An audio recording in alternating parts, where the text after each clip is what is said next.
Hello, hello, dearest Twitch chat. It's good to be back. How y'all doing? Hey, there's Avern, Gamer Cat, Avi Puppies, Noah, Jim Tonic, Bailey hitting it up with 51 months. Woo! Welcome, where we will win with what wasn't won with. Without withholding woes, watch while we whisper, we will win. Where will we wait? When will we wait? Well, watch world. We won't. Wow. Welcome back. Wonderful. Also, wonder how long it took to come up with all that. Well done. That's some serious alliteration, Faley. And many other thank yous to hanging out here. Rickin80 with 58 months.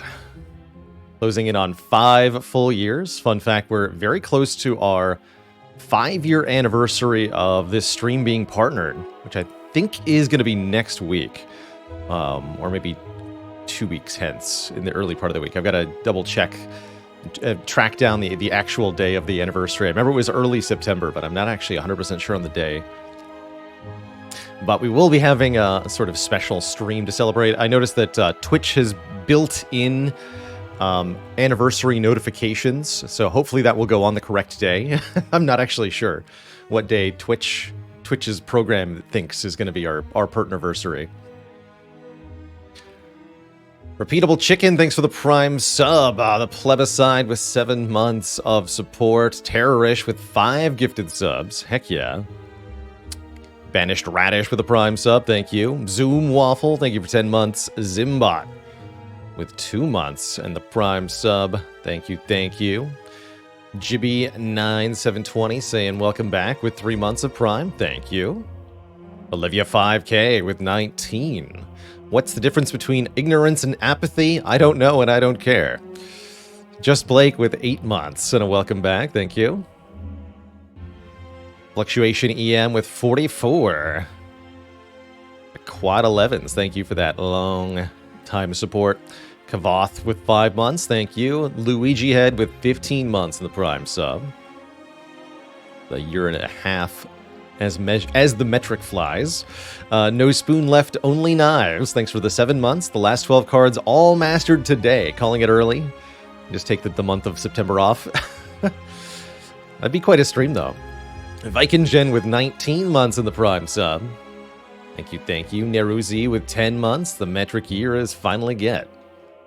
Alright, I think that's everybody who gave me money in the last 5 minutes here. Sage Sparling with a gifted sub, and Lith also with a gifted sub. Thank you too as well. Here we go. What a welcome back. Always a flood of generosity. Right as the stream boots up. Anytime I'm away for more than 12 hours, it seems like. But it's definitely a wonderful reminder of why I love to do what I do here. Streaming my gaming experience on Twitch. And Cam Guy with 14 months. Missed the streak because I was gone. Oh no. Sorry I did you dirty like that. And Tendir with the full year as well. The dozens dozen. How's it going, Cortex Dagger? And many others. I see a lot of stuff did happen while I was away. We have a new Spire record that was set. Zeknar, the ludicrous madman that he is, managed to get 20 wins in a row. Shout out to Zeknar. See if I can spell his channel correctly. No, I can't. Wait, is it just... And it is ongoing too? Excellent. I was wondering if it was ongoing or not. So currently at... He's up to 25? What? Madness. 25. That's a record that's gonna stand. Holy heck.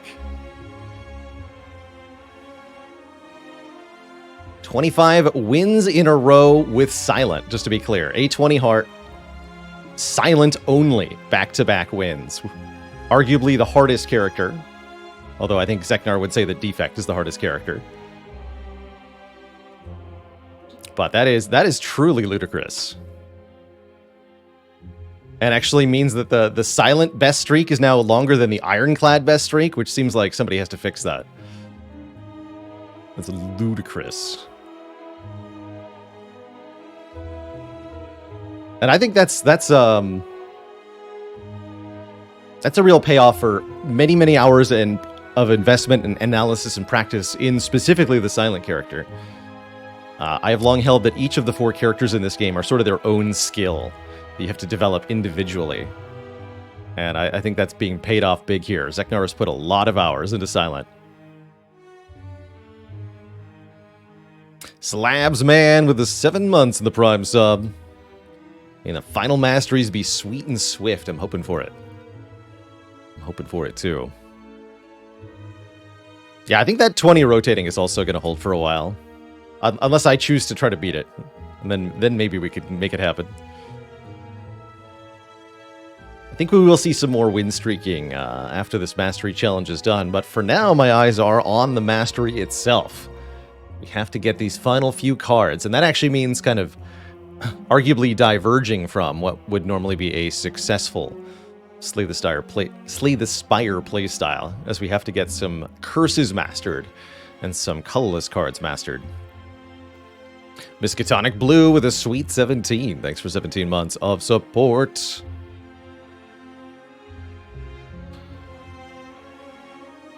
And yeah, that's true. There's not exactly a whole lot of action on Twitch of folks trying to beat rotating. There's been a bustle of activity with regards to single class streaks. We've seen Zeknar, we've seen Life Coach. Merle was trying to win streak on Watcher to get the 50-0 for a while. So there's been some activity there, but nobody's really been doing rotating for the most part. Oh yeah, there's Knave Greed. Almost let Knave Greed slip under the radar there. He's definitely a cool little channel and doing quite well. Getting a 10 rotating streak A20 heart is an incredibly impressive feat. Very, very small group of people have managed to accomplish that. Nero Z says, how do you think win streaking changes the playstyle versus just aiming to clear the Ascension 20 heart normally? When win streaking, you have to constantly keep in mind the sort of low roll possibility. You have to be prepared for the worst, because you need to be able to still win if you end up in a worst case scenario. A sort of an XCOM mindset where you're playing not to lose just as much as you are playing to win.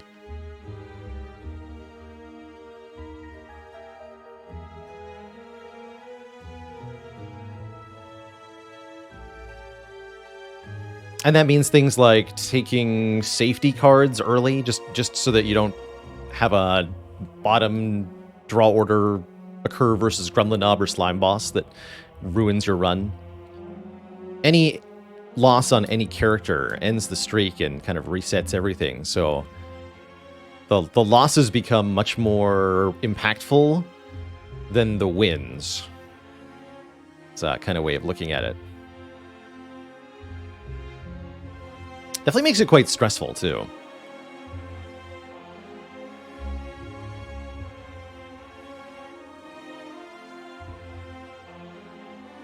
Noah finding themselves hitting a wall at A17 and A12. That sounds about right. I say the hardest difficulty jumps are Ascension 10 and then Ascension 17, 18, and 19. So that's often where I hear people start to hit a wall.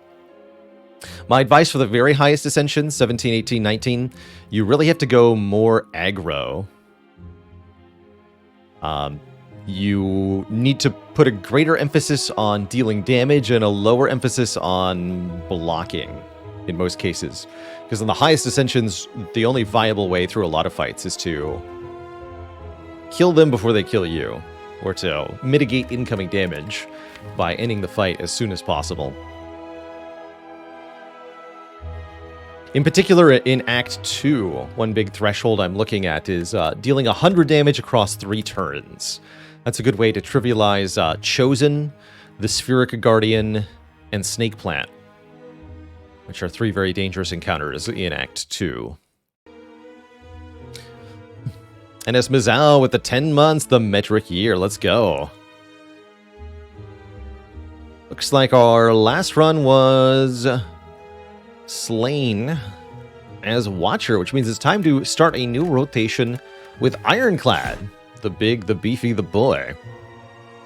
And I think Ironclad is a character we're going to keep running throughout the whole Mastery Challenge, even when we're down to just curses and colorless cards, which is pretty much where we're at.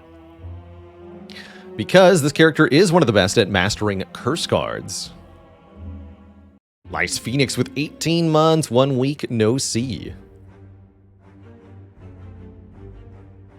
Yeah, I saw the Necro run made quite a splash on YouTube. We've got an exclamation point Necro command to link to it too, as I think that'll be one of the ones that holds up as a "you did what?" followed by a video link, and then people years from now still want to go back and watch that one. So exclam Necro. I'll probably put that in the title for a few days this week too. As the legendary, the double Necronomicurse run, finally up on the YouTube. Thousands of years from now, my distant ancestors will, or decestors? What do you call it? Descendants? What's the opposite of ancestor? Feels like there should be a word for that. Progeny. Yes. Descendants. I really want it to be decestor, though. Duke of Lameness, thanks for the 99 bits. Day says, do I think Silent is better than Ironclad now at 820 following Zeknar's huge streak ongoing? I don't think so. But I think that Zeknar has done an incredible feat, for sure, and I'm really curious to see how far the streak goes.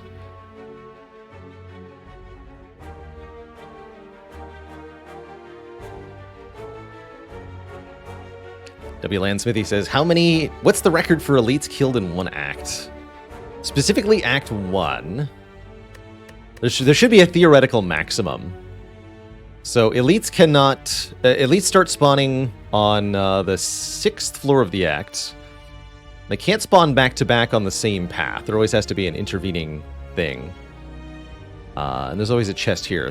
So assuming you had wing boots, let's say you could do fight 1 elite, then teleport with wing boots to fight a 2nd elite. Teleport with wing boots again to fight a 3rd. Have a chest. Fight an elite again, I think is possible. Can you have elite, chest, elite on the same path? Pretty sure that's allowed. And then you could teleport to fight an elite again. So we have what? Be 1 here, 2, 3, 4. You have to use wing boots to get 5. 6. You could have an event that turns into Dead Adventurer for 7. And then I think you could get 8. If you count Dead Adventurer 8, normally 7, I think is the maximum.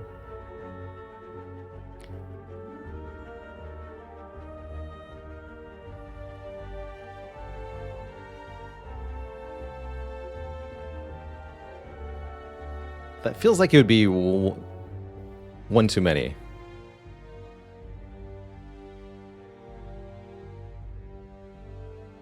Die Kong, thanks for the 2 months of the Prime sub. Just had your first 820 wins thanks to my teaching with a sweet Brimstone and 3 Cleave run. Interesting. Always cool to see Brimstone runs clearing 820. Mephisto MD with a half year of support. And yippee-ki-yay with 2 months. It's good to be back. So looking at our starting options here.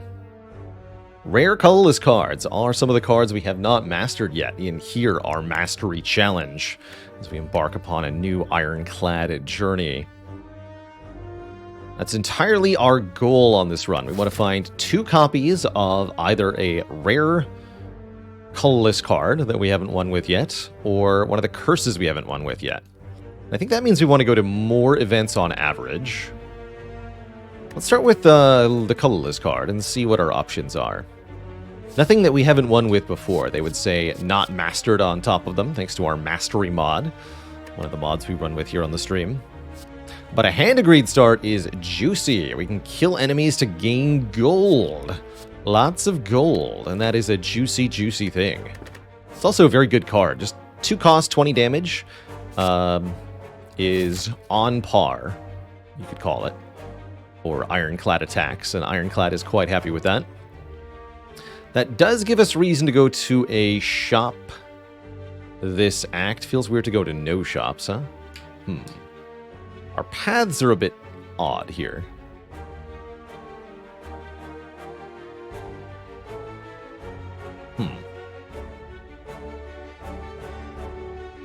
Max Tobes, thanks for the Prime sub. Welcome to the Cozy Sub Club. Hey, and just Blake, congrats on your A20 heart win with Ironclad. Well done.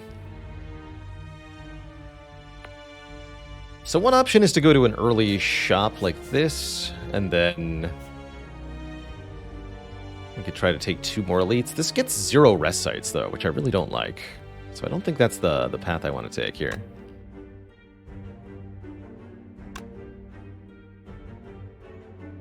We could go 4 elites. Let's mark that in red here. This doesn't hit any stores at all. So we'd have a huge stockpile of gold in Act 2, if we could get through it. That at least also gets an early rest site. I don't see any path I'm completely in love with.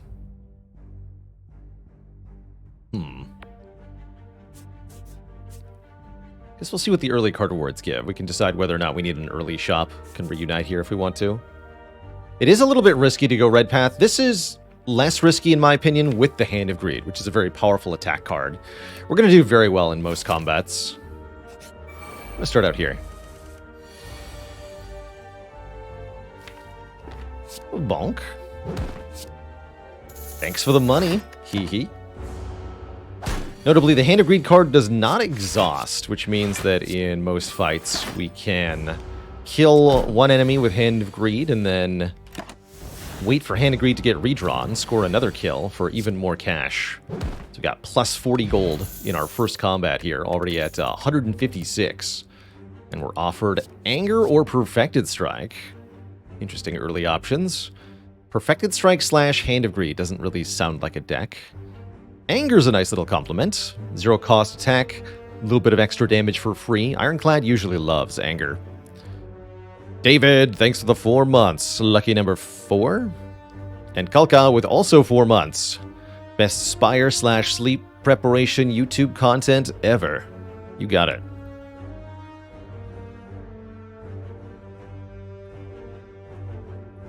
I did hear news of Zeknar's incredible silent streak, but I haven't had the opportunity to watch any of it.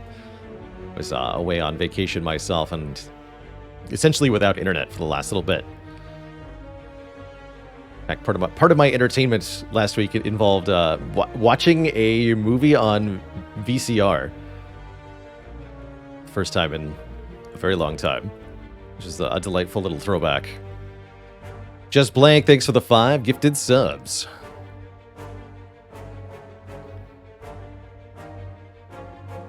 Did I manage to stay out of the sun? Yeah, enough, definitely. I got some good sun on the face region. Took a vacation to the 90s, that's right. Begins with 23 months. Thank you for the support. Let's take an Anger here. Oh, remove transform upgrade offered so early. Oh yeah, there was generous use of sunscreen on my part. I was kind of paranoid, so I was always armored.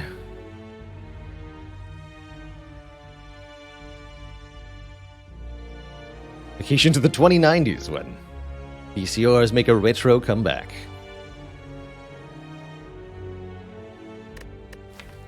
Upgrading Hand of Greed this early seems very useful. Also means we're going to be able to more easily take the red path, which I like quite a lot. Dander with a 44 months of support.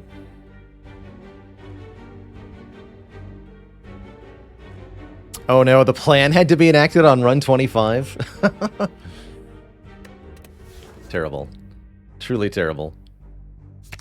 I can't imagine.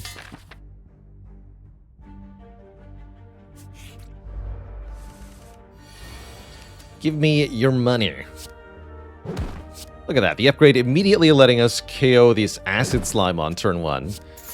And enabling us to leave this second combat with full health and 50 additional gold. That's pretty sweet. Can lose a little bit of health thanks to our Burning Blood relic here.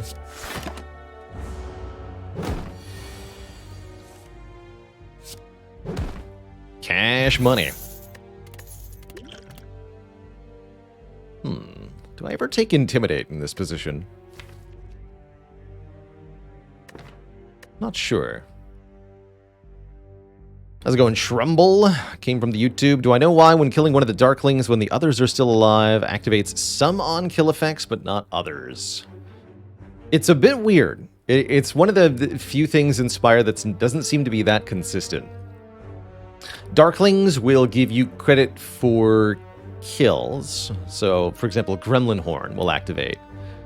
But it doesn't activate the Fatal keyword specifically for killing a non-minion enemy.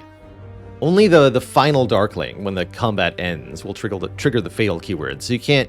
this is ultimately to prevent you from using the Darklings to farm money with Hand of Greed, or farm health with feeds, or stack Ritual Dagger multiple times. The game doesn't communicate to this to you, really, in any way. It doesn't tell you why it doesn't work that way. It just doesn't work that way. Sam Baron and Strategize. Thank you both for the Prime sub. Alright, I think I'm going to skip all these. We could, in theory, take an Intimidate. This is not that bad of a card, actually. I like to think of it as a weak card with a good upgrade. What is Beta Art? Every card in Slay that... Whoops. I guess I'm taking a clothesline. I was trying to click on the beta art there. Every card in Slay the Spire has a beta art, an alternate art that you can enable for it. Some of these are arts from the sort of placeholder art that was used during the game's beta period, which is where the term beta art comes from. And then others were actually supplied after the fact by the community. I think this is probably one of them, where they essentially crowdsourced crudely drawn arts that you can toggle for each of the different cards in the game. Cute little feature. Save's coming to get out of having the clothesline. Totally valid. I actually don't hate the clothesline, so I'll keep it. I'll keep the clothesline. I'll also click one time and get an Orichalcum, which actually makes the clothesline quite a bit better in retrospect. I'm pretty happy with that. Now we automatically get 6 block if we end our turn with no block.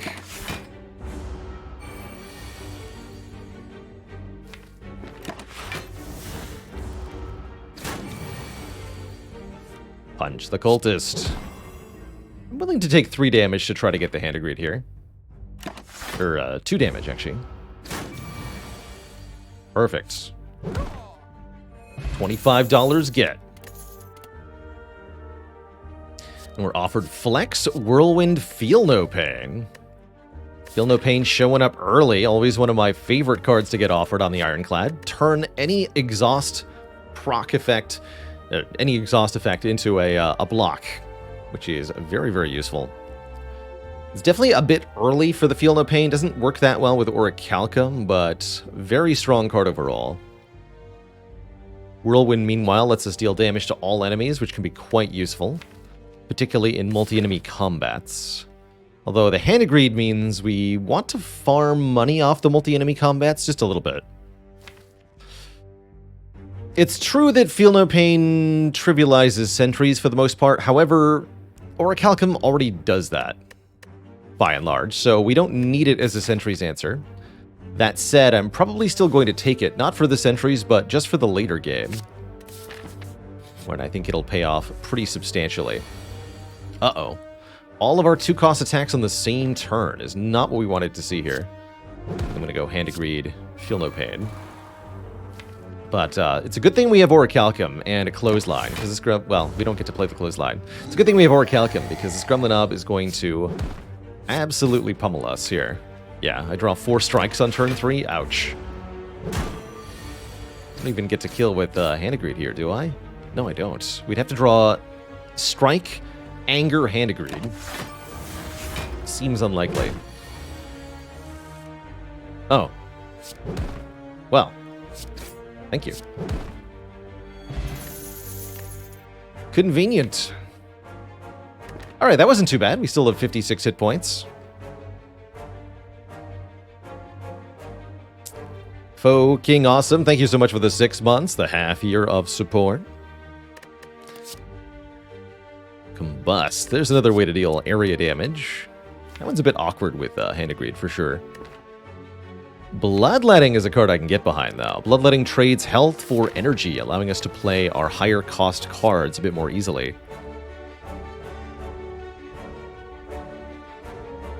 Let's go in Flavio.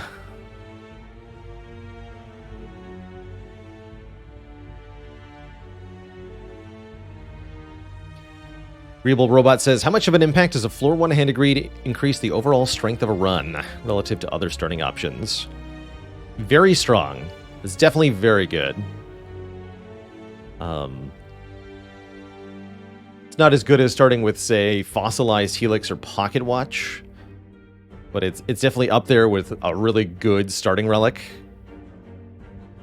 It can really snowball a run by allowing you to just gain more resource, period. Truly, truly strong. You'll start to see, as soon as we hit the shops in Act 2, this run will take off quite a bit. I am going to pick up Bronze Scales. There could be some awkwardness there. Enemies that attack us and take damage might... might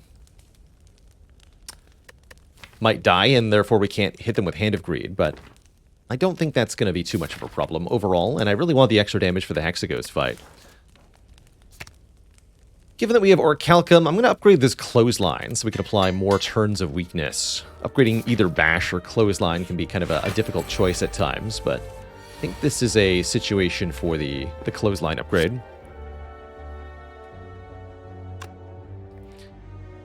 Karen asks, I was not that keen on Seeing Red, but I get Bloodletting a lot more often. Are they very different?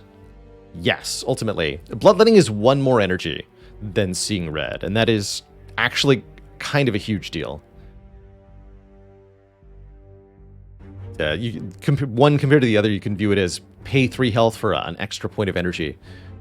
And that can really allow you to get some very powerful cards in play. It's also non-exhausting, so it can be used multiple times, which can be quite helpful also. But the short answer is that the 1 additional energy matters quite a lot.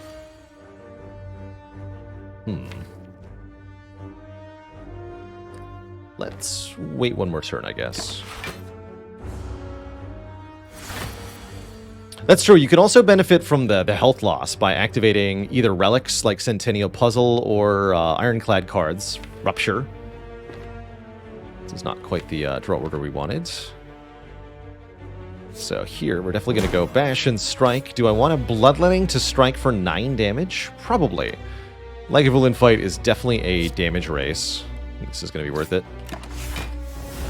Happy to use the Speed Potion during this combat. This should be a good turn to do it. Yeah, let's just do it now.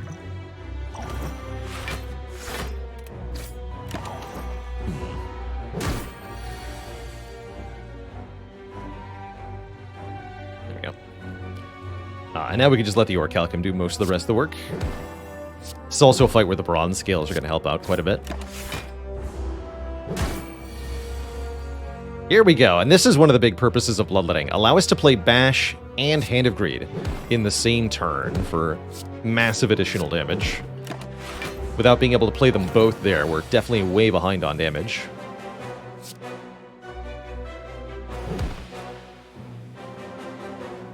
Okay, cannot kill. I guess let's just bring its health low. I need it to die next turn. Hopefully to Hand of Greed. Unfortunately not. Oh well, let's just get out of here. Not worth paying the health to get the money in this situation. We have too many more elites to get through, I think, to try to hold out for 25 gold there. Definitely happy with Ink Bottle, gradually drawing us cards. We can even set it up, so to speak, to draw more cards effectively by having it at 9 at the end of a combat. Burning Pact offered here. I like that in conjunction with both Feel No Pain and Bloodletting. Card draw and card and energy gain go really well together. And being able to exhaust cards to gain additional block, also useful. So definitely eyeing Burning Pact. See, Visionless says, any advice for A20 Ironclad play? Lean offensive. Don't draft block cards too early. Instead, look for 2-cost attacks and upgrade them. Exhaust synergies are going to be one of your strongest toolkits for the mid to late game. Cards like Feel No Pain, Dark Embrace, and Corruption are extremely breakable. Is Double Anger ever good? It definitely can be. I think with the Ink Bottle, it's got some decent utility here now. Scragganoth with 26 months. It's good to be back. And Kalim with the full year. We did it. Heck yeah.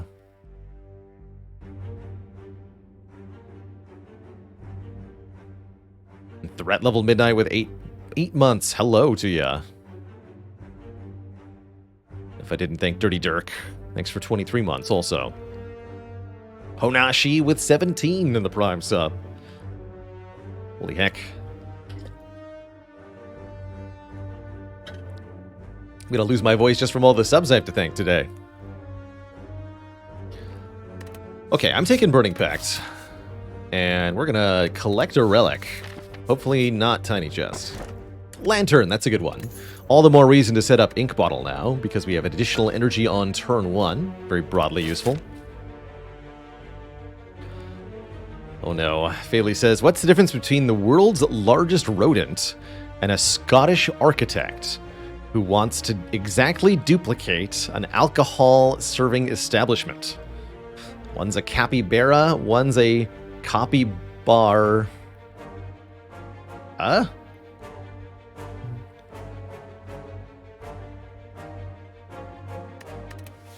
Something like that. Copy bar. Ah!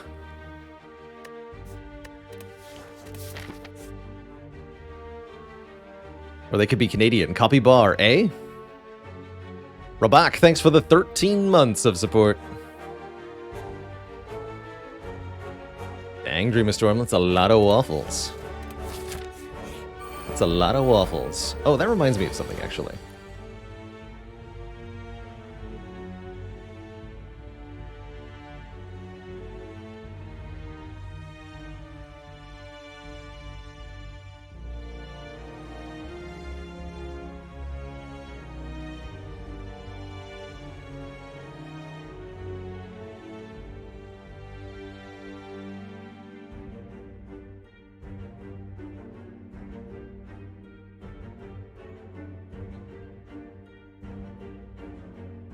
Okay, there we go. Let's see here. We have 2 Angry Gremlins, 1 Sneaky Gremlin, and a Wizard. And we have 4 energy, so we can actually go Strike, Strike, Clothesline, and let Orichalcum block. That's pretty reasonable. Parlay, thanks for the 4 months of support.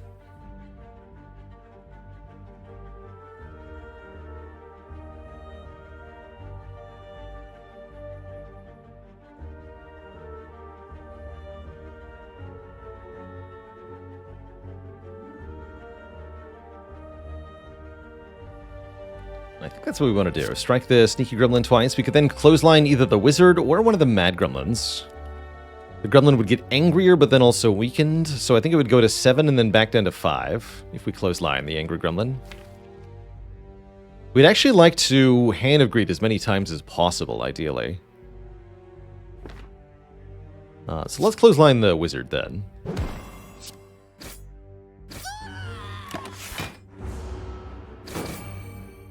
Enjoy your spikes, sirs.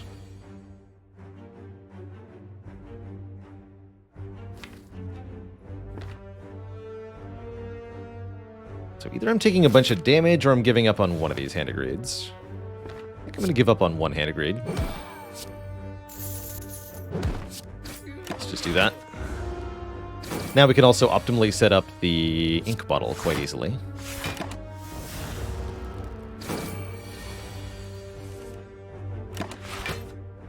So we just wait for Hand of Greed and play it. Take our 50 gold and leave. Happy with that. Very happy with that.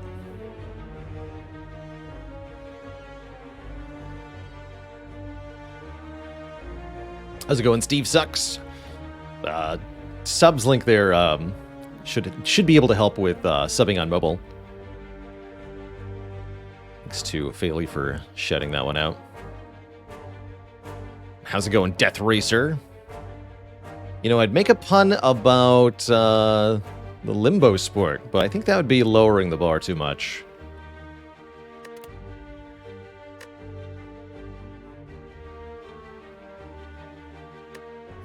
Do we want an additional 2-cost card uppercut here? Do we ever consider Seeing Red now that we already have Bloodletting? Seems excessive. Havoc is passable. I think it's either uppercut or nothing. I'm actually okay with another 2-cost attack. Because we have Bloodletting, we do want high-cost cards. Let's grab an uppercut here. Really bent over backwards for that pun. Trade some health for random upgrades. I don't have a whole lot of health to spare, but the random upgrades could be quite impactful here. Interesting dilemma. I'd be a little concerned trying to do this gauntlet on only 20 hit points. I think we probably say no here. I'm going to say no. We've already got some good long-term in our money. I don't need to try to get further ahead long-term. Let's leave. Take the hit points for now. Bash him. Cut him. Bonk him.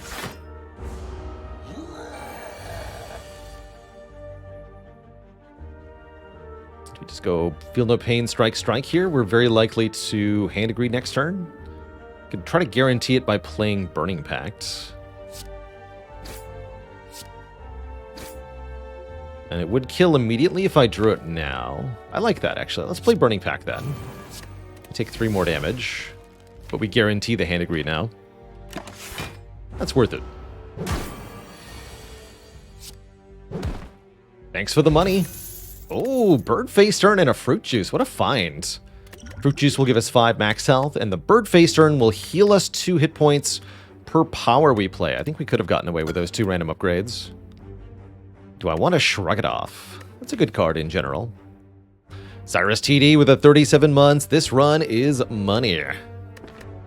Cash money. I think Infernal Blade's also pretty good when you have a Feel No Pain. Although I feel like I have enough attacks at the moment. Let's grab 1 Shrug.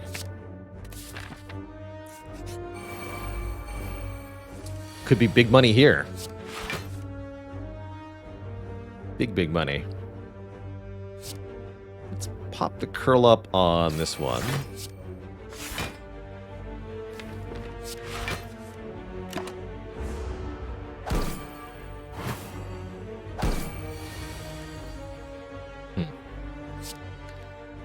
Figured we'd have to kill one of them.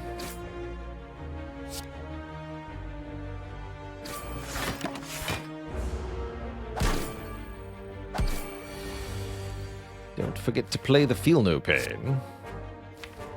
Although currently we have a bigger priority. Make money.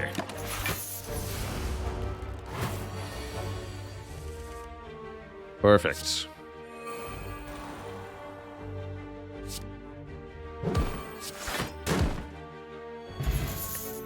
We drink the fruit juice now. Another bloodletting. Interesting. Reckless Charge, a 0-cost attack that shuffles a Dazed into the draw pile. Can be kind of neat with Feel No Pain. Or Headbutt, allowing us to put a card on top. Actually really like Headbutt with Hand of Greed, as it's going to make it a lot easier for us to successfully land the kill with it. So I think that's probably a very good choice here. Okay, let's just wait a bit more. The Lagavulin rematch shouldn't be too bad. Now that we have the uppercut, I think we can keep our debuffs a bit more present on this foe. Looks like a good time to play Clothesline and Anger. Yeah, we should play Clothesline. This Lagavulin also has a lot less health than the last one did. Punch you.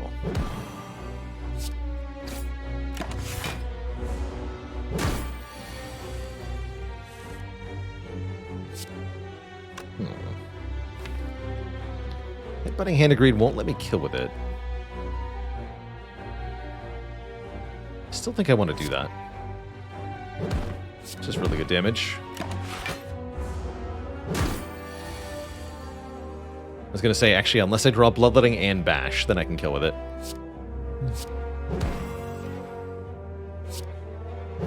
So that'll do it. Cool. Mawbank is, not great timing, unfortunately. I was kind of hoping to spend this money soon, but at least we can gain 12 gold per floor until we do go to a shop. We're offered a demon form, which is a very interesting way to scale here. Demon form gives us strength each and every turn, which can be quite powerful. Let's go in First Dane. Big money. This is the money stream right here. Could set us up for a Snecko Deco. It's also a slight incentive to take it because we have Birdface turn. And because we have ways to get more than 3 energy in a turn. It's a bit more playable. Solves Hexaghost too, although I don't think we necessarily need help for Hexaghost. It will help in Hexaghost. I like it. Grab a demon form. We've gotten a lot of cards added in Act 1, and I'm totally okay with it.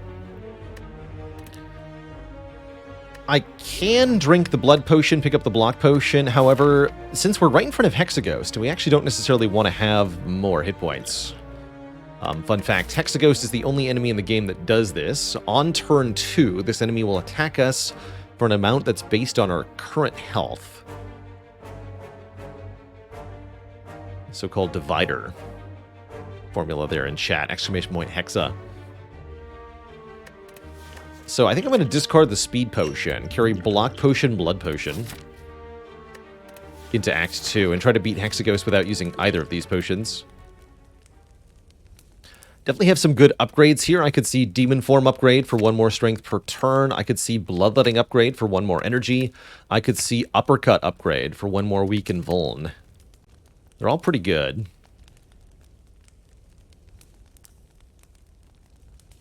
Demon Form upgrade feels unnecessary at the moment. So it's either Bloodletting or Uppercut, in my opinion. Let's do Uppercut.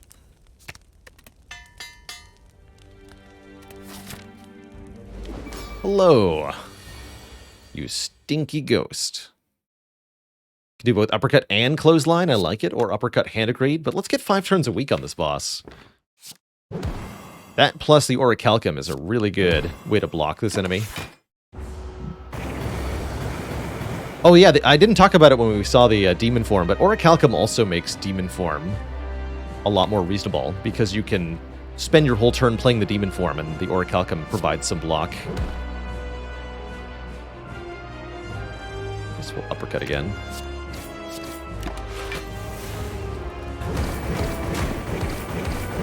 Enjoy your spikes.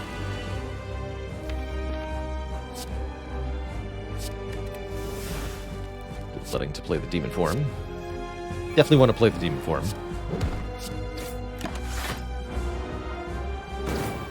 It even gives us the health back from the Bloodletting, essentially. It's kind of cool. Play the Feel No Pain also, just to avoid redrawing into it.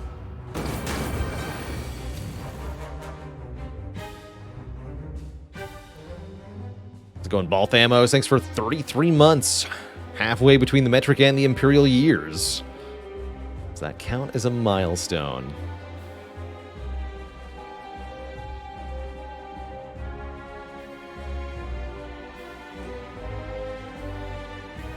How's it going, City 1990? Came here from the great YouTube vids. Well, how do you do? Have a seat, relax, and enjoy it. Give me anger? Give me anger.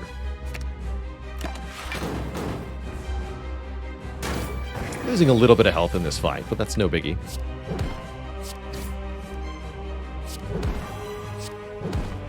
It's money time. Give me the money. GG. Okay, we have $700. And we're offered Immolate, Exhume, and Feed. Interesting. Not a lot for Exhume to target. Feed competes with Hand of Greed, but is very strong. Or Immolate. I do like Feed in general. Feed's a really good way to win a run, that's for sure. By scaling our max HP. I don't completely hate running both Feed and Feel No Pain, or both Feed and Hand of Greed, excuse me. We currently don't have an AoE option, do we? We don't. That really makes Immolate look pretty good. Especially for Gremlin Leader. We are going to want some help against Gremlin Leader, for sure. We don't necessarily want to kill every enemy in a fight with Immolate because of Hand of Greed, but we'd like to kill at least one, that's for sure. I'll grab Immolate. I think we're going to want that. Is it Snecko time? It's not. It's Slaver's Collar, Empty Cage, or Calling Bell time. Empty Cage would remove 2 cards outright, slim down the deck, make it easier for us to draw the stuff we have. I like Empty Cage, especially when you've got extra card draw or cards that generate energy directly. Nice. That's a fun problem. I'm blind. So I can't help but notice that while I was away, my neighbors got solar panels installed on their rooftop. And I have a really good view through my window. Maybe a little too good.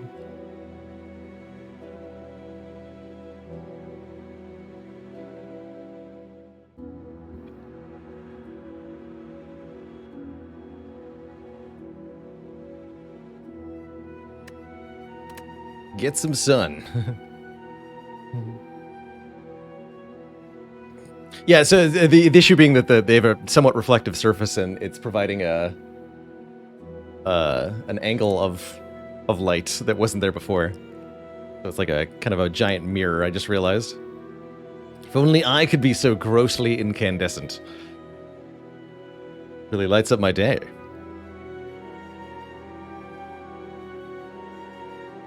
Fortunately, nothing curtains can't solve.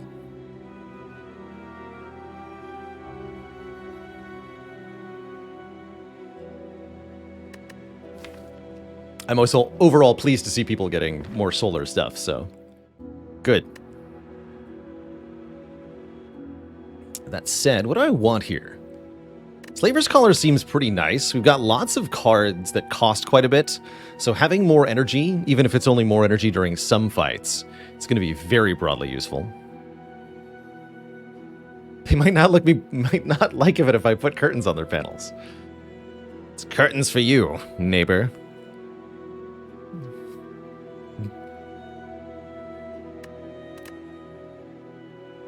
That's funny.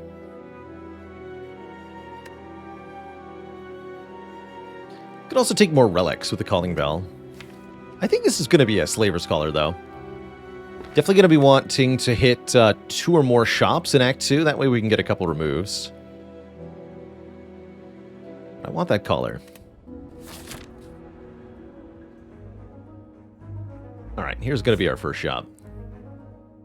No question in my mind that we go there. Looks like we're able to get 2 elites if we also want to get a second shop, and we do, I assure you. Oh, that doesn't connect there. That's disappointing. That's a scam. Why are they like that? Hello? It's rude. In that case, I can go to this shop if I want to. We get more events that way. Sure, sure. It's fine by me. So, this path looks reasonable. This path looks pretty good. Wing boots would sure help. The old fake path trick gets them every time. Every time. The old bronze scales on the bird trick also gets him every time. Easy.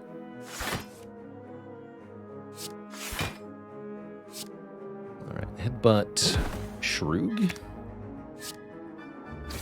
I suppose.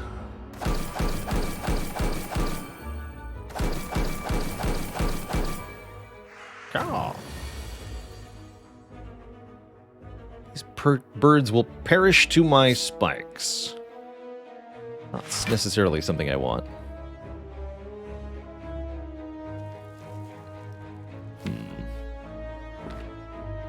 Will they ever learn? So if I immolate, they'll all die. It's probably not the desired outcome.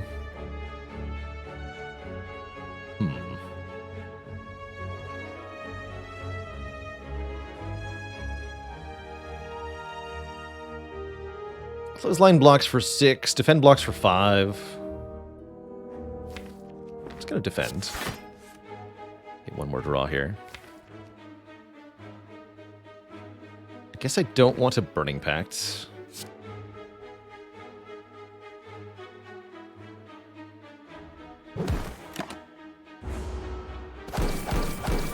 Might have been a good spot for the block potion. It only would have saved 7. Wow. Alright, no Hand of Greeds. I guess I should have just used Immolate then. Play this though. Alright, well we did talk about the bronze scales potentially backfiring in terms of money. But overall I'm not too distressed by that. You know, I would love an armaments. We're a little bit behind on upgrades, and this could allow us to sort of patch that up. If we get a bit more card draw, we could even consider upgrading it to upgrade everything in our hand, which can be quite useful. Or if we get a Runic Pyramid from our next boss, that could also be very juicy. And yes, here in Act 2, I think having health is definitely more important than having money, especially when we already have $800. There's not a lot of benefit to even more money at this point. Here's a fight where the Feel No Pain can be quite useful. The Chosen One. Souffle.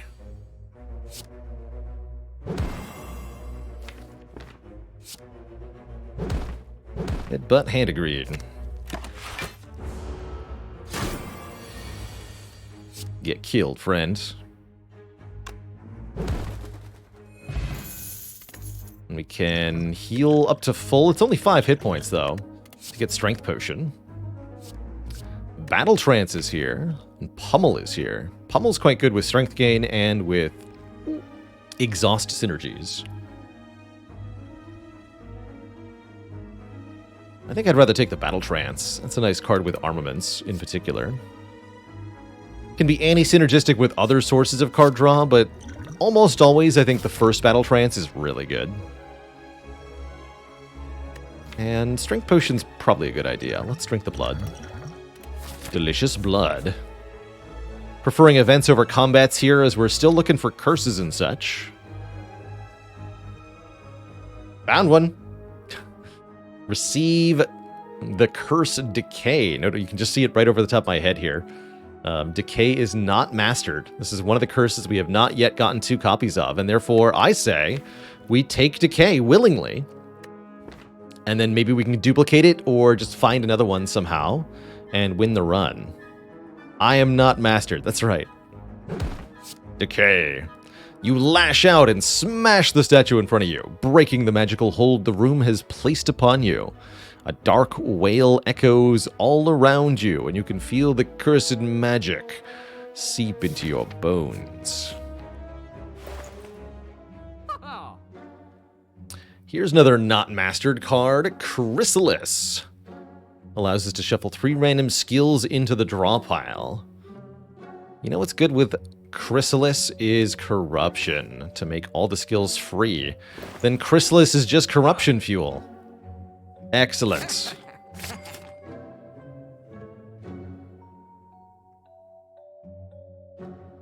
And we should remove a strike. Keeping Decay.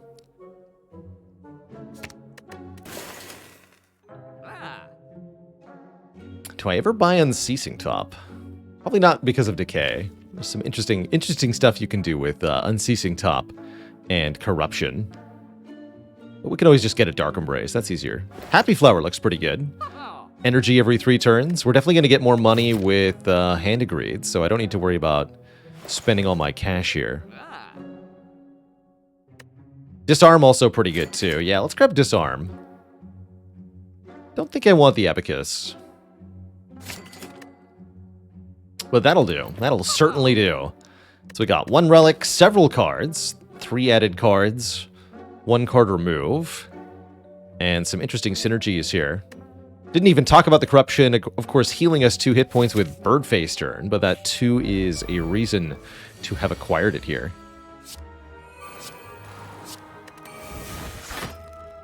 Kerblam.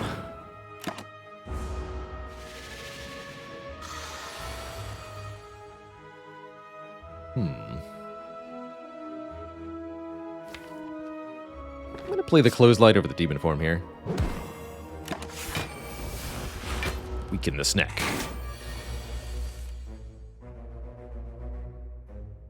Hello? Can I have affordable cards, please? Anyone? Hello? Almost thought I bought Snecko Eye for a second there. That'd be nice if you could just buy Snecko Eye. Wouldn't that be grand? So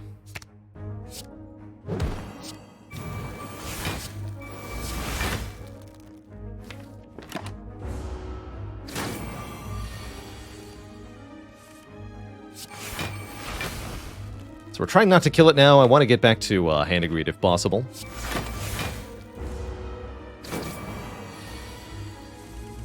There we go. Since we do have another shop coming up. Upgraded Bloodletting, 3 energy.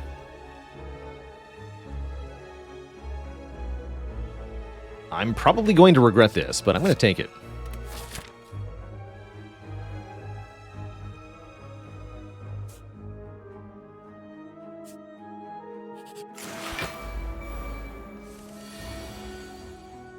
Ouch.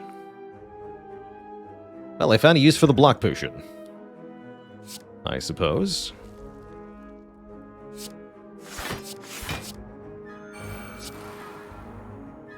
Ooh.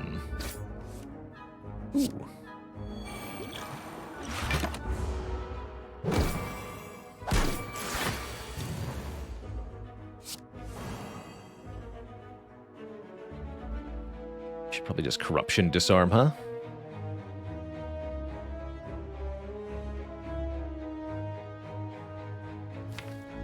Yeah.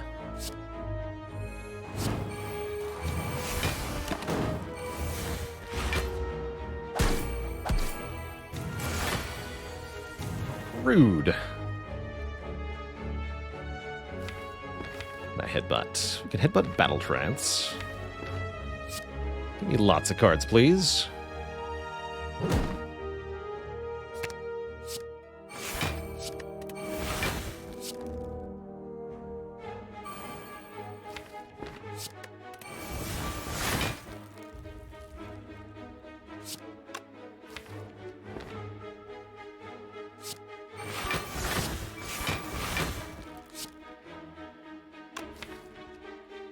Might draw into Hand of Greed here. Let's just waste the draw. Okay, we're gonna Hand of Greed the Fungi Beast.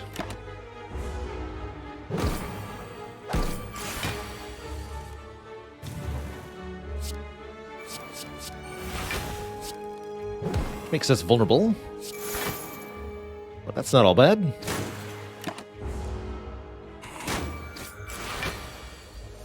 But I wish you would stop doing this, please.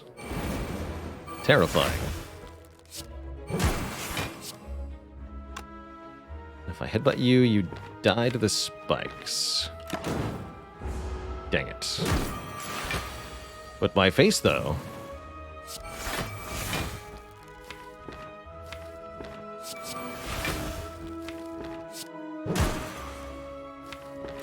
Alright, you get one more turn. Heart is definitely the #1 killer of yours truly, that's for sure. I've lost more runs to Heart than any other individual enemy. Definitely.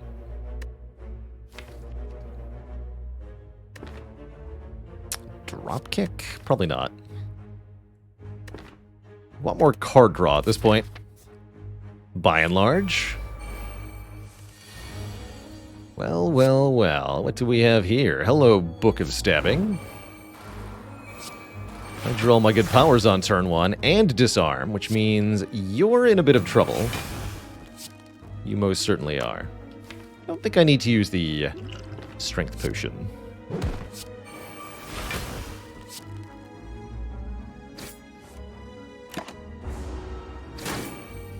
So I hope I didn't.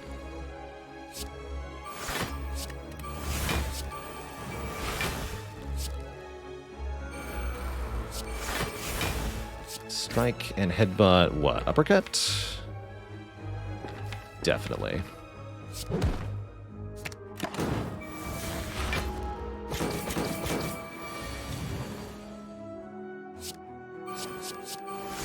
Spot weakness is very good, as the Book of Stepping never takes a turn off.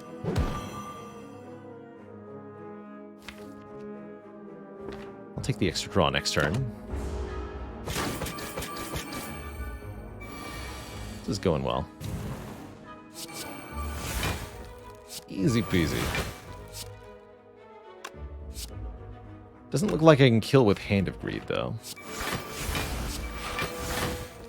If I play Whirlwind, I can't play the Hand of Greed afterwards. Strike Hand of Greed doesn't do it.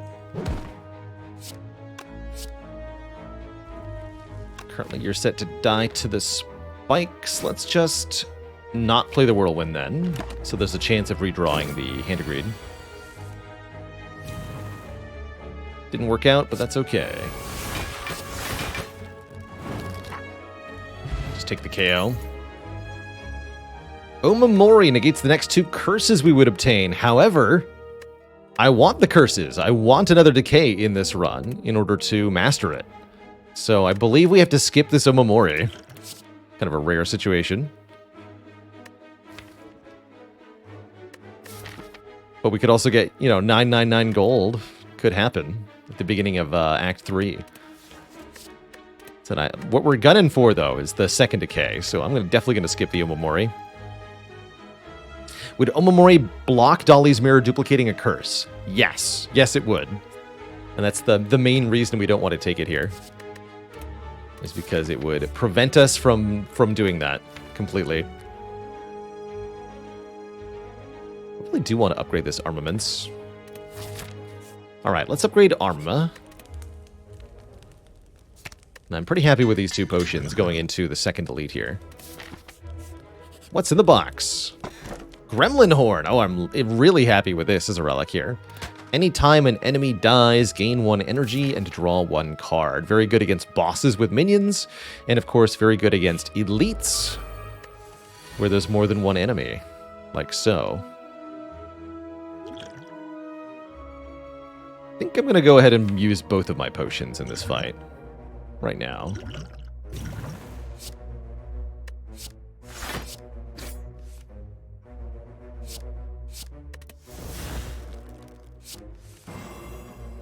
There we are. So we can do Bash Hand of Greed to kill. Might as well be Arma Bash Hand of Greed. Might as well be. Although, if I Bash Hand of Greed, we have 2 energy left. Because of Gremlin Horn. So I can full block, or I can play Chrysalis. I think I'd rather full block. Alright. Lose that nerd.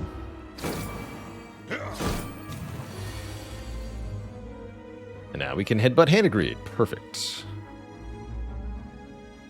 Although if I play 4 cards, I'll draw it immediately. So I only want to play 3 here. Defend, defend, headbutt.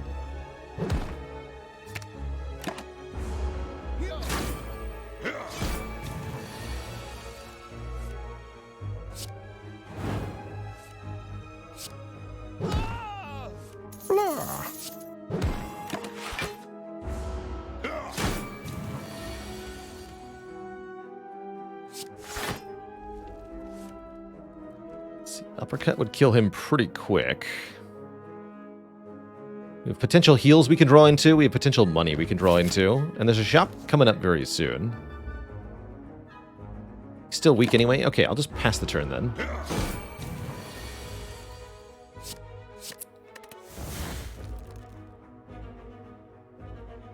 Disarm should save more health than Demon Form. No, I'll play Demon Form.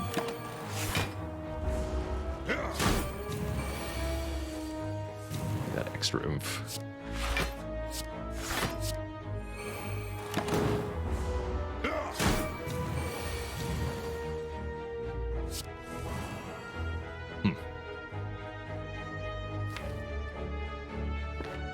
I'll wait a little bit more.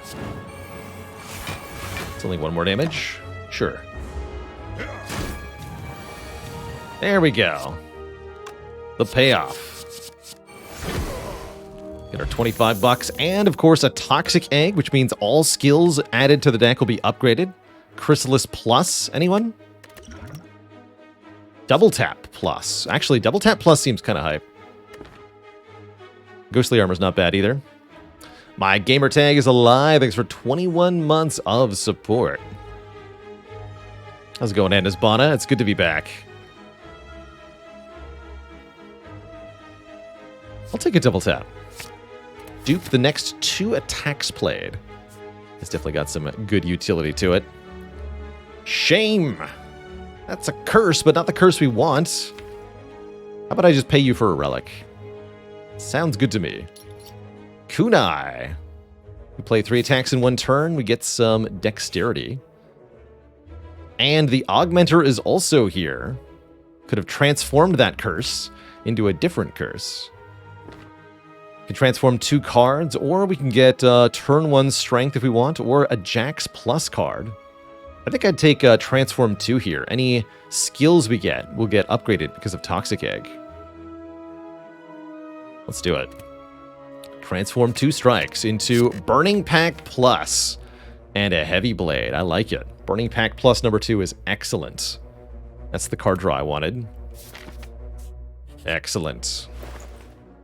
And it's here. Chrysalis number 2 officially means we have a candidate for mastery on this run. If we can win the run with double Chrysalis, we'll have another card crossed off. What a welcome back that would be, hey? That's awesome. This has been one of the more difficult cards to track down, so I'm very happy to see it now in duplicate in this deck. Random skills is definitely a bit hectic. What does it mean exactly? How about I take a True Grit? Yeah, True Grit looks pretty good as well. Anything that can let us delete stuff. Not the world's worst fire breathing, but definitely not the best. Random BS. Go. Fire breathing is not Dark Embrace, sadly. Deck would love a Dark Embrace. Hello?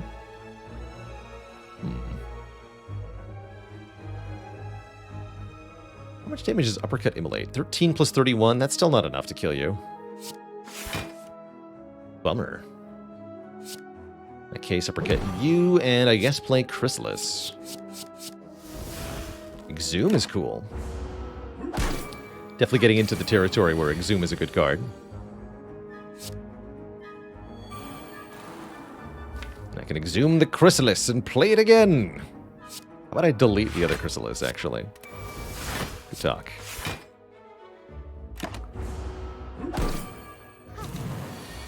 Okay, we need to stop them.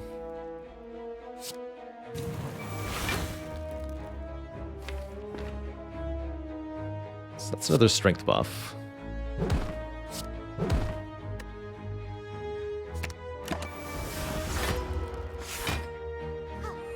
No, that was a heal, actually. Excuse me. I miscalculated. Can I kill? I cannot. Not without the Swift Potion. Unfortunate. I have hemorrhaging hit points here. Oh dear. Are we ever?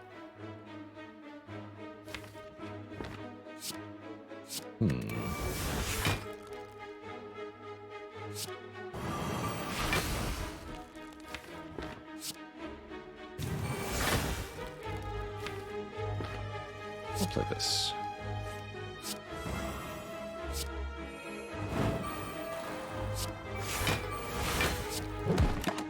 Okay, I feel a bit more comfortable now with Corruption down.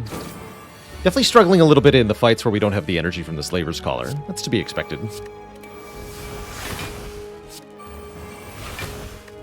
Here we go.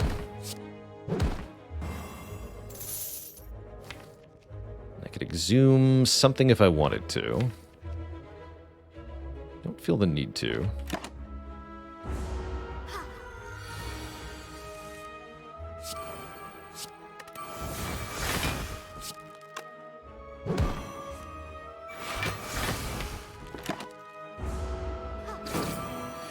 Triple boop with the boop, boop, boop. Thanks for 33 months of support. May your quarantine be bearable with some Spire entertainment. Hollywood with 39 months of support. The triple baker's dozen. You got it. There's a Dark Embrace. That's the card we've been waiting for. That's the one. Whenever a card is exhausted, we draw one card. Now these chrysalises that add a whole bunch of free skills with corruption is going to turn into a card-drawing, mayhem-causing engine. And now we're truly finally at the point where this early Feel No Pain is really paying off. Deck kind of wins almost no matter what it contains. So our goal from here is ideally to get another copy of Decay. I'm going to upgrade Feel No Pain. We're okay with 35 health. Yeah, against Bronze Automaton, we sure are. Could also have considered upgrading Dark Embrace to be a bit cheaper. Ooh. Oh, hello.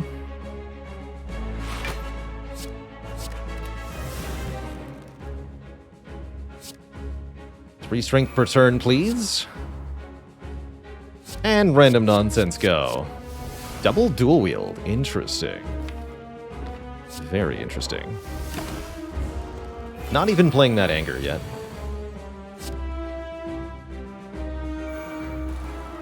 Let's see, we want to headbutt Burning Pact, probably? Probably. Or nothing. Nothing is also a valid option.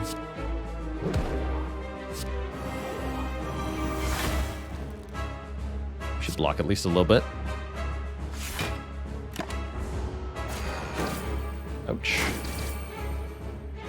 Okay, having that taken is actually kind of good. There's Corruption. Corruption, you need to be in play.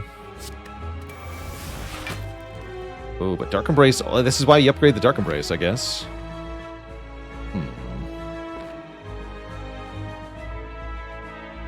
Let's start with this. Okay, no Corruption yet. That's fine, actually. BB Tech with 44 months. I had a grand time, that's for sure. And Kaiser 82 with 3 months. It's good to be back. Thank you. Okay, but what are the dual wields dual wielding? I guess they have nothing to dual wield, which means it's time to use the Swift Potion. We need help here. It's not helping me either.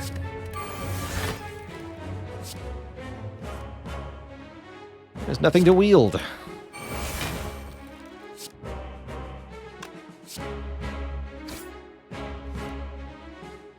Actually, maybe I was wrong about that. Could dual wield Immolate? That seems excessive too. Uppercut, that's a good one. Make one uppercut, just one. Alright, we're now in position to win this fight as soon as we see the Corruption again. And maybe even if we don't.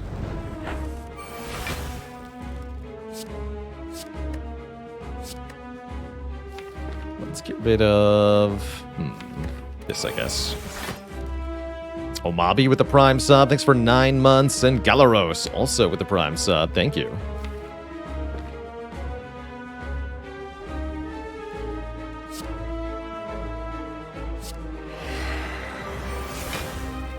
Trying to draw towards that Corruption. Guess we can upgrade everything in my hand now.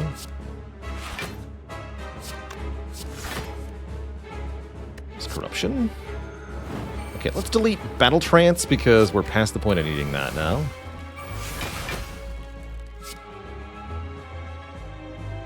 Bash. Bonk.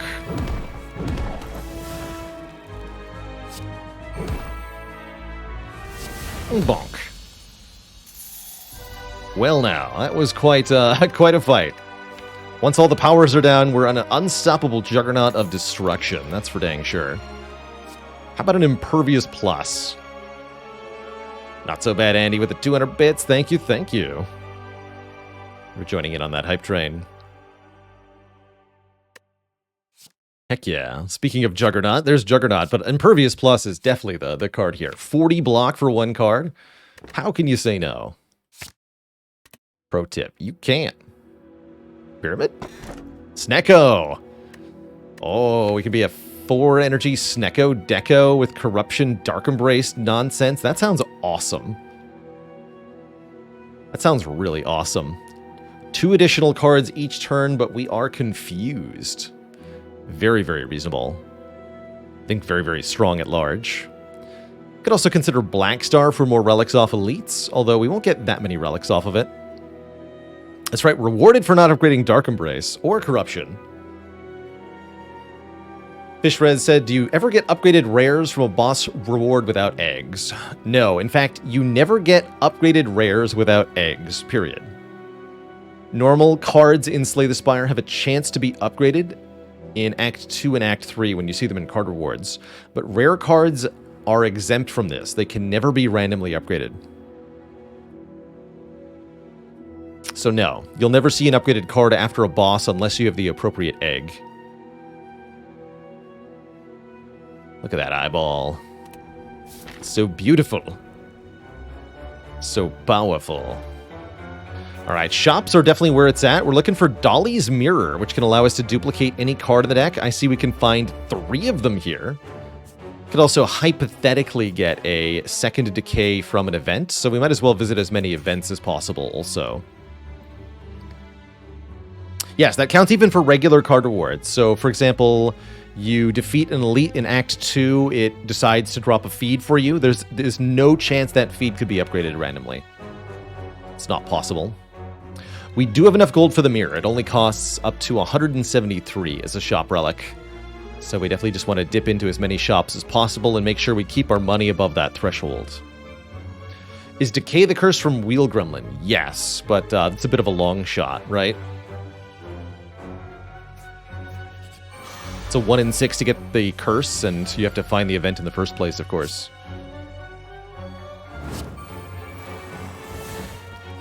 So definitely a bit of a stretch. So we got some interesting interactions here. Snecko means the cards that are generated by Chrysalis are random cost instead of 0 cost, but they're always skills, and the corruption will override the random cost and turn it into 0 cost for any skills. So all the created skills will always be 0 cost as long as corruption's in play. Kind of cute.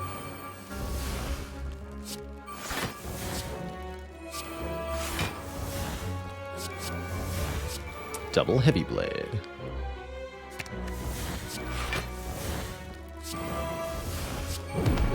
Bonk.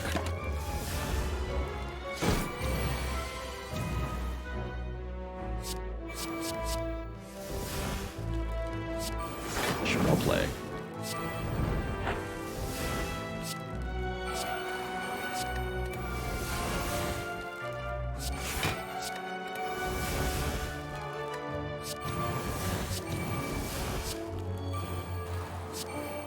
Deck can definitely draw a lot of cards now. One of my favorite parts about sort of an exhaust-heavy Ironclad deck like this is the insane card draw potential that you get.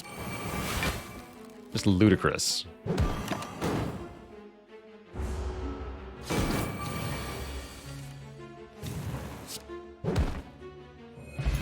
Beautiful. Rage Plus. Body Slam. Those are both kind of whatevs. Don't really need a body slam because of Demon Form. And heavy, yeah, Demon Form plus Heavy Blade especially is really, really good damage.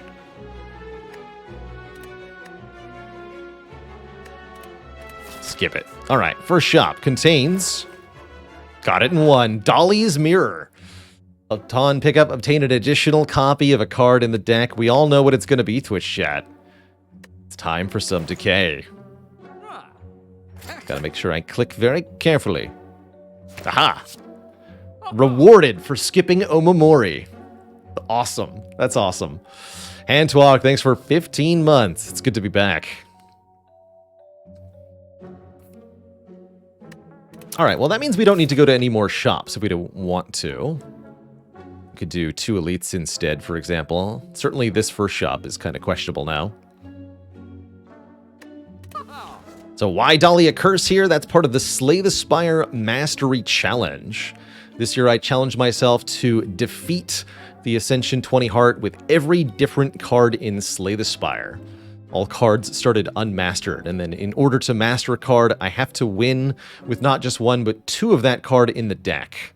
With every card we haven't done this yet being labeled as not mastered. So there are 2 cards here that we now have 2 copies of for this Mastery Challenge, also indicated here on the left side. The Mastery Challenge is a self-imposed challenge I created for myself just to make the Slay the Spire runs more interesting, and I think it's done a fantastic job creating situations like this one, where we've got some very weird cards that I wouldn't be taking normally, specifically for the purpose of this challenge. It's pretty cool. That's pretty cool.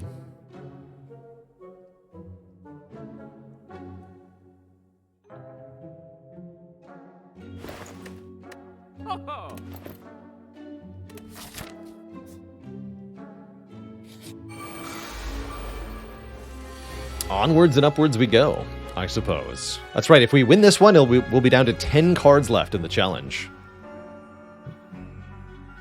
Pretty absurd.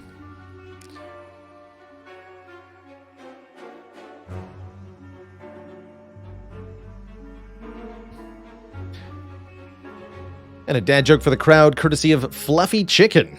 You know, Fluffy Chicken, I would love to make a pun based on your username. However, I don't want to expose our crowd to foul language.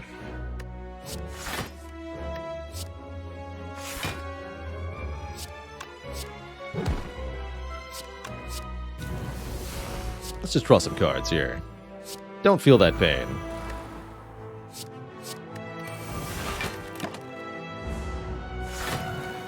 Really ruffling some feathers in chat. Detto says, Ironclad is probably the easiest character to master curses with because of the exhaust. By and large, yes. Other characters do have ways to deal with curses. Silent can discard them, and notably, Watcher can just scry them away. So if you got lots of scry on Watcher, it's very easy to have a multiple curse deck that works just fine. But I think Ironclad is a very good candidate, by and large, for curse mastering, because, as you know, we can just delete them with stuff like True Grit. Makes her life a lot easier, that's for sure. That's for dang sure.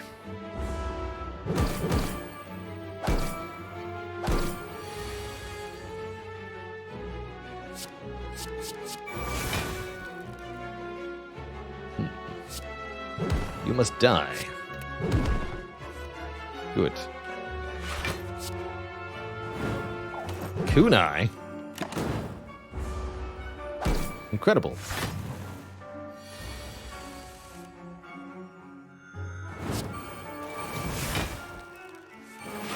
Once that Dark Embrace gets in play, oh boy. It's all over.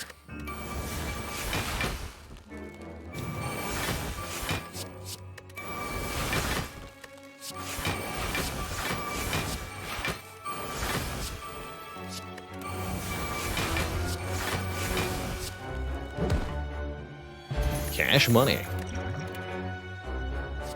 No such thing as too many shrug-it-offs when you've got corruption. Have I been tracking which characters I mastered colorless cards on? Not in the spreadsheet, but the bot will know. So if you type, for example, exclamation point mastered, and then the name of a card, the bot can link you to the run that the card was mastered on, and that'll tell you which character it was done with. Quantum Tuna says, which cards am I most surprised to have not mastered yet?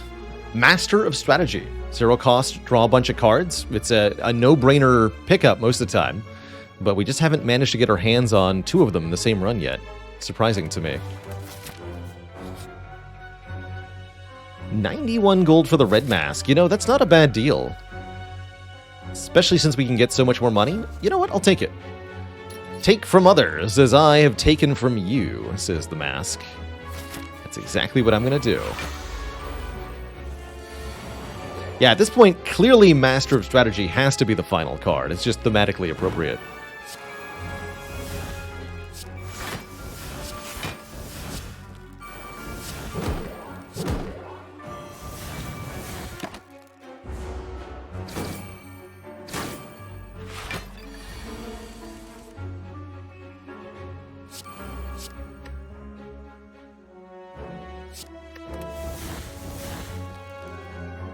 Interesting.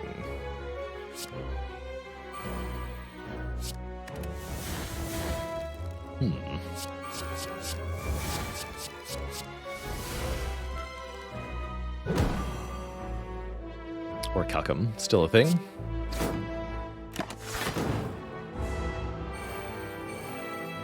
Haven't used that in a while.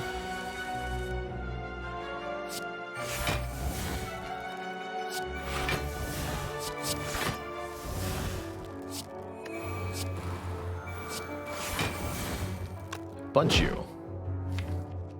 And I can exhume Burning Pact. Let's do that.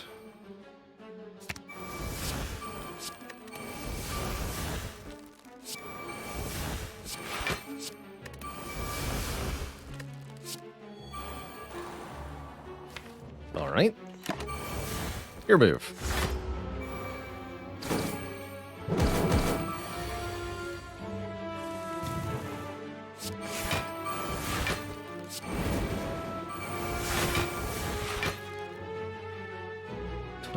Twice.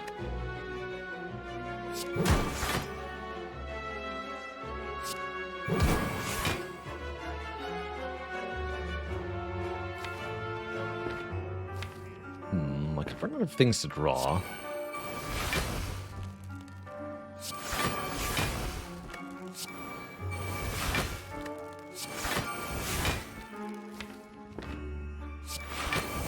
Now I have no block. Here we go. Do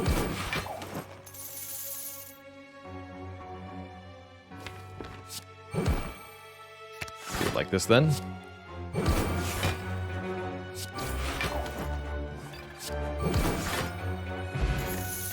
Two out of 3 ain't bad, as they say. Spot weakness is a skill that can get us some more strength. Kind of mixed feelings on that at the moment. I'll skip that one.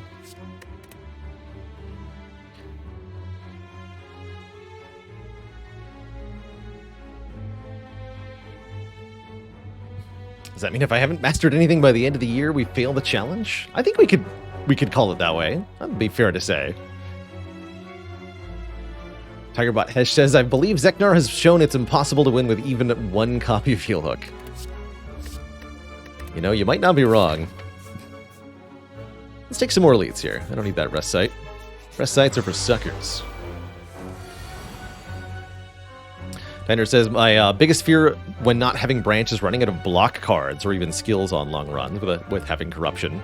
That last fight definitely showed it's possible. You have to carefully measure your blocks / your skills. It'd be quite tough to do it right.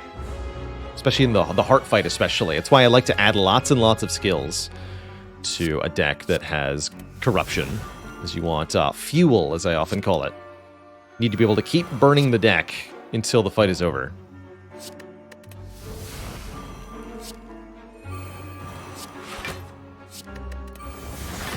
Ideally, you also want to have comparatively few attack cards in your deck. That way, if you do run out of skills or blocks, you're down to just a small subset of very good cards.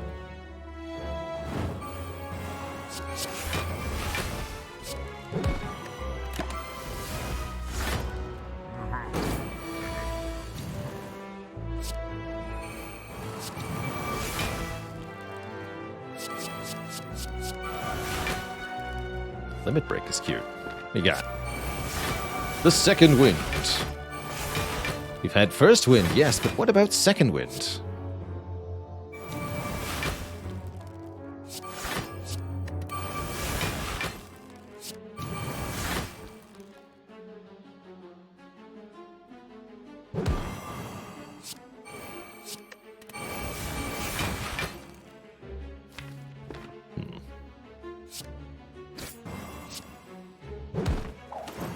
can stop there. And part of making sure you don't run out of block cards is stopping your turn once you've blocked enough. It might be tempting to keep playing all your cards so that you can keep drawing and playing more attacks. But if it means running out of block options for future turns, it might not be worth it.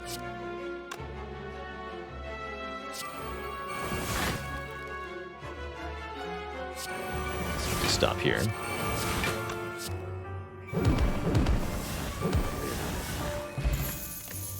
Perfect. Definitely don't want a Searing Blow this late into the run. Dupe Pot is very strong, especially on either Feel No Pain or Demon form in the Heart Fight. Tropic Brew could be useful. I'm also pretty happy with the Blood Potion. I think I'll just take the Entropic Brew. Keep it as it is. We could also drink the Entropic Brew and see what's inside, then pick up the Blood Potion. But I'm happy with what we have at the moment. Up to 4 Hand of Greeds we can land here. That's pretty sweet. Although I don't expect to get the full 4. Seems unlikely.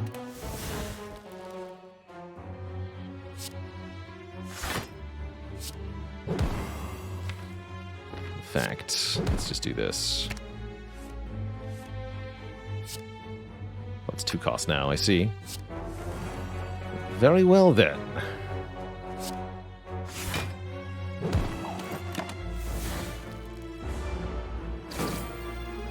Don't necessarily need to get the maximum amount of money here, but it would be nice.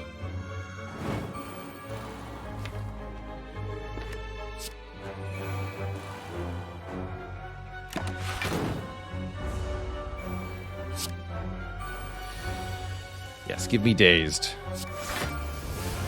Make it happen.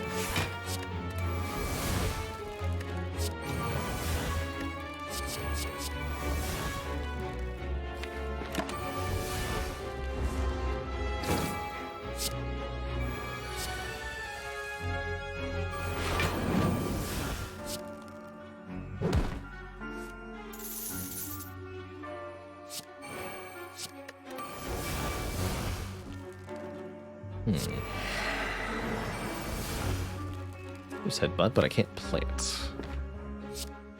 Problematic.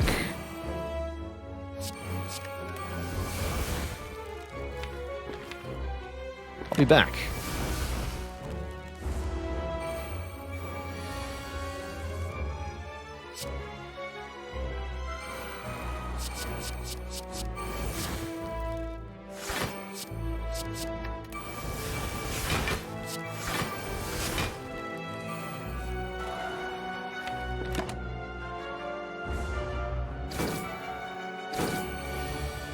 Adratains, thanks for the Prime sub. Welcome to the Cozy Sub Club.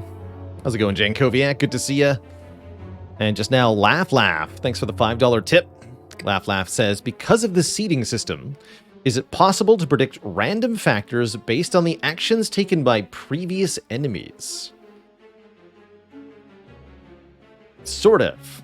I don't know that there's a way to interpret future events based on what the enemies do, but there are ways to gain information about future events based on certain random outcomes.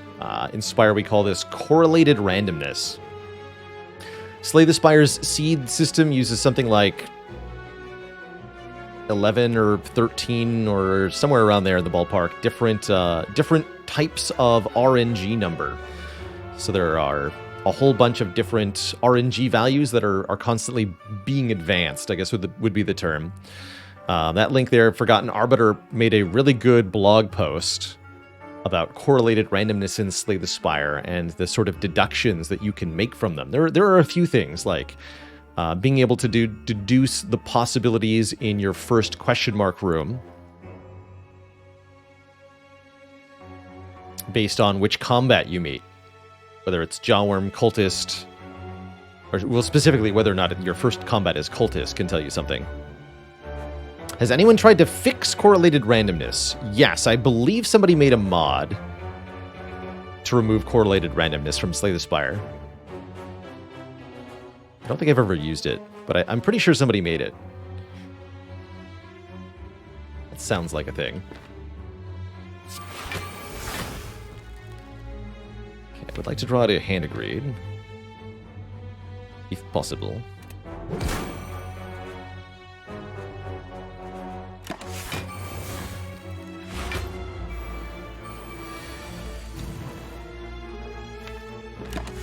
One more then. So if the first combat is a cultist, that tells you that your first question mark might be a combat. If your first combat is not a cultist, it tells you your first combat will not be, or your first question mark will not be a combat. And that's because both the determining what's in your question mark room and the determining what your first combat are kind of use the same RNG value, or the same number gets used in two different RNG values, actually, more accurately. There are a whole bunch of different RNGs that are used in a run of Slay the Spire, but they all follow the same seed, the exact same sequence of the same numbers in the same order. And that's, I believe, where the correlated randomness comes in. Is that by observing the output of one of the RNG values, you can know what a different RNG value is going to pull from the seed, number-wise. And that's Number Wang.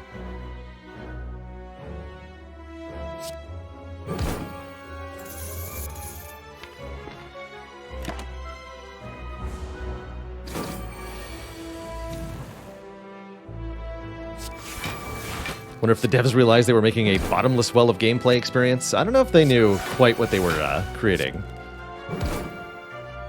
But they definitely set out to create this sort of on purpose. I'm going to take another Dark Embrace. One is good, two is better, in my opinion. Reptomancer will be no issue. We get a card draw and energy for each of these daggers that perish. That should make them sort of easy to kill. Only sort of, though.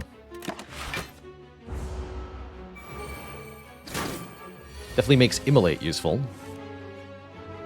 Immolate, hello? That's not what I like to see. 9 plus 14 is only 23. That's enough to kill, actually.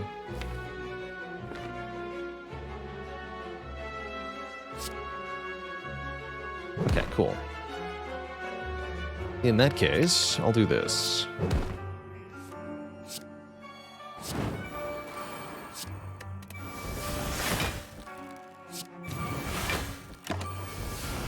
That's pretty good. Daggers stick around for 2 turns. The first turn they attack you for 9 damage and add a wound. On the second turn they deal 25 damage and self-KO.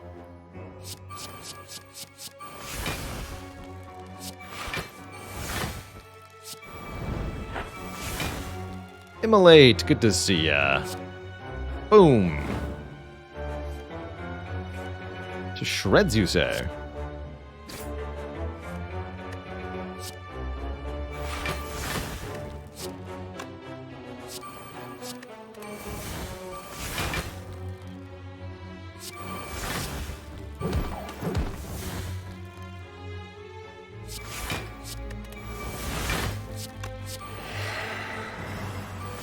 There's Dark Embrace.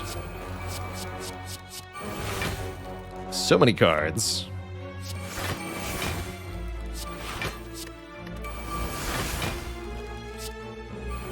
Not sure how I ended up with 10 energy, but I like it.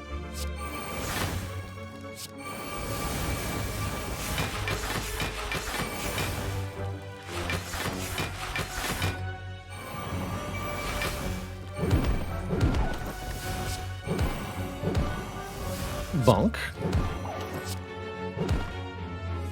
Thanks for the money, lady. And an additional 300 from the old coin. Cool. We'll be rich going into Act 4. How about another demon form? You know what? Sounds good to me. Double demon form.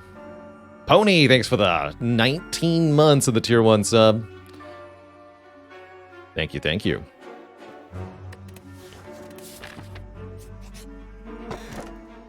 Pantograph doesn't do anything if you're at full health. Also, we need the Sapphire Key. So, we will be skipping the Pantograph.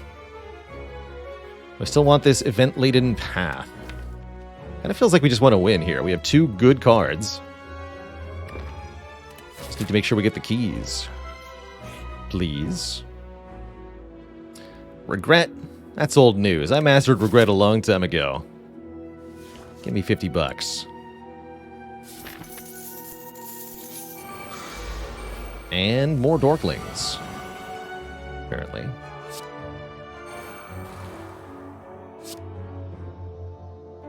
How dare they?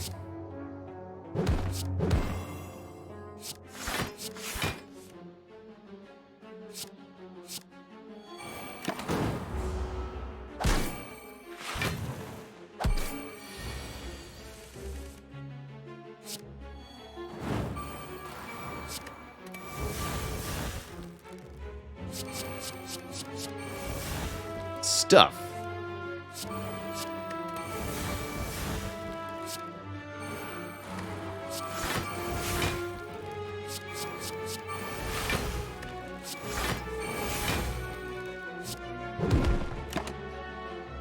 I'll be back.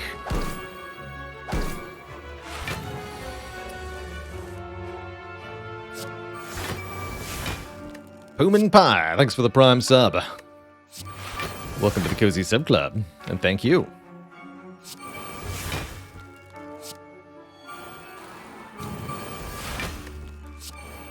Oops.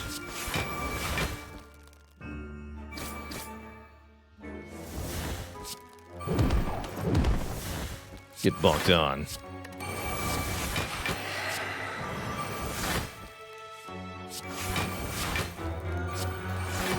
There we go. There we go. Just play your whole deck twice, gain 100 block, and kill all the enemies. Easy peasy. How badly do I want 25 gold here? Not that badly. Rather just proceed to the end of this run. Don't need any of those, and I think Liquid Memories is probably more reliable than the Entropic Brew here. Let's now drink the Entropic Brew, see what's inside. Colorless Potion. Get out of here. Liquid Memories is just as good as a dupe pot if you're using a non-exhausting card. It can also get us a card that was too expensive to play from the discard pile. A 2 or 3 cost Corruption or Dark Embrace and put it back into our hand. Could be very important.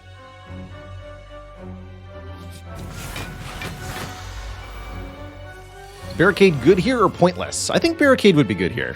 It'd be nice to be able to play the whole deck in one turn and then be able to keep all of the block so that we could focus then on just doing damage with the remaining turns. I think that would be quite good.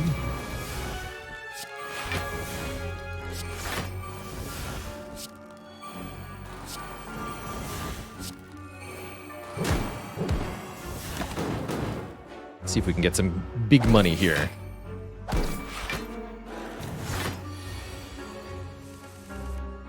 Big money.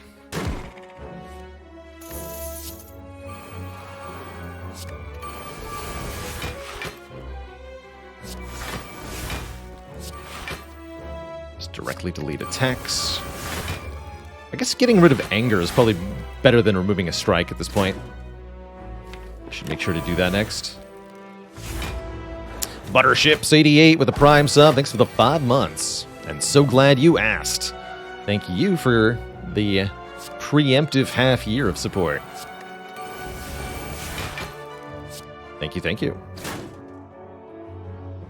Still can't kill you. Hello?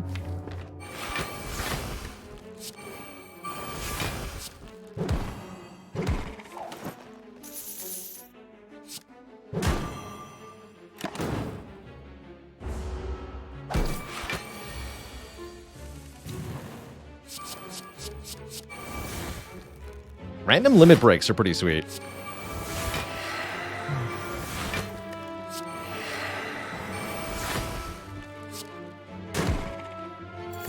Big money. And another Burning Pact is a must, in my opinion. The more cards we get that can exhaust our attacks, probably the better. Also to get rid of the decay curses. Just a couple more fights before the final act here. The Maw stands in our way, then one Elite, then the bosses. This kind of deck is really, really good at defeating Act 3 bosses, so I'm not too worried about Time Eater or Awakened One or Donu Deka. No matter who we face, I think we'll be fine.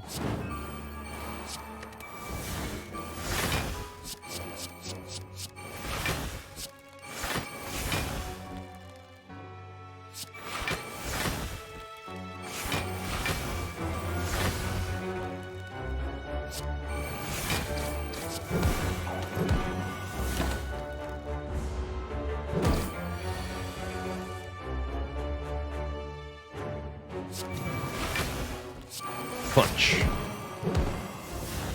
Enjoy being weak forever. Why isn't Time Eater a problem? In part because we have 2 demon forms. We're just going to be able to output so much more per turn than Time Eater could possibly hope to deal with. Even though we are able to play many more than 12 cards per turn. As long as we play exactly 12, we're gonna stop Time Eater pretty easily. Didn't forget to convert their Prime sub into a Tier 1. Thank you for that.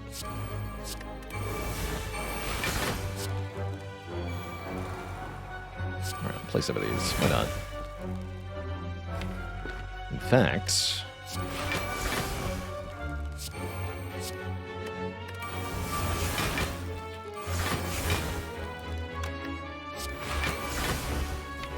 Come on.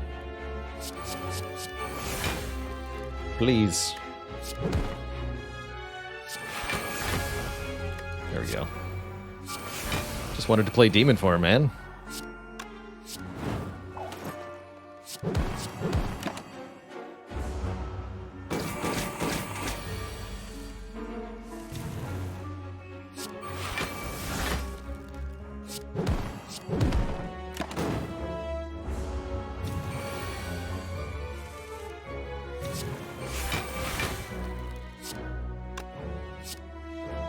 Bonk. Bonk. There we go. One more shrug for the road. Would this deck take a Body Slam? I think a Body Slam would have some use in terms of damage, but I think it would be ultimately unnecessary. We really don't want more non-exhausting attacks in the deck, for the most part. So, probably not.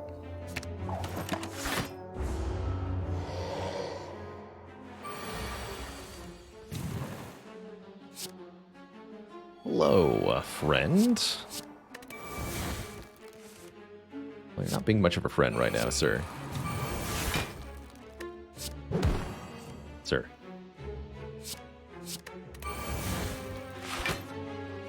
Okay. This will sting a little bit. Ouch. This is only 8. Not too bad. Corruption momentarily. Alright, we'll just wait on that. Bottom deck corruption can definitely be an issue for certain fights. As can this sort of cost spread.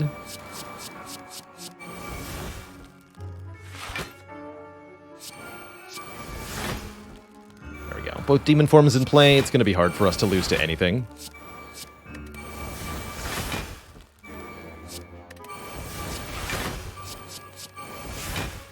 So many power throughs.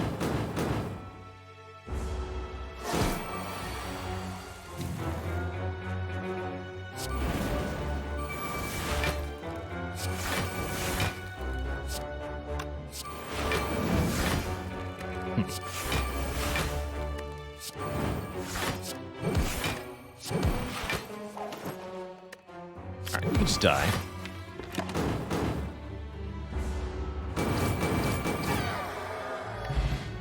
Get a Molten Egg. Bit late for that. Searing Blow +1. Anyone? Anyone at all? Could add a Rage, but I don't feel like it does a whole lot. Is Anger the worst card in the deck? Most certainly. Well, I guess technically Decay is the worst card in the deck, but we need the Decays for the Mastery Challenge. As far as non-mastered cards, or cards that are already mastered. Anger, yes. Definitely the worst. We don't like the fact that it creates another copy of itself. Have I ever done a Searing Blow build? Oh, have I ever? It's one of my favorite cards in this game. We've done many different Ascension 20 Heart wins with Searing Blow. It's a really cool card when it works.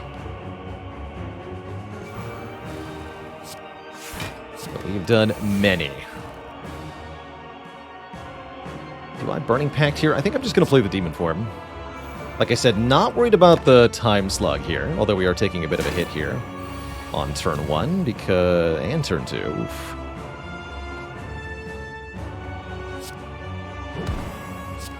Ouch, my face. Once our powers are in play, we're quite safe overall.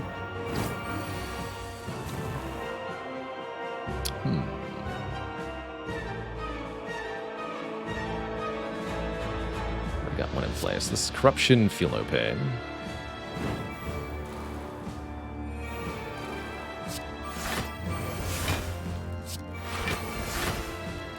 Good. We want to make sure we play all 12 cards so that we can start the Time Eater's timer anew here. Every 12 cards we played, this boss automatically forces our turn to end, which is very rude.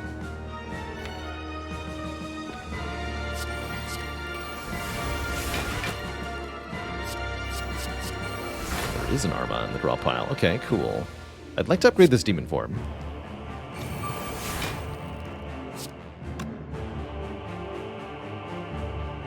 That would be great.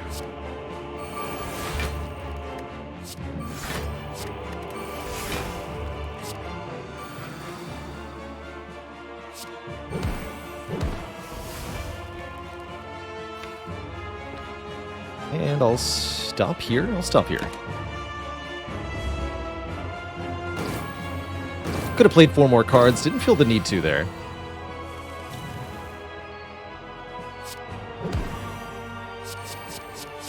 Double Disarm. That's spicy.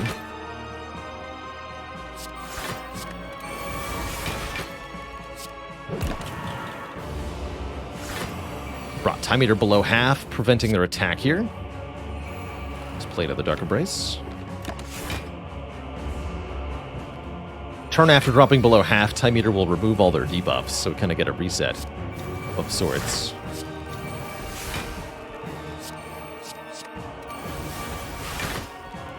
Put all these slimed in my deck. Hello? Anything to exhume? Disarm or double tap? Double tap seems fine.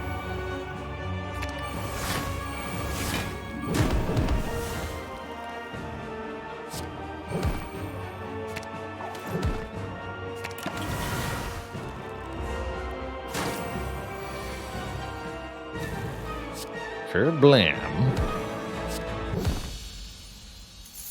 And that's why Time Eater's no problem. Awakened One could be an issue, though, but we're not fighting the Awakened One. We're fighting Donu and Deka here, and I think these two will be quite easy for this deck to dismantle.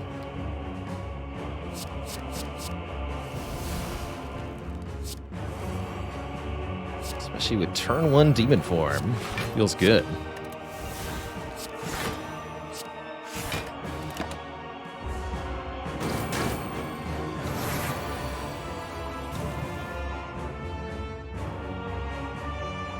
Time Eater will still gain strength for every 12 cards played, Romanoff. In that previous fight, we sort of reset the Time Eater's strength by playing Disarm repeatedly. But they were still gaining it normally. Do I dare Havoc? I do dare. Goodbye, Strike.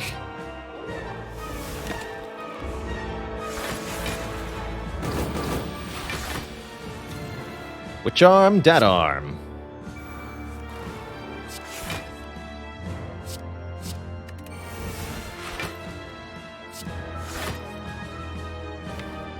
That's fine. That could add some free days into our deck during this fight, which is just helpful.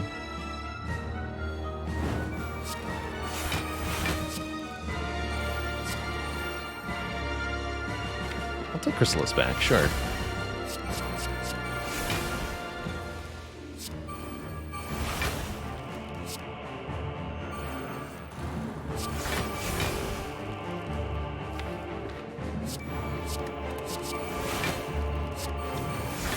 Twice as many hands.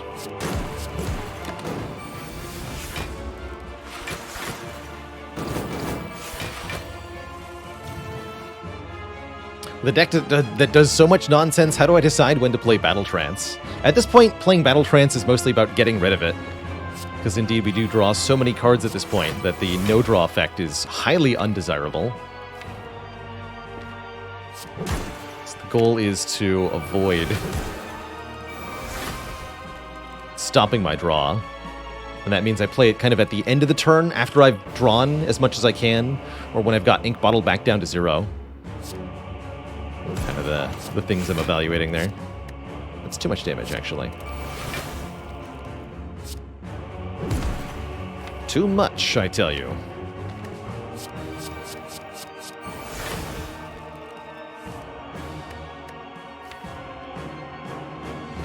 And I can exhume Chrysalis again. Wait, infinite? Kind of amazing.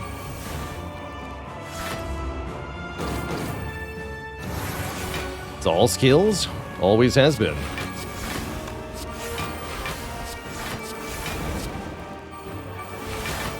So sometimes I just want to delete these battle trances. They're too much.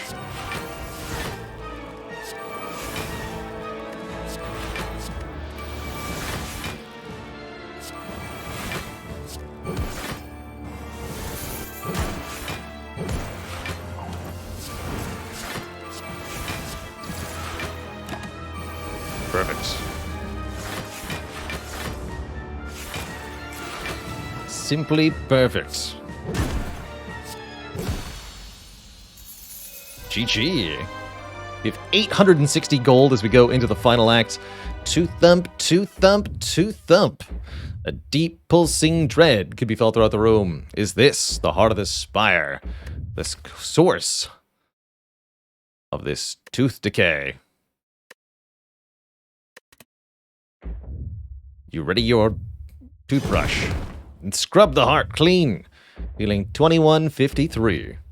Have I been here before?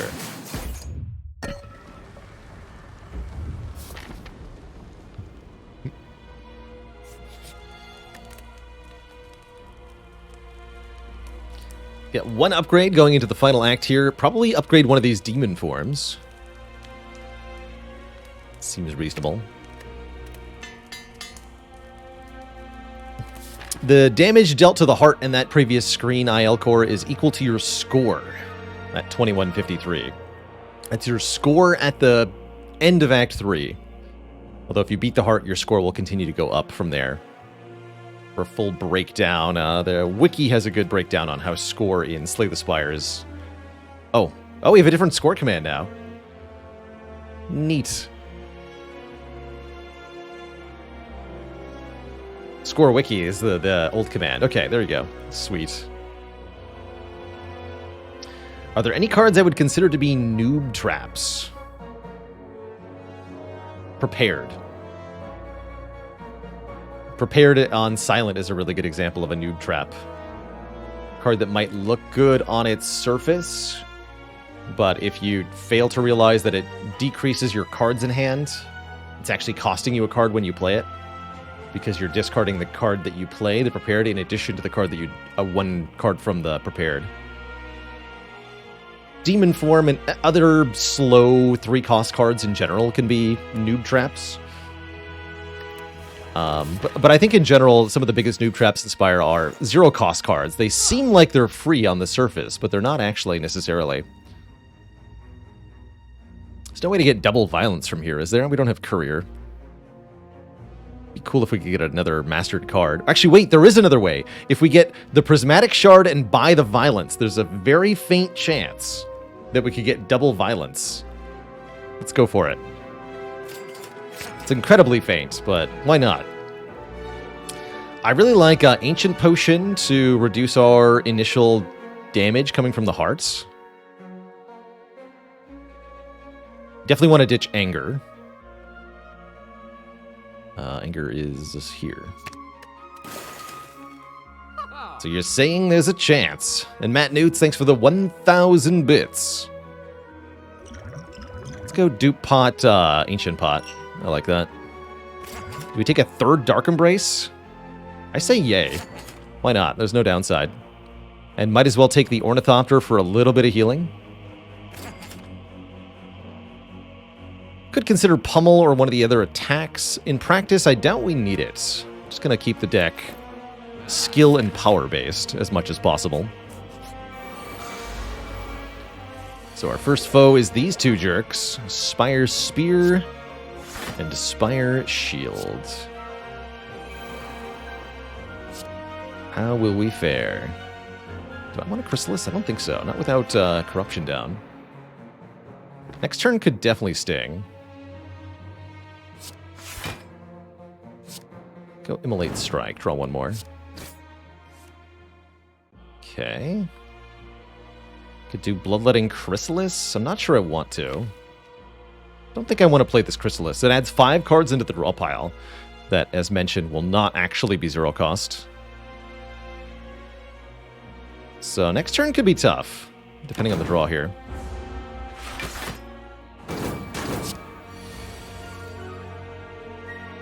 Yeah, that's pretty bad.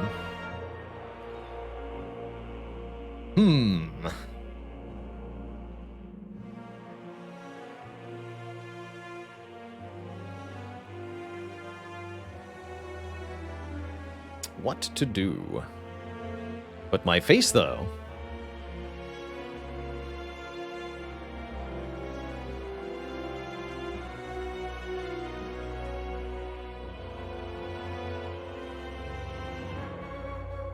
Why not Bloodletting and then Disarm on the previous turn? It would have been blocked by Artifact, but it would have been a good idea to remove it. Probably should have. Trying to figure out if we use a potion here or not. Do I Burning Pact or do I True Grit a burn? Could dupe True Grit, delete both burns, save a bit of health. Hurts to lose the duplication potion though. This is a little bit spooky. We got a lot of damage headed our way here.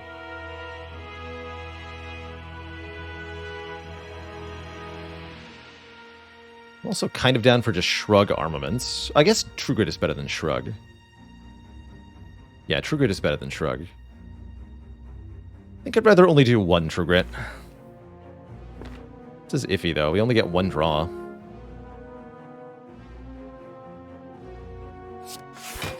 Missed the Feel No Pain, too. Ooh, that helps, maybe. Draws 1 more card, at least. And I can play this Dark Embrace. At the very minimum. We do lose a ton of HP here. I'm not happy about that. Ouch. Down to 24. And we could be in more trouble here, although I think we'll be okay with this draw.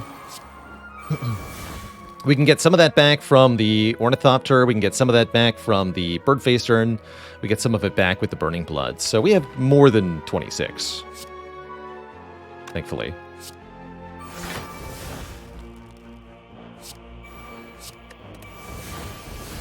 I'm going to try to avoid playing the Bloodlettings if possible.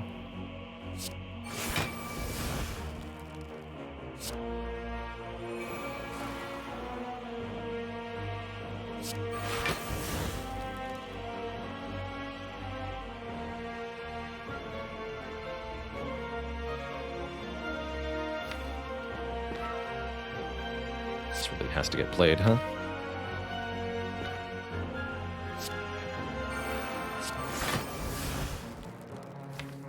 Choose violence. We don't choose violence.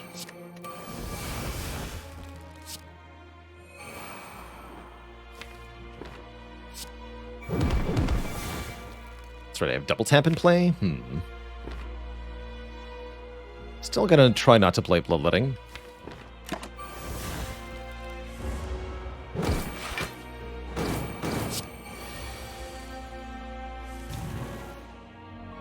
Here goes.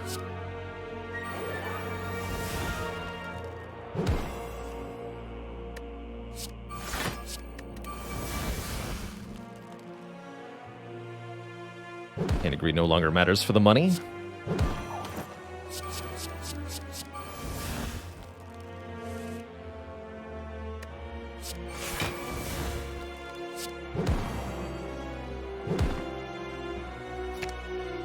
if I can, I might as well, right?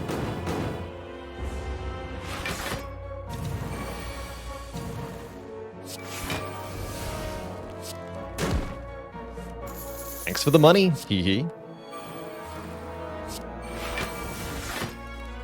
Is there anything I can exhume that would maybe help me here? I don't think so. Don't think so. In that case, let's just wait a turn. We'd also ideally like to set up probably Ink Bottle for the hearts. Getting to our important cards quickly could be a very big deal.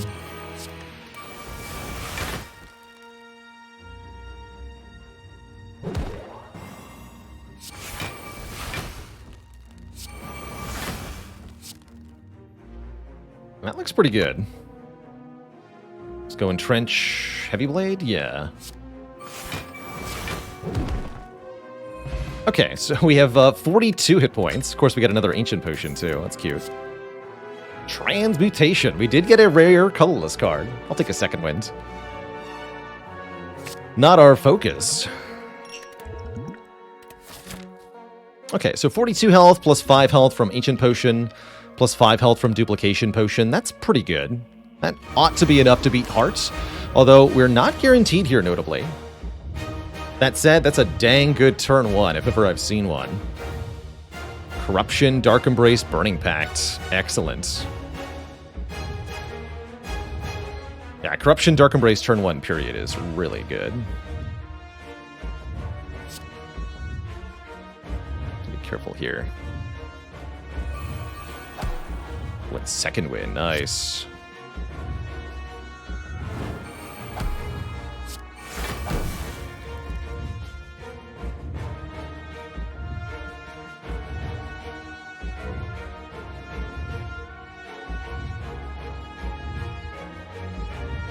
Not sure if I'm duping this demon form yet. Should have played Violence first, clearly.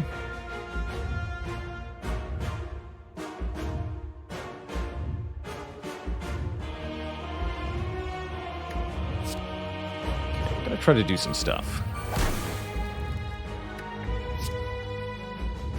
Don't like playing this so early, but it's gonna happen.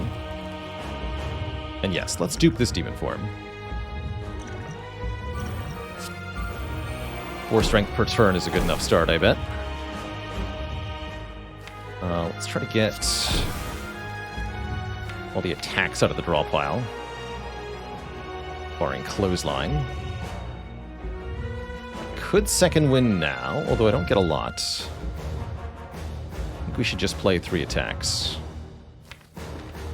Deal some damage here.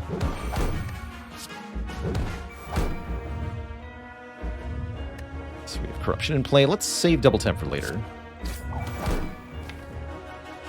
Just Headbutt Uppercut.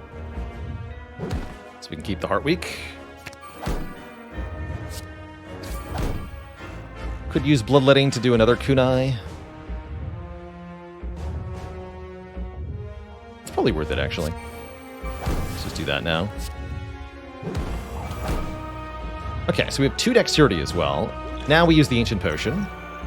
I didn't use it earlier because there was a chance we drew the Battle Trance, and if I wanted to play the Battle Trance, that would eat the artifacts. But now we can do it.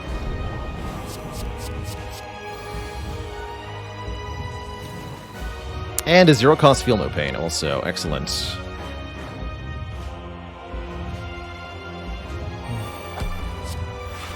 Alright, this looks like a very good draw order. I don't see this going too badly from here.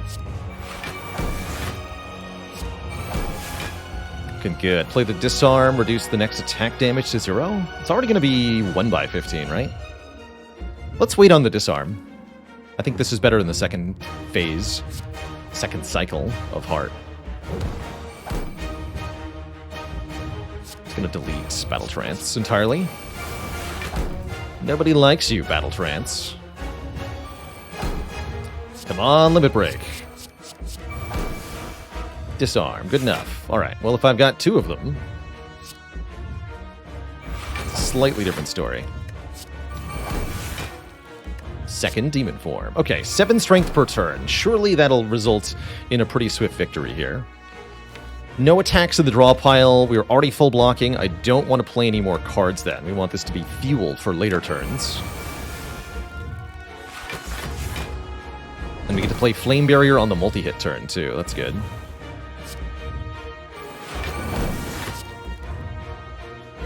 This is not the world's worst second wind, quite frankly. Kind of garbage cards in my hand right now. That's alright. Just let it all be. Deal back some Thorns damage here. Keep gaining strength per turn.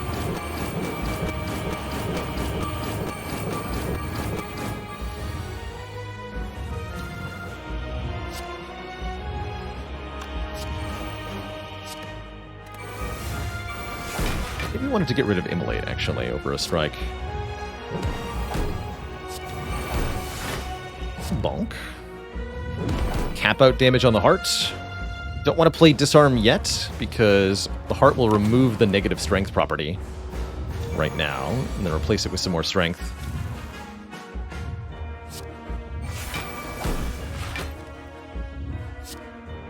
As well as Artifact that will block the next Disarm, but we can remove that, thankfully. Now we want to disarm it. If possible.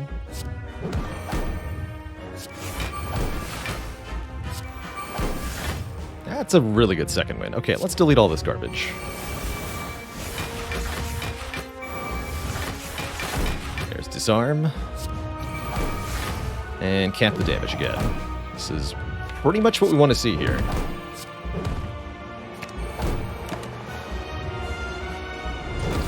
We have 32 strength now. So Heavy Blade does 165 damage. You know, like you do.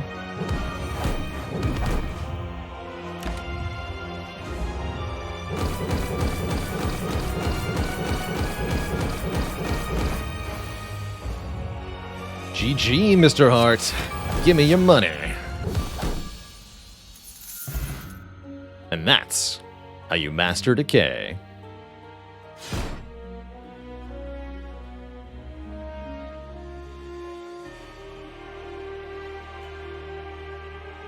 GG. GG, everybody. What an insane run to come back to. 2 out of 12 cards mastered. Meaning we're down to the final 10 as of this run. Holy moly. GG.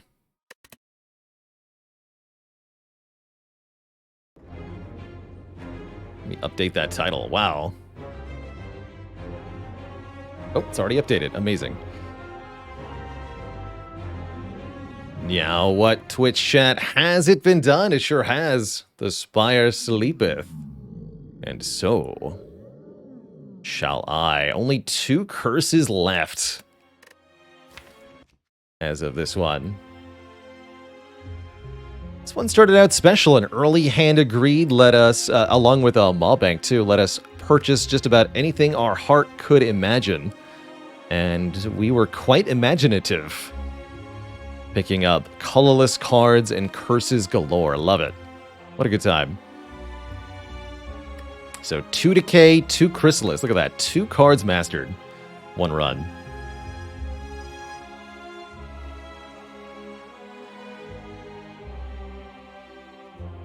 Jack of all trades, master of almost all trades.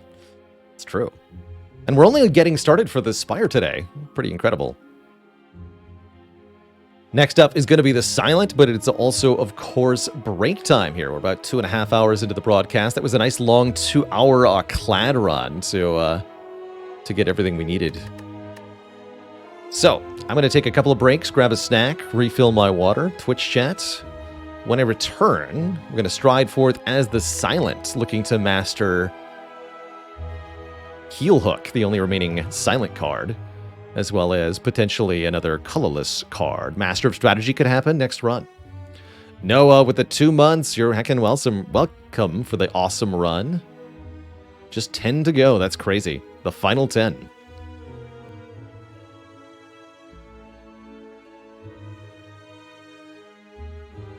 All right, I will be right back, everybody. Please don't go anywhere.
All right, Twitch chat.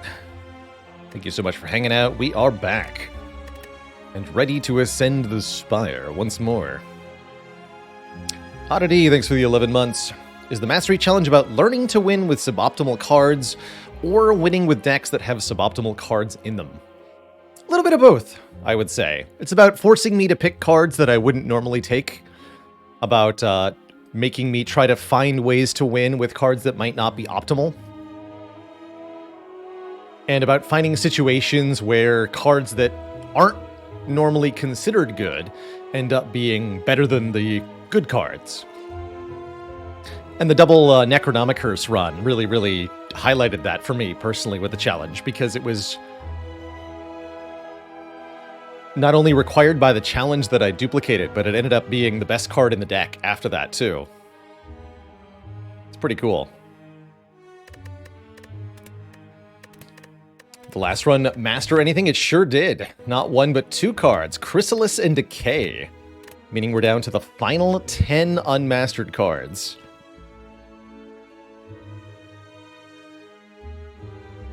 Heel Hook, 5 defect cards. Master Strategy, Violence, Clumsy, Pain. No, 4 defect cards and Enlightenment. Master Strategy, Violence, Clumsy, Pain. Cool.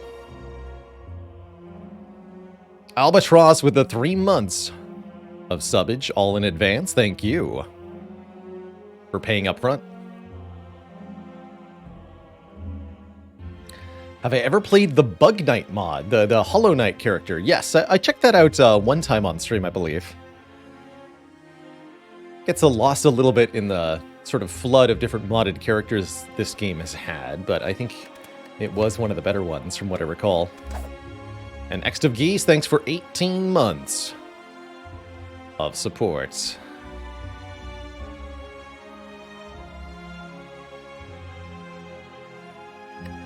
Pain is definitely going to be tough. And so is just winning is silent at all. A tough thing to do.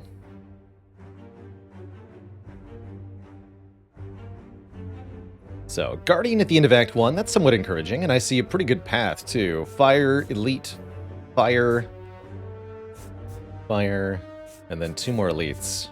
Lots of res sites, lots of Elites, pretty good for Silent. Maybe we start out with an extra Common Relic for some added oomph.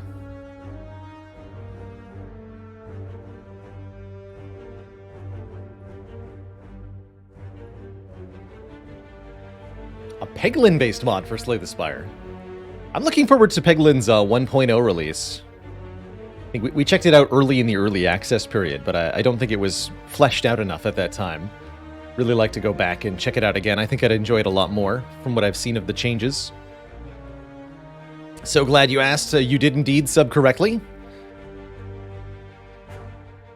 think you completed my YouTube channel? Wow. 100% speed run. So I hate to tell you this, but did you know that we have an archives YouTube channel? The main YouTube is one of actually only 3 YouTube channels. There's also archives, which is a full unedited upload of everything that goes on the live stream. So many additional thousands of hours of YouTube content should you so choose. And there's also the variety YouTube for whoops. Oh, that command's out of date. The Plays channel, there we go. Balor Plays. For our edited, non-Slay the Spire YouTube videos.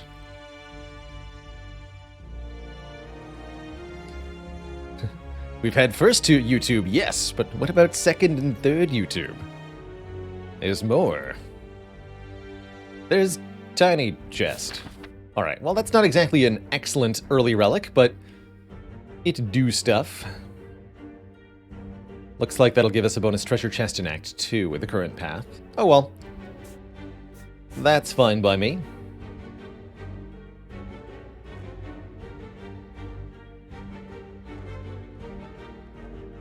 An Instant OS, thank you for the Prime sub. I feel like we've had like way over 100 subs so far today. Dang.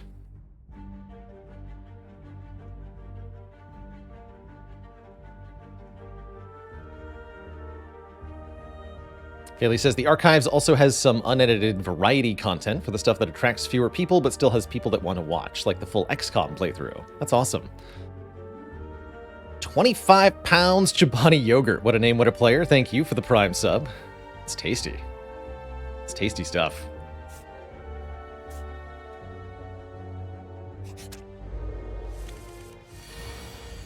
Guess I should vacation more often. There's definitely some upsides to it. What is this turn 1 here? Luke Dorf. Weeda Bomb. Thanks for the full year.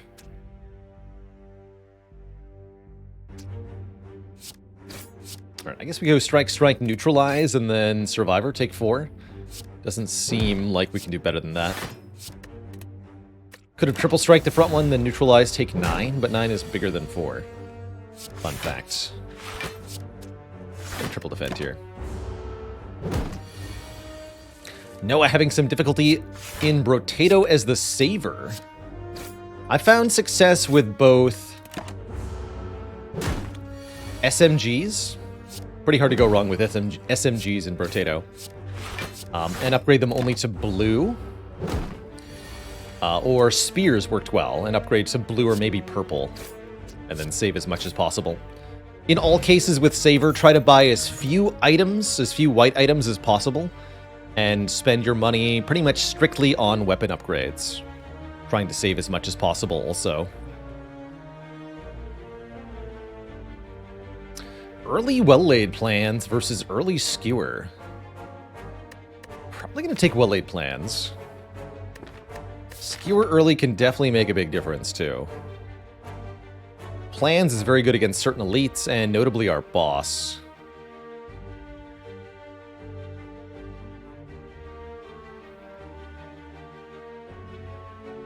Game Cavalier says, on average, how many turns should I be taking to kill the heart on A20? I would say your goal is usually 7 turns. Right, the buffs are on turn 4, turn 7, well, 8 turns then. 8 turns is your goal, so shooting for 100 damage a turn will help you get there. On the end of turn 7 is when the heart buffs to +4 strength and gains Beat of Death 3 on A20. So you're looking at 6 times 15 damage, and the heart hitting you for 3 every card you play. Most decks will run out of steam at this point, and the heart will overwhelm them. Although it's certainly possible to stay alive for another cycle or 2. Trying to win in 8 turns is kind of riding the efficiency curve, as I see it. So that's kind of the goal in most of my runs, is 7 or 8 turn win. How's it going, 039? It's good to be back. Castry said, my first defect heart kill took 15 turns with apparitions and echo form. That's pretty nuts.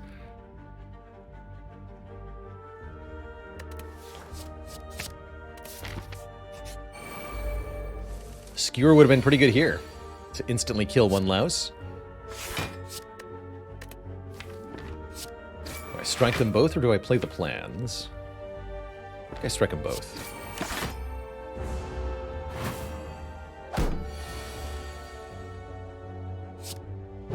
Then kill them both. Easy peasy. Get my $10, and either an all-out attack for AoE or a crippling cloud for a poison and weak to every enemy. Been a while since I've taken a crippling cloud early. I think it's a pretty good card.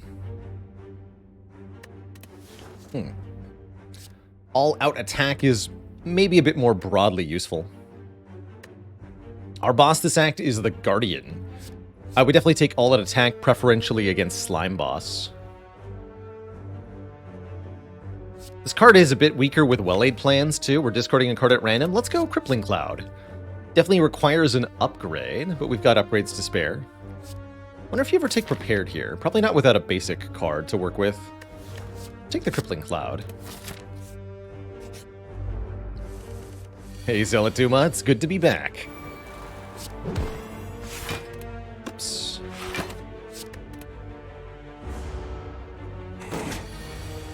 It is definitely good to be back.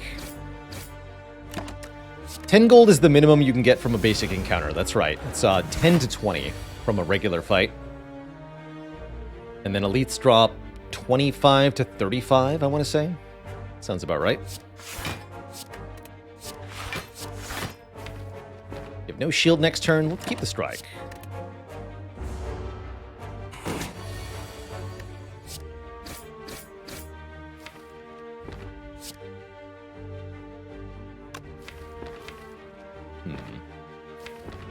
Do that for the damage.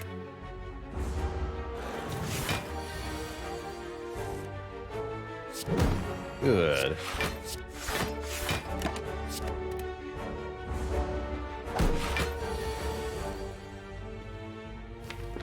Okay. I'll just keep doing this. If you say so, Jawworm. Now we can kill.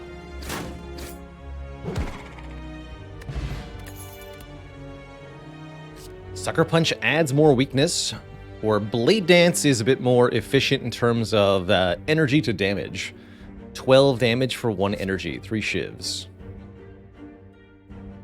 Is Tiny Chest the worst common relic? Juzu Bracelet is definitely up there too. Omamori is potentially just as useful, if you don't see any curses. There's a couple others that don't do much.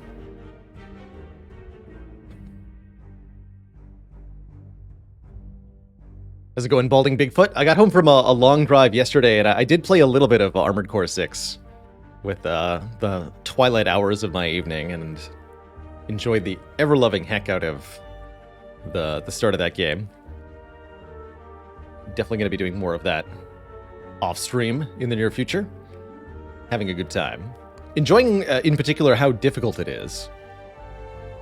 Doesn't play around with the enemy and encounter design.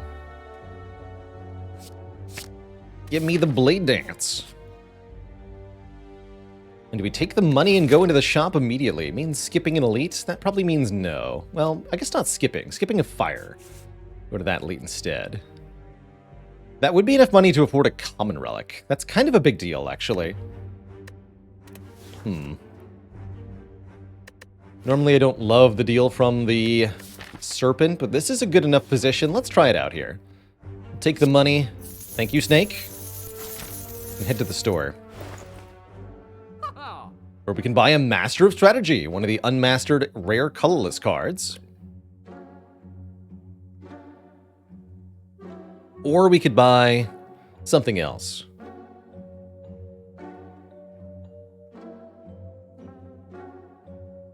And Stell, thanks for 36 months, 3 Imperial years of support.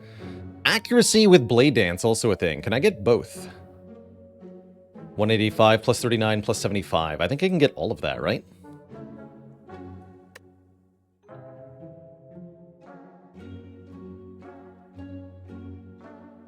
No, I cannot. Too expensive to get all 3. If only we'd gotten a ceramic fish instead. Alright, well the accuracy can wait then. We're here to master cards, so we better take the unmastered card. Hopefully another accuracy will show up. Good morning, last kerfuffle. What's more terrifying is Silent Gremlinob or Floor 1 Jahorn? Terrifying.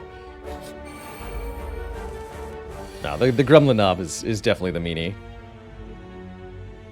Definitely. Take 4 to play Crippling Cloud? That's probably worth it, right? Well, this fight's easy enough. No, this fight's easy enough. I don't need to take 4 at all here. These enemies have very low combined health. Now, Floor 1 Gremlinob, that's a thing. That's not a thing. Thankfully. Be horrifying. Alright, 3 damage. That's better than 4. I guess.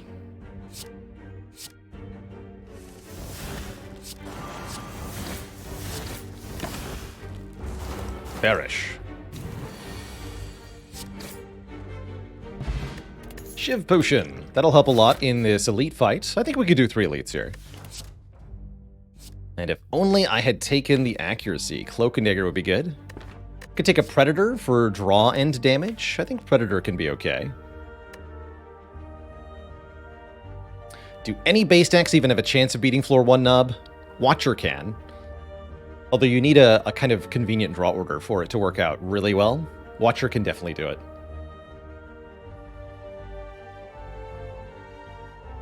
Something like turn 1 Eruption and 2 strikes, turn 2 1 strike, 1 Vigilance, turn 3 Eruption and 3 strikes. I think that would work.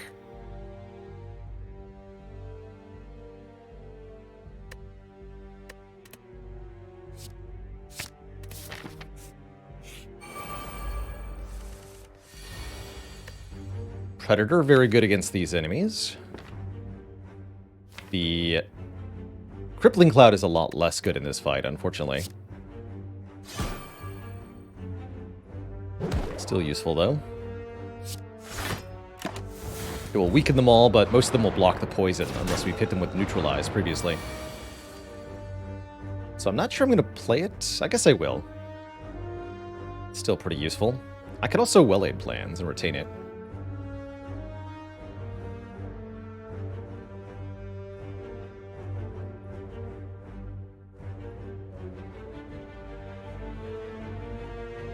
Guess I'll Well-Laid Plans and retain it for now.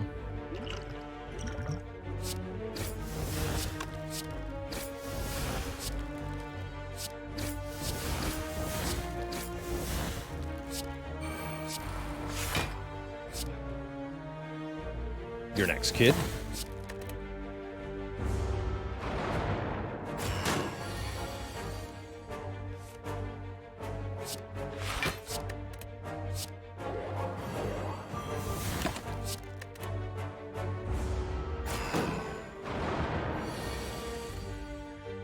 Although again, without actually applying the poison, it's not that useful. A little bit sad.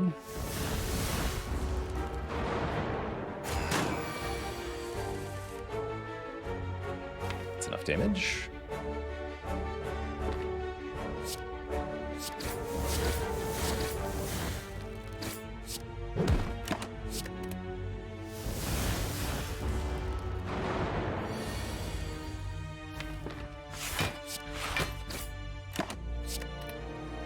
Good fight.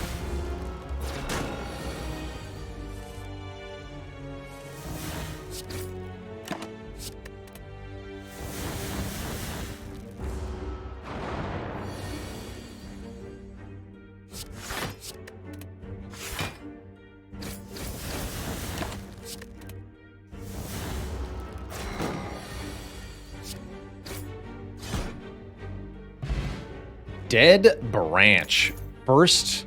Second relic.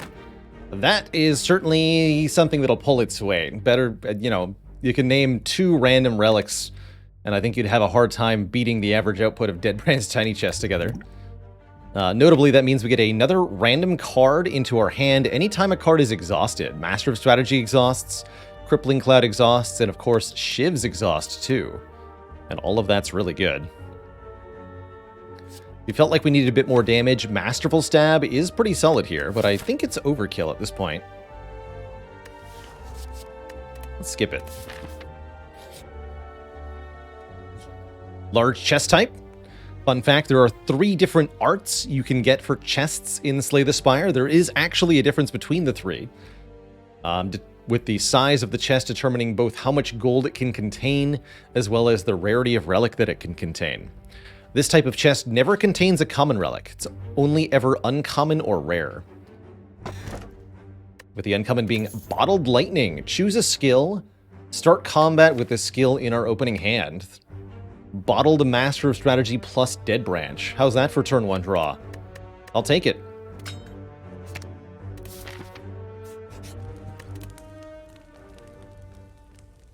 And I'm going to upgrade the Blade Dance. 1 more Shiv is both 4 more damage, but also 1 more random card with Dead Branch.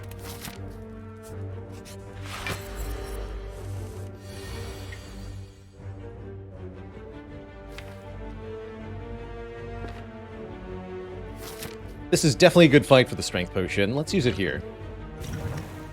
And I'll open with Predator Strike. Don't play this. Get a new random card from Cindersbane, which is a Wraith form.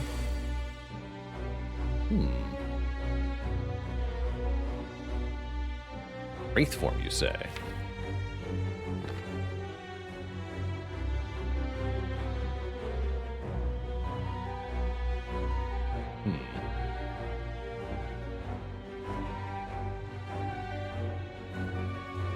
And I could use it with the Ancient Potion if I wanted to.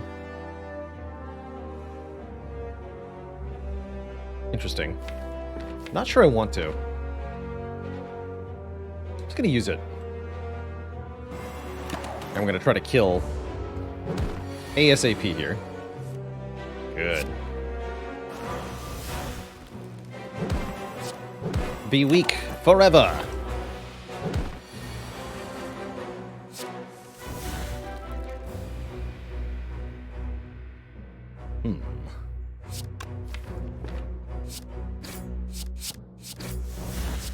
Ooh, calculated gamble.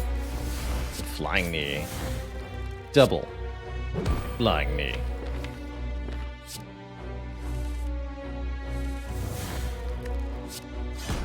That's one dead Lagavulin.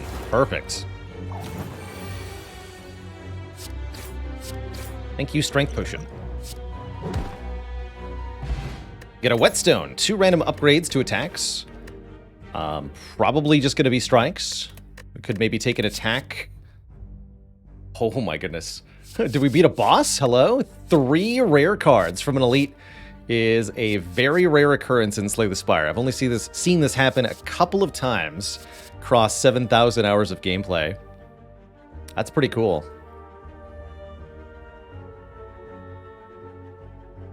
This can happen at random, only from an elite fight. You cannot get more than 1 rare card from a regular combat. Without In-Law's Gift, anyway.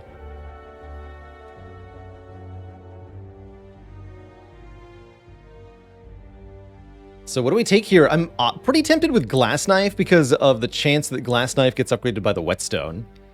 But I think both Tools of the Trade and Phantasmal Killer have some use, too.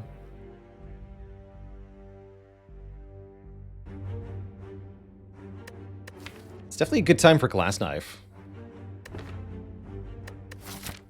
Take Glass Knife. Very solid Act 1 card. It does not get upgraded, but Neutralize does. That's pretty cool. And we can use our upgrade on the Glass Knife if we wish. We don't have to.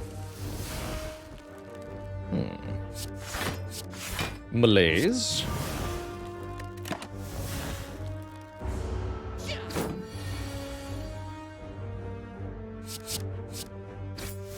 Getting more cards in hand is always nice to have options. Some of them are going to be 0 cost too. That's always good. Let's just go Survivor. Actually, I probably could have killed there, huh? Actually, not quite.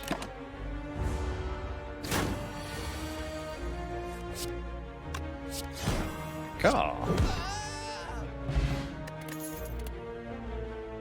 Infinite Blade's a bit better with Dead Branch. I'd still, as a general rule, prefer things that immediately make cards. I think we skip. These are both takeable commons, but we have enough damage, especially with the Glass Knife. We don't need more attack cards at this point. It's one of the really valuable things about a card like Glass Knife. Because it's so much damage in one card, it means you can skip 2 other attack cards that your deck might have needed, and therefore have a smaller deck overall. We've got health to spare. I'm willing to click up to 3 times here, but only 3 to get a relic. 1, 2, 3 to get a pantograph. 18 health for 25 health. As long as I don't die right now to the super sentries. Although I think that'll be pretty tough because of Dead Branch. Stronks. The Strabonkening. It's a good time to play Crippling Cloud.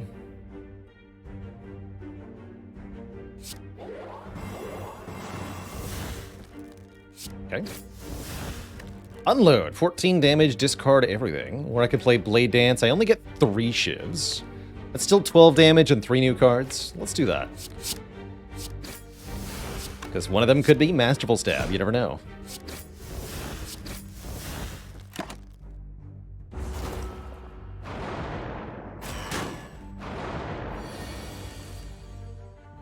Here's Glass Knife. A little bit wasted, some of this damage. That's okay. Let's take 2 more to get Well-Laid Plans in play.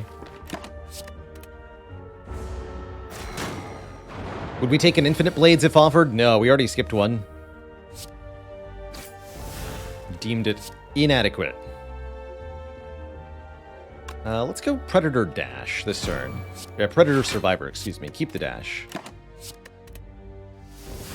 Very dense 1 card. Excellent.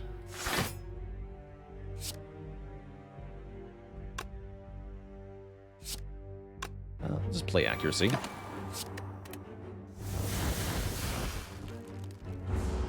Perfect. Corpse Explosion ends this fight a lot sooner.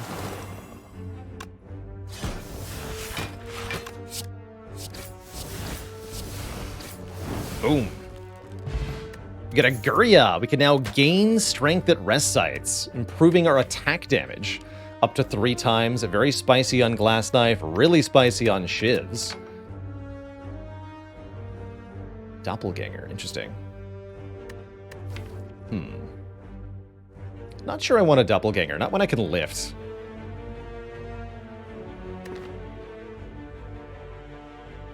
Definitely want to start lifting, though. That's for sure. Let's skip here. We can lift here because we're getting 25 more health going into Guardian. And this deck with 1 strength and Dead Branch should beat Guardian pretty easily, even with no potions. How's it going, Gingy Merchant? Welcome to the stream. Have a seat, relax, and enjoy. Do you even lift?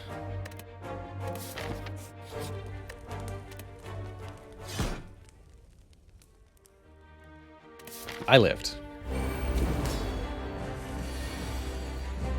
Sure do. One of the hardest parts of the Guardian fight is doing enough damage initially to prevent that first attack on turn 2. Fortunately, we seem to be there. What am I drinking? I got a San Pellegrino, Blood Orange, and Black Raspberry right now. Flavored seltzer water. Accuracy, sure. I'm drinking blood. Nightmare. Bit expensive. Although we have set up a Nightmare. Curious. Sir Pack with 32 months. Thank you, thank you.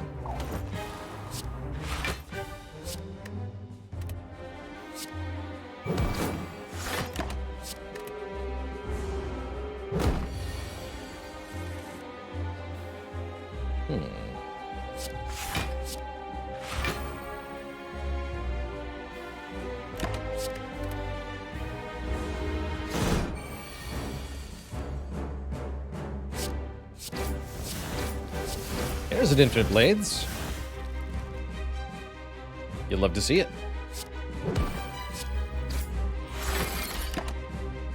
Keep that.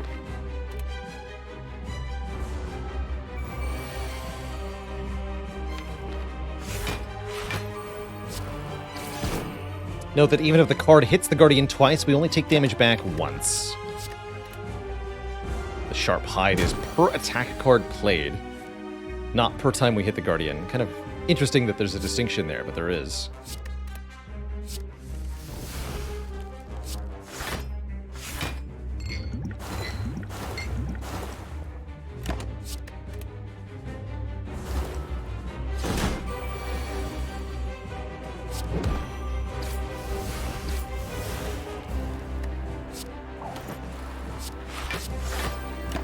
Have some poison.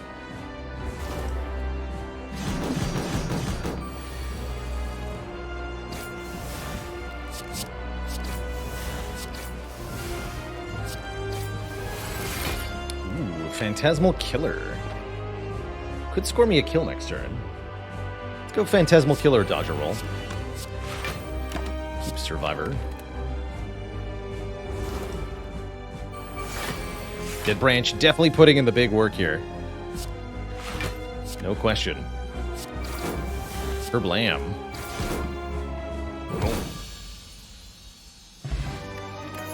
Strength Potion, and we could take another Glass Knife. We could take a Bullet Time. Bullet Time Dead Branch seems kind of good.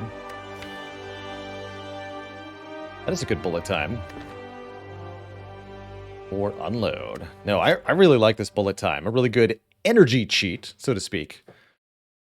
We can't draw any more cards on our turn, but we can still create new ones into our hand. And everything that's already in our hand becomes free.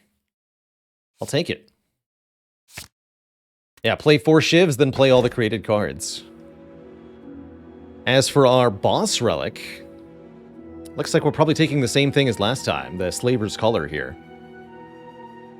Dead Branch is very energy hungry in general. The more energy you have, the more of your random cards that you can play. The other options are a bit more limiting. Tiny House is just kind of weak in general, although not terrible. And Calling Bell is unreliable. 3 random relics and a downside, which might not be anything at all.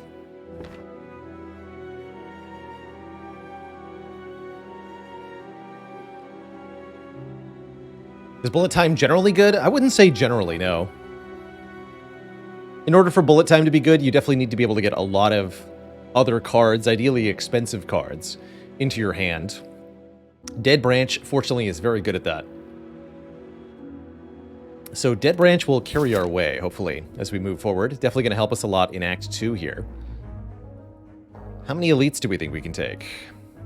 I think we can do 3. I'll do these 2. 2 events to get a treasure chest here. I prefer to do that earlier. Doesn't seem viable. I guess we could go this way. And that way we get another treasure chest here. Back-to-back relics before we go into the second elite. How's it going, Timmy K? I was not streaming this when it very first came out. But I started streaming around, well, September of 2018. Still during the early access period of Slay the Spire. Back then, Ascension 15 was the highest difficulty. I think it later fully released, I want to say November or December of that year. So I started streaming it a couple of months before 1.0 release happened. And I did the Ascensions evenly, more or less, climbing with all the characters at the same time. I've always strived to play all of the characters in this game more or less evenly. For me, that's partially as an anti-burnout mechanic. Distributing my efforts across the 4 characters prevents me from getting too frustrated or bored by the game and any of its aspects. Ninja Oriel with 6 months. Howdy. Howdy, howdy.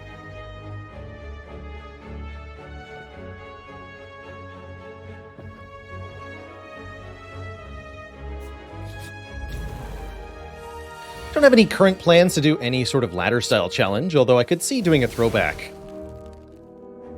now and then. Is this a good fight for the Ancient Potion? I'm not sure we need it.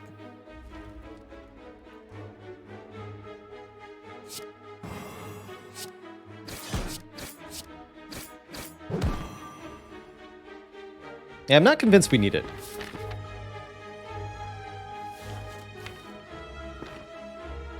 Well, there's not that many other good uses for Ancient Pot in Act 2. Let's just use it now.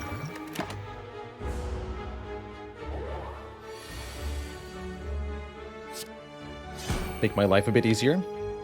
Definitely.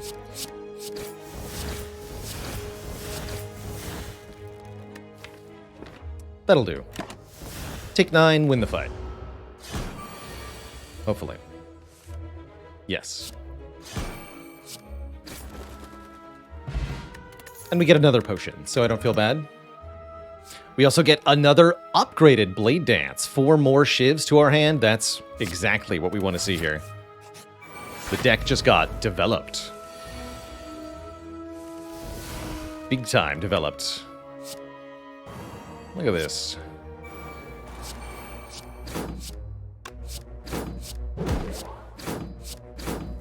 We keep the Blade Dance for the double damage turn. 10 damage. Beautiful. And a backstab. 0 cost, deal damage, exhaust. Can't ask for better than that. Blah says, have I ever managed to get Corruption Dead Brance with a character other than Ironclad? Yes, we have. With Prismatic Shard, I think we did it on Defect, which was quite fun. I don't think I've done it on every character.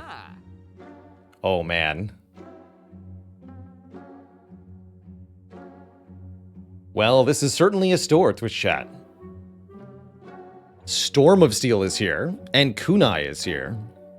My only regret is that we can't have both of them. Kunai is definitely very good with the blade dances. For playing 3 attacks in 1 turn, we'll get a point of dex, and that is huge. Absolutely huge. Scaling our dexterity up massively during combats. Storm of Steel, pretty good also, discarding our entire hand and replacing it with shivs, letting us look at tons of cards in 1 turn. My only regret is that we can't do both.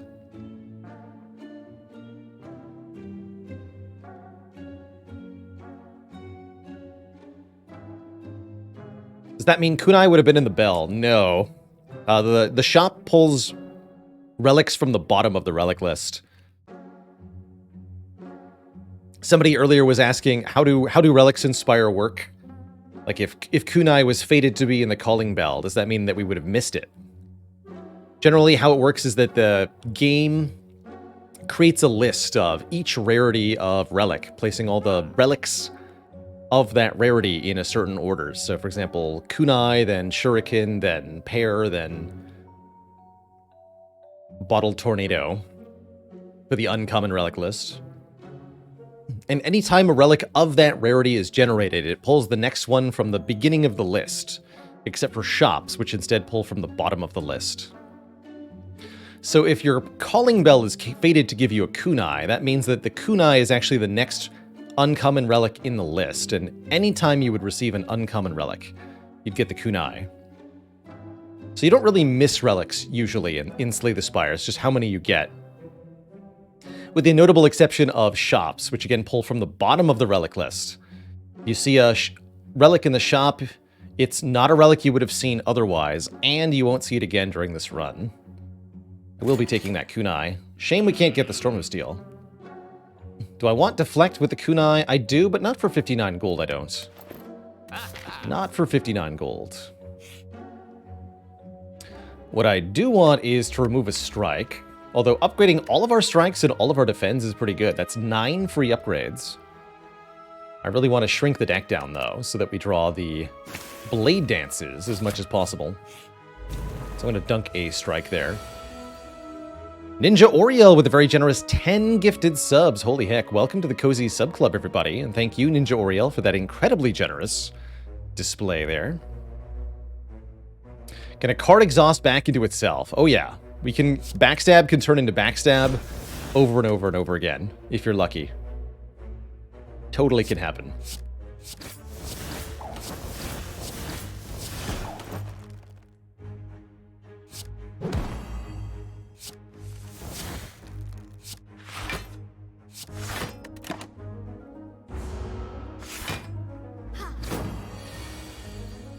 Uh-oh.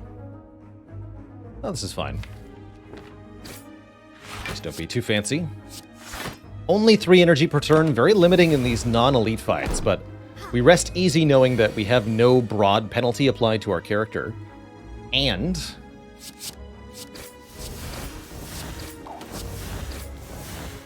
we'll have more energy during the elite fights. Okay, now we can bullet time.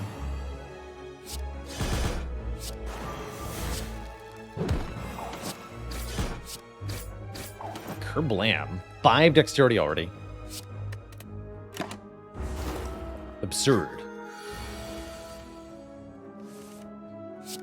Simply absurd.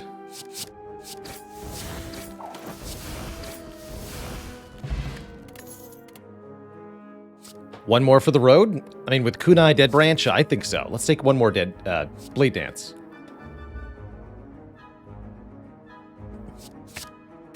One more, please. And then we go Elite before Fire in order to get another question mark here for Tiny Chest. I think that's worth it. Our first Elite, the 3 Slavers. We're going to have most certainly a bad time versus us in this fight. Oh, ha ha! Get wrecked, nerds. Storm of Steel and Corpse Explosion are both here. Get destroyed.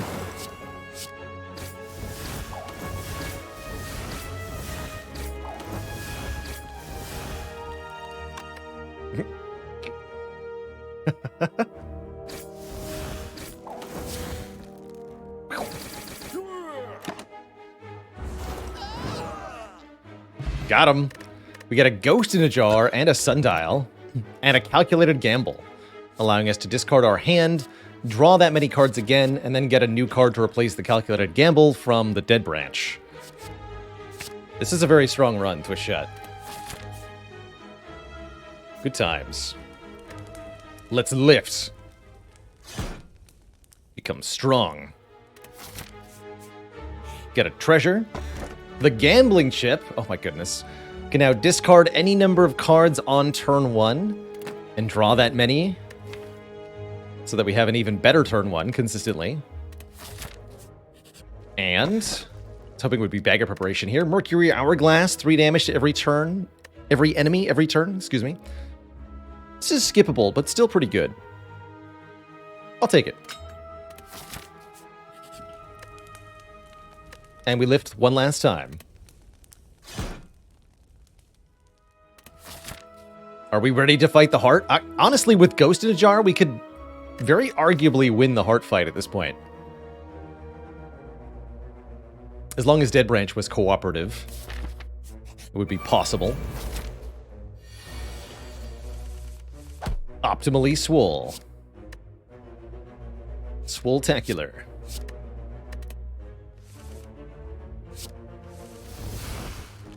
That is a lot of shivs.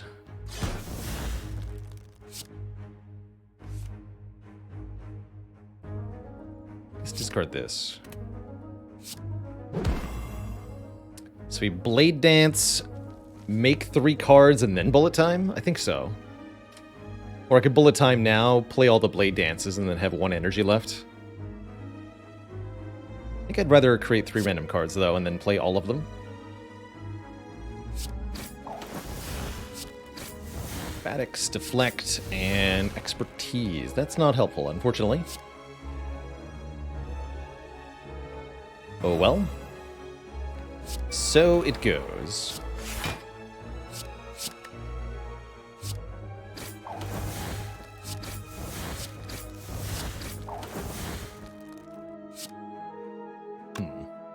Might have to kill the gremlins now.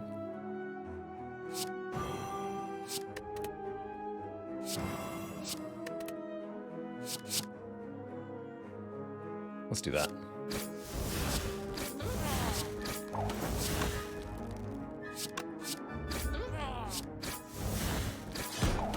Although concentrate. Cute.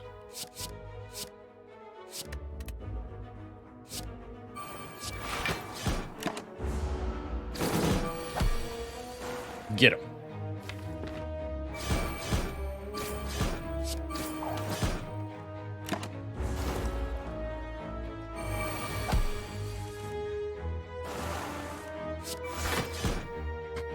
Run! Run. Run for your lives. Because I've got an Acrobatics Plus. Seems like a pretty good card. One could argue Setup actually has use in this deck. I'm down for more card draw. And I'll take the Healing Potion, too. Cultist plus Chosen. Classic fight. Let's see if we can get the Chosen one dead on turn 1 here.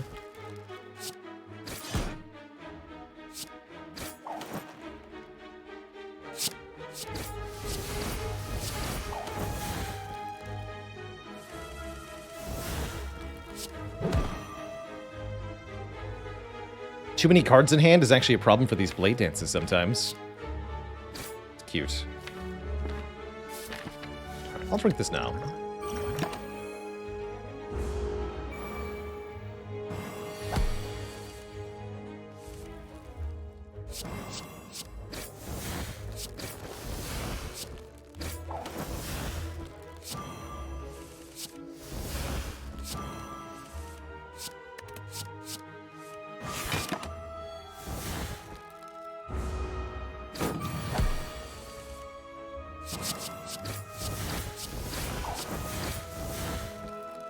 So we could kill, but I want to keep healing. Don't want to do that yet.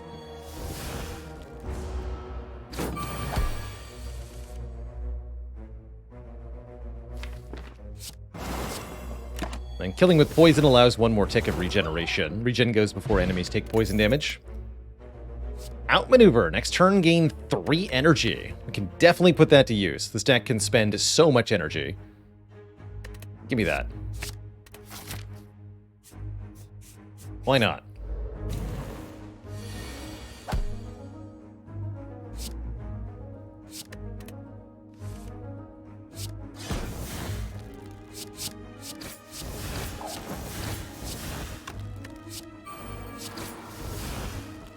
Let's go outmaneuver, glass knife.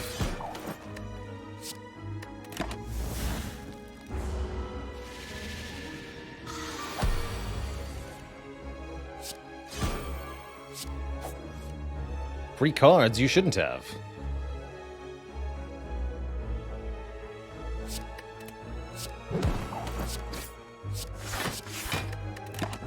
Get him, Hourglass. Boop. Beautiful. Grand Finale. Pretty hard to make work with the Dead Branch, I bet. None of these attack cards seem all that good. They're no Blade Dance, after all. Skip it.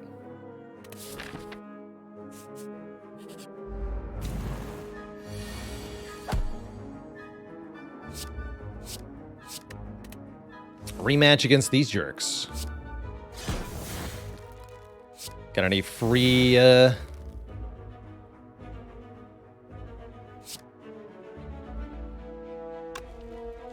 free corpse explosions in there? I would love some.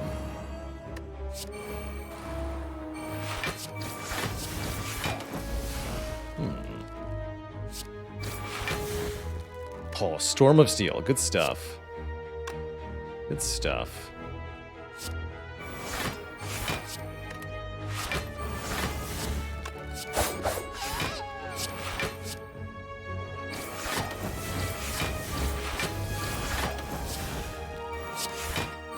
More shivs.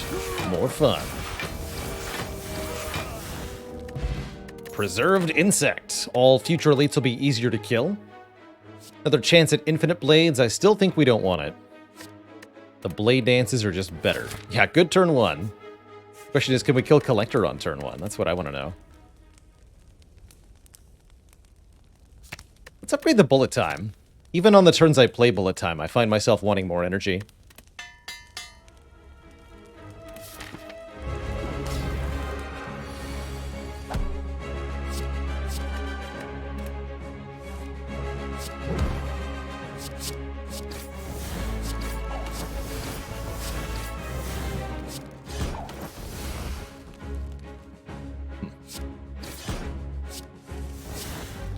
Gamba.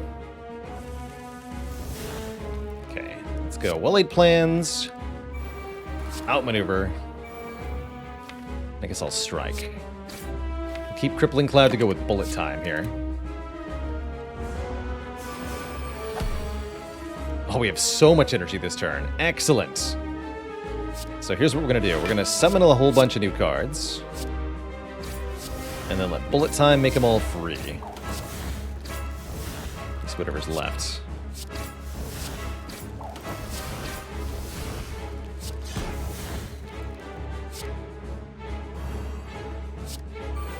Envenom plus Riddle with Holes. Let's go. Plus a whole bunch of strength, too. Excellent. Now I'm also a ghost. Beautiful. Feels like cheating.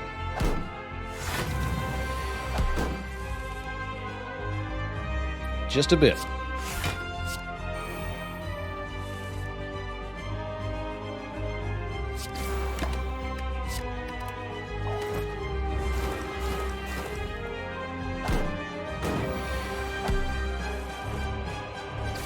GG, collector. GG.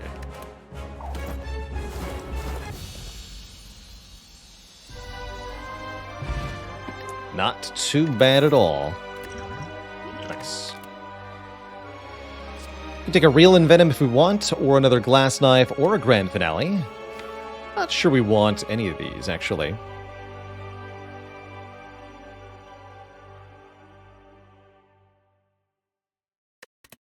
Skip them all, I think.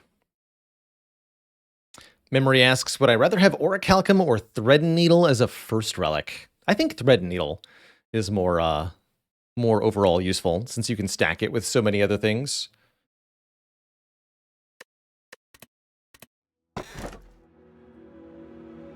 Limit us to 6 cards per turn. How about no? I think that's a good way to dunk our run here. I can take Runic Dome, blind ourselves to the truth but gain more energy. Or I can transform and upgrade 3 cards into new, potentially better cards. Certainly wouldn't mind transforming our 3 unupgraded strikes. With the Slaver's Collar and Outmaneuver and Bullet Time, we arguably have all the energy we need most of the time. Get 3 heal hooks, now we're talking. Am I worried about blocking against hearts? The Kunai should help with that.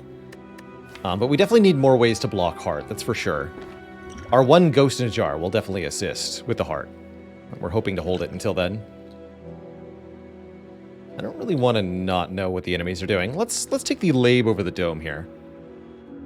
I think Runic Dome is okay, but we can do better. Oh, that was pretty good. We get a Terror Plus, an Escape Plan Plus, and a Cloak and Dagger Plus. They all fit with the deck, that's for sure.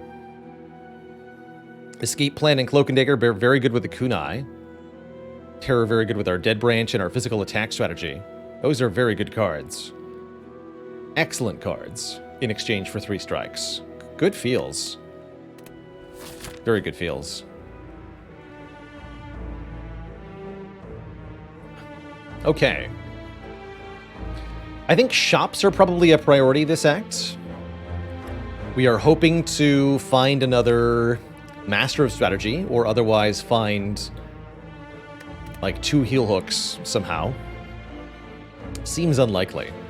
The best way to find Master Strategy is simply to go to as many shops and, I guess, question mark rooms as possible. You also get a bonus chest that way. So yeah, let's do something like this. All events and all shops. And we still get 2 elites even, which is nice. Yeah, I'm quite happy with that. Sounds good to me.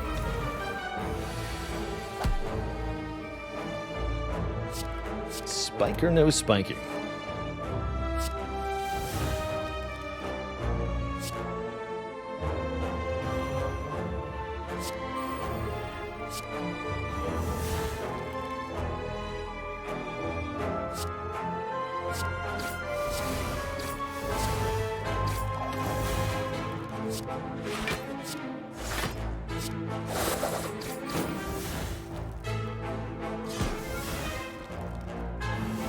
Oops. That's right. You can't gamble after playing Bullet Time.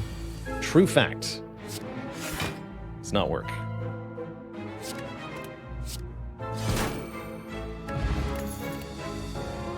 Infinite Blades plus. I don't think that helps me. But Piercing Wail does. We're looking for ways to block heart. This is a way to block heart. Shut down one of the multi-hits by reducing the heart's strength. It also makes another new card. You happen upon a group of what look like purple fire spirits dancing around a large bonfire. You can here donate one of our cards to the purple fire spirits, gaining a bonus based on the rarity of the donated card. Get nothing for a starter card, a small heal for a common card, a full heal for an uncommon card, or if you give up a rare card with a yellow sash here, we get a full heal and 10 additional max HP, improving our survivability against Heart a little bit. Predator was similarly disposable, but Predator wouldn't have given us 10 max health to sacrifice, so for that reason I strongly prefer sacrificing the Predator there.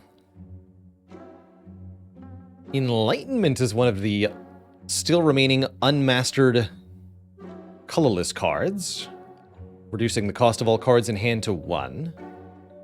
Don't think it's all that good, but it definitely is unmastered, and there's definitely a chance we get another one, so I think I'll probably buy it.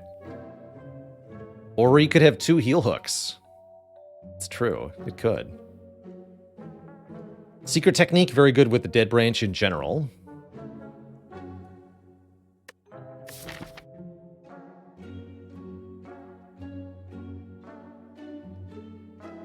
Could even be 5 heal hooks.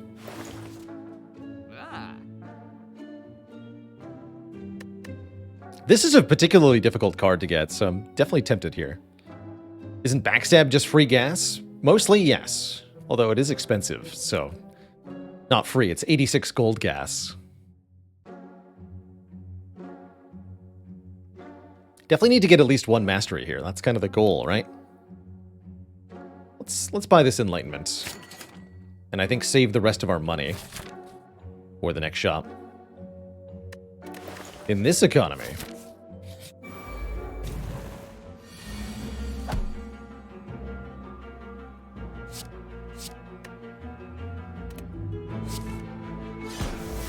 The economy, fools.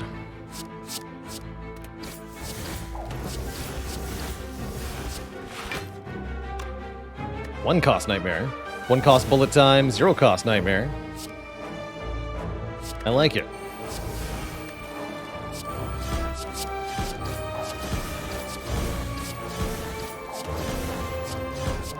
The shiz.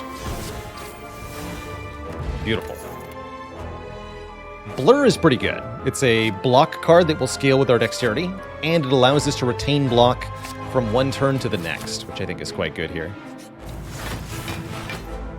Jawworms versus 1 million shivs. You have 5 skills.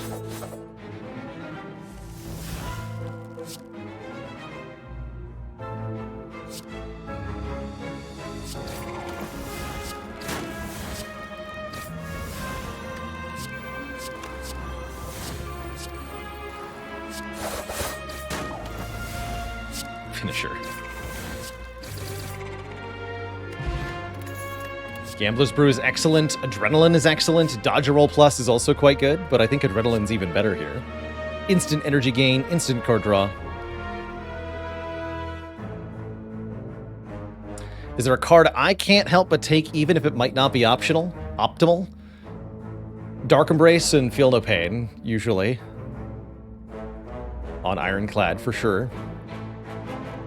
I don't know if I have a silent card I'm clicking on all the time. Definitely Dark Embrace and Feel No Pain.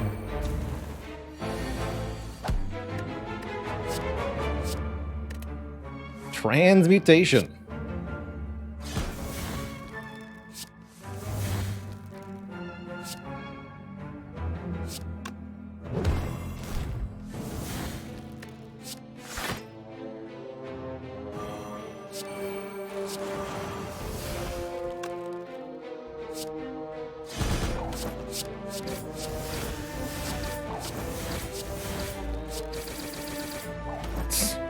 Rip.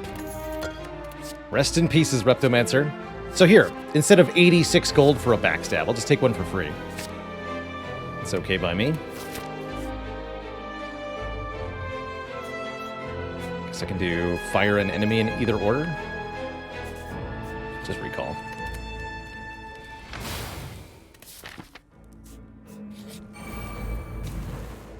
Transient. Okay, can we kill Transient?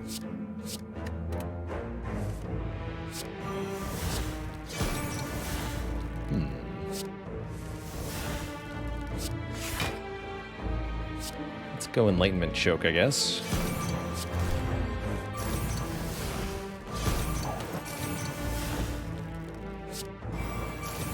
Can we kill the transient?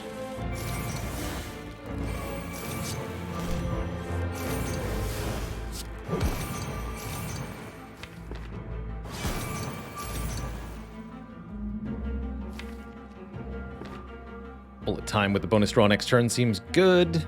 So does Kunai. 146 damage turn 1. And I wouldn't necessarily say I was trying to maximize damage that turn. I was trying to get a bunch of stuff in my hand.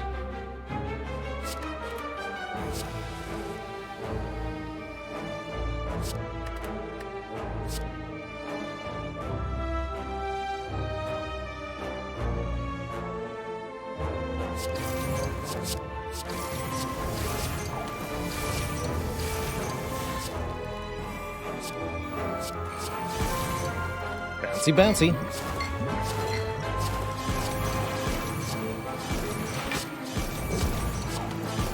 Clicky, clicky.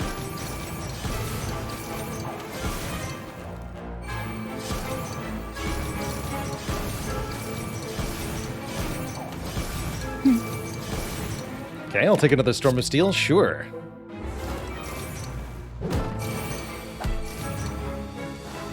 Infinite?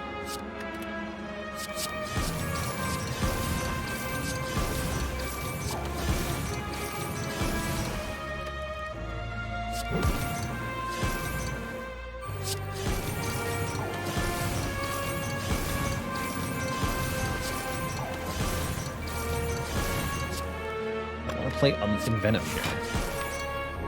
I guess so.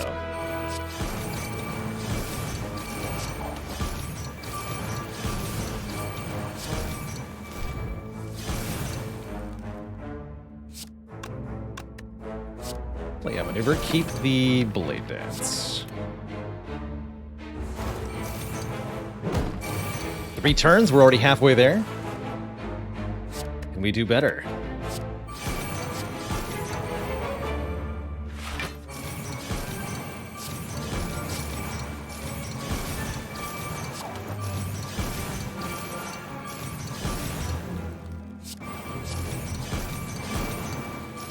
Show me the Storm of Steels.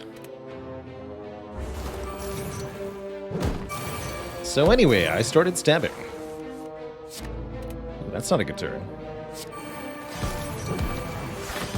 You definitely have some junky draws with the Dead Branch deck once you're into the second cycle of your cards.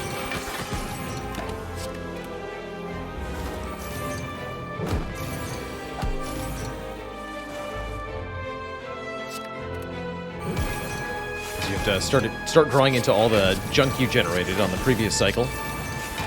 Or you can simply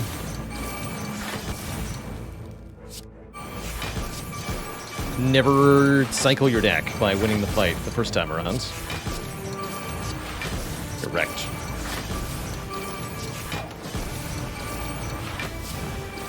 GG, Transient. Bitwise Bard says, how many cards can you make your deck before the game explodes? Great question. Believe it or not, this screen here, where you look at all the cards in your deck, runs mostly lag-free, even if you have 10,000 cards. It takes a very large number of cards to start making the game chug. It's quite resilient in this way. Take a backflip. And that's actually quite important for endless runs, because in an endless run, you actually can get to 10,000 cards if you want to. Oh, actually, I could have taken that Ninja Scroll, but I don't think I wanted to, right? Maybe I did. The shuffle animation does take more time with more cards, so if you're trying to shuffle 10,000 cards, you'll have to wait a little bit, yeah. Fluffy Mitten says, meanwhile, the PS4 version struggles with more than 6 cards on screen. Oof. So sorry to hear that. I think I do want this well-laid plan. Seems kind of important. I'll lose one of our 2 backstabs.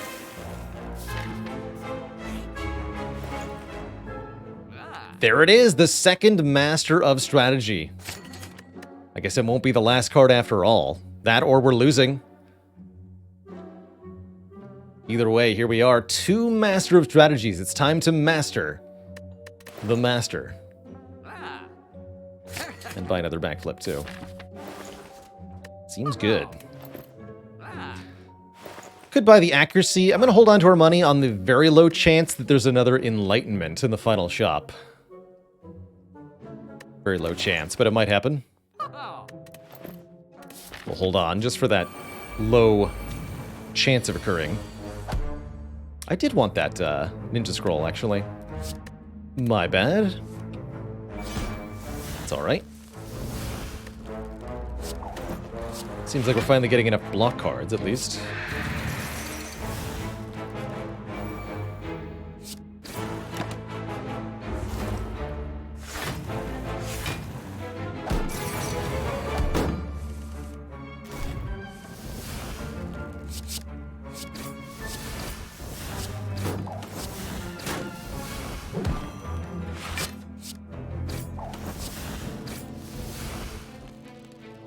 Perfect.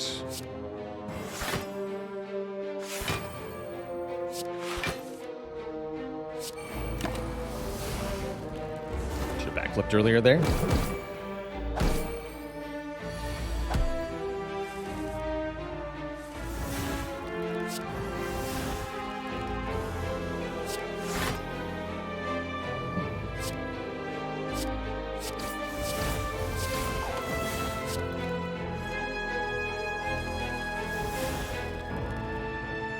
I could have played the grand finale there.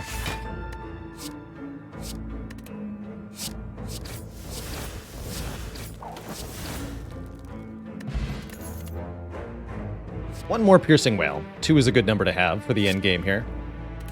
Shut down multi-attacking bosses like Heart. Temporarily remove strength from the awakened one. Some good stuff we can do with it.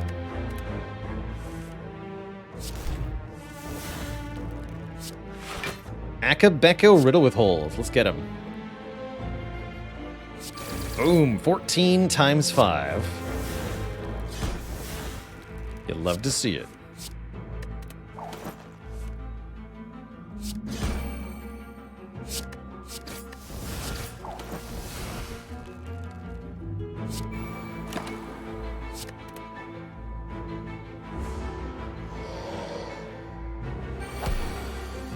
And then 45. Hello. But thou mustn't.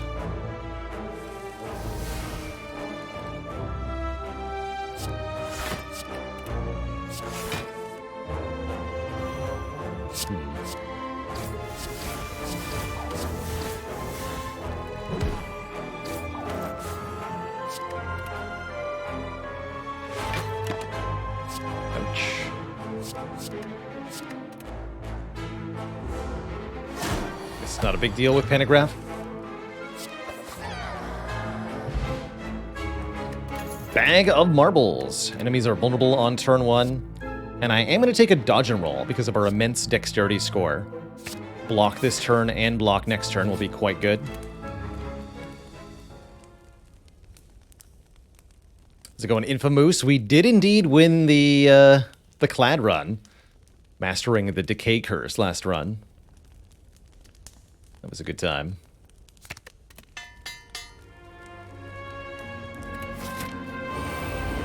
Marbles, Akabeko, Riddle with Holes. Let's go. Just need to randomly generate riddle with Holes every fight from the Master strategy. No problem. Or Nightmare. Ooh. Nightmare that backstab. I guess.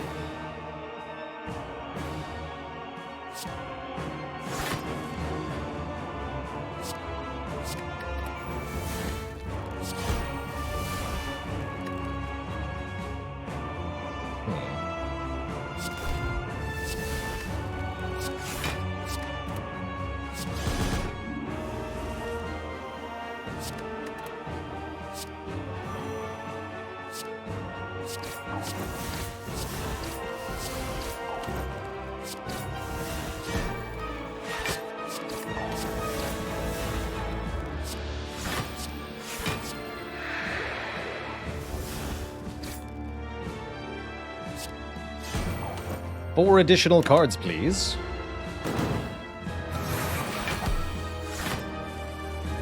Also, my hand is full.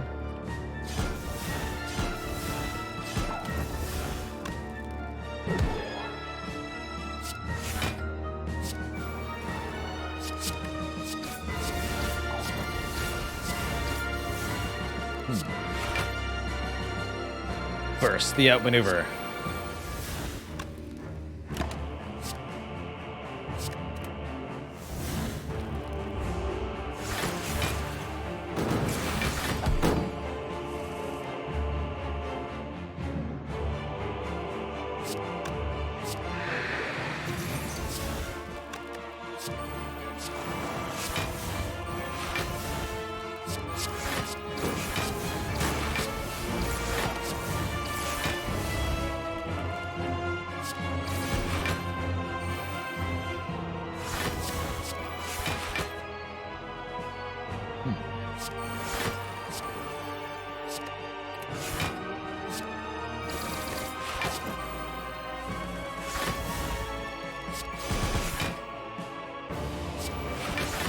Good times.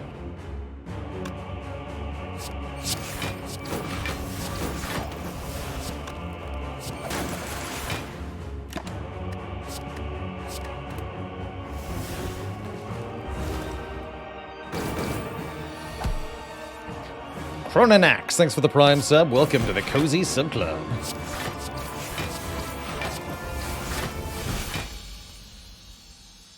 GG.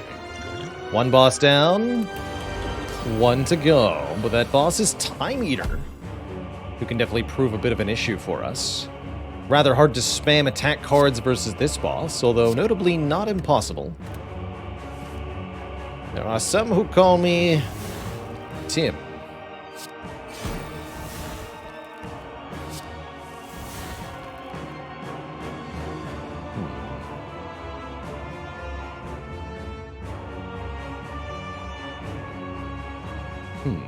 Definitely neutralize.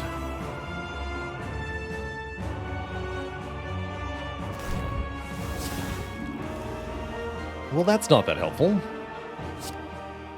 Although I could skewer for a ton. That is that helpful.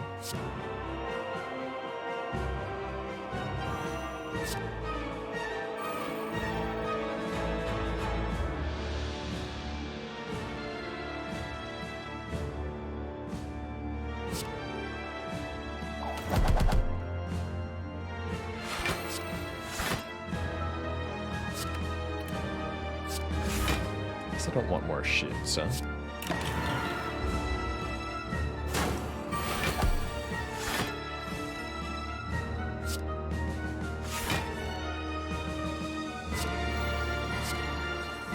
Lots of energy currently.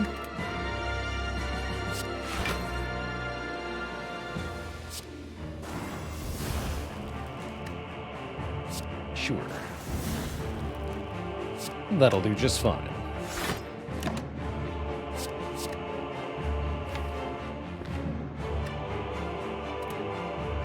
I'm going to consider holding a piercing well there, but we can wait a bit until we see another one.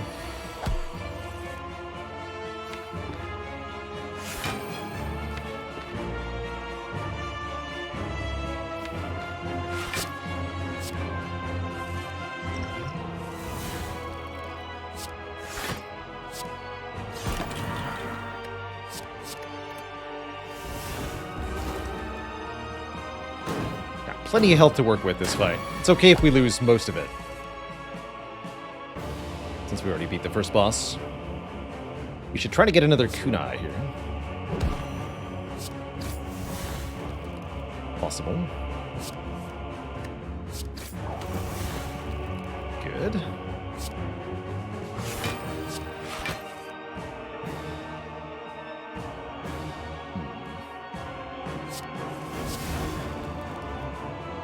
Not particularly helpful, unfortunately. It works if I keep the skewer, I guess. Not in love with it so far.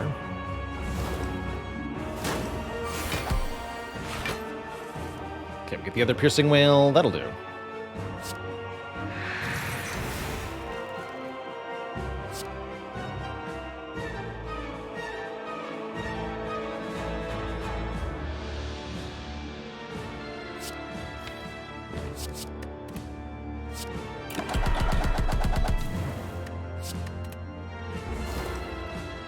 Might be able to go for the kill here on this turn. If we can't, we can play Piercing Wail and reduce Time Eater's strength substantially.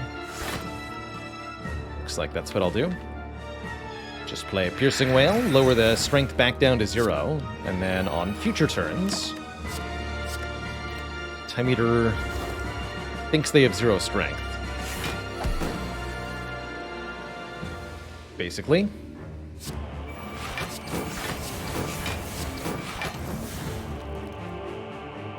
We need to play Bullet Time here.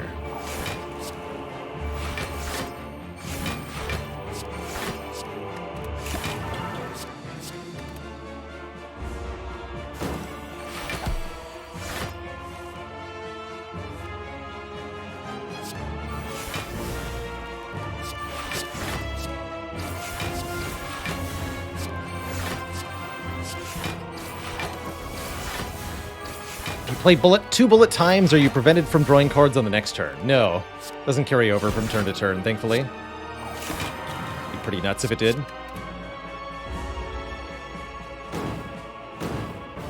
Looks like we're doing just fine. Lost a little bit of health in this fight, but not too much overall.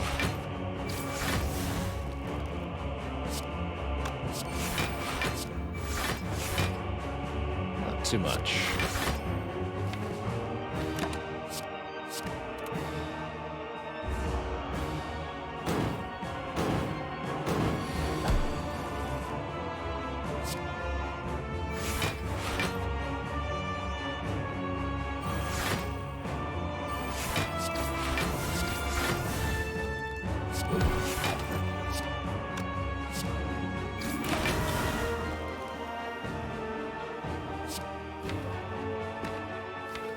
Guess I'll keep another bullet time, sure.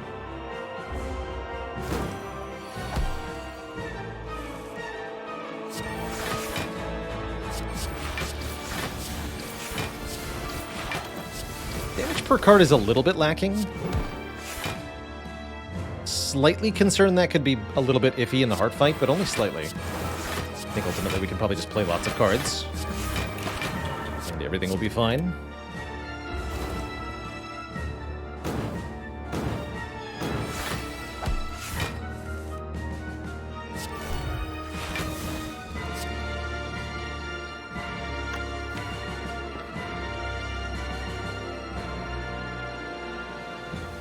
Probably worth setting Sundial to 2.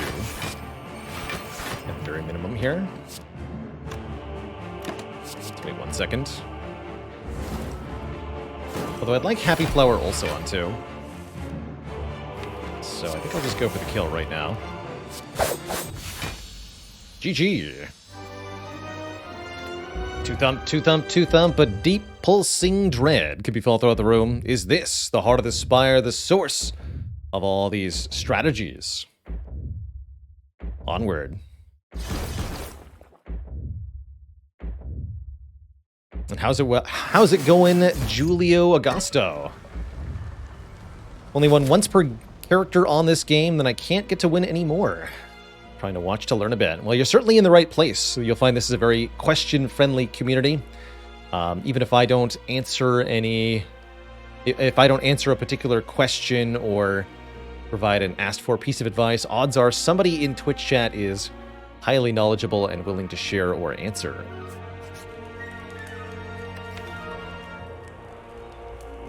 We're currently looking at the tail end of our Spire Mastery Challenge here. I'm tasking myself not only with winning, but winning with particular cards, trying to get a separate victory for each and every card in this game, all 352. We're down to the final 10, and poised to master one more here, Master of Strategy. We're also going to upgrade one card. I like the Adrenaline upgrade quite a bit. Yeah, one more energy is quite good. All right, what's in the final shop? Is it Enlightenment? It's not. But there is a Dolly's Mirror. Slightly out of price range, and more insultingly, a heel hook.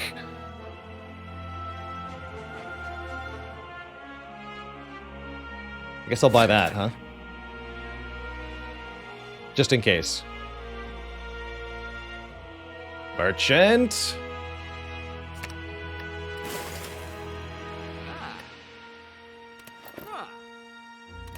Stinky merchant.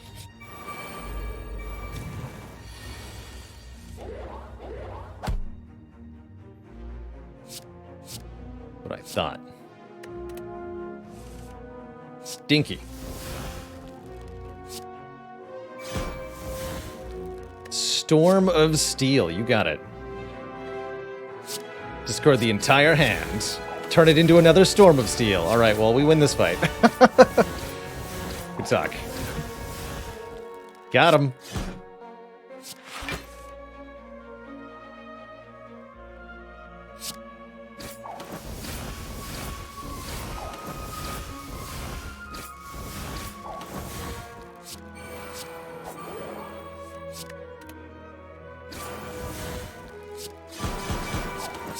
Two for one. Easy. Nice turn one. We get a power potion. Prepared plus. Take the prepared and the bend nib. How about a power potion versus a gambler's brew? I like a power potion. Could be an after image, could be a footwork, could be a well-laid plans. Lots of things it could be. Rip to Happy Flower, but it's all good. It's us versus the heart. This one's for all the marbles, Twitch chat. If we win, we master the master of strategy. Here goes, Twitch chat. Let's use this right now. Is a Wraith form. Let's keep that in our hand / stack. With well-laid plans, we can retain this. That's pretty good. Seems like a big deal, in fact. Fortunately, Beat of Death makes us take damage every time we play a card, which adds up quite substantially, quite quickly. Ooh, bullet time, huh?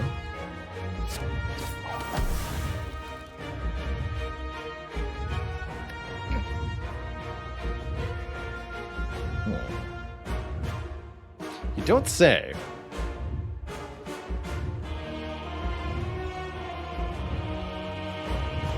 At this point, I'm pretty much ready to play them both. Note it's only 4 turns of intangible, and we'd start losing dexterity at a rate of 2 per turn. It's still 4 turns of intangible, though. Or we could just hold on to them again. And yeah, Ghost makes it 5.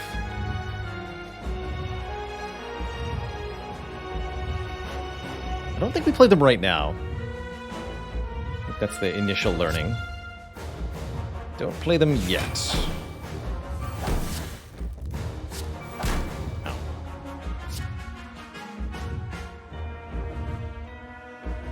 So in that case, I'm not going to play bullet time, yeah?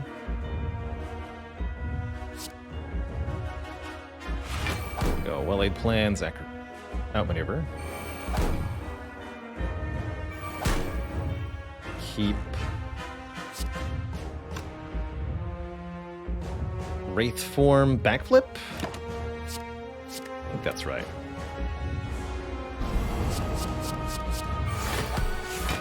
Okay, big 67 means, yeah, we're almost guaranteed playing Wraith form here. I'm okay with that.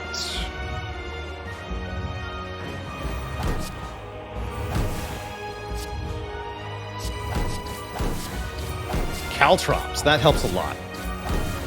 That's a ton of damage.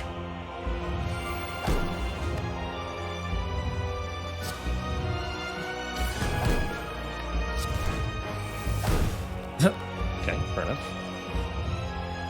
Keep this bullet time, and I guess Crippling Cloud. 3 new cards. Storm of Steel, 1,000 cuts. Excellent. Excellent. Some cards in my hand, though.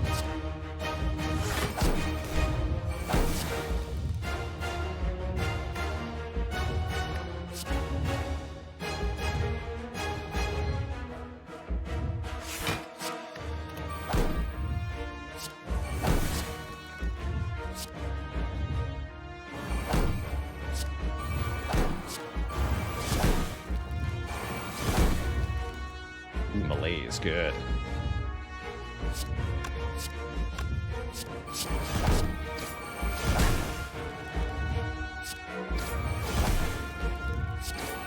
Should have pended that Bane.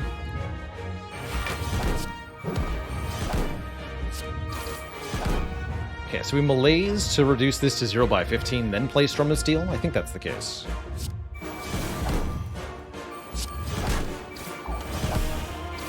You should have played the Phantasmal.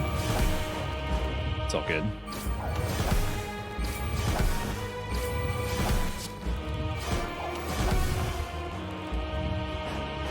Dealing lots of damage. I guess I keep Grand Finale? Let's see, we are drawing normally, so keep Adrenaline Grand Finale. I could keep both Grand Finales. Actually, we're pretty likely to land them both. Keep both Grand Finales.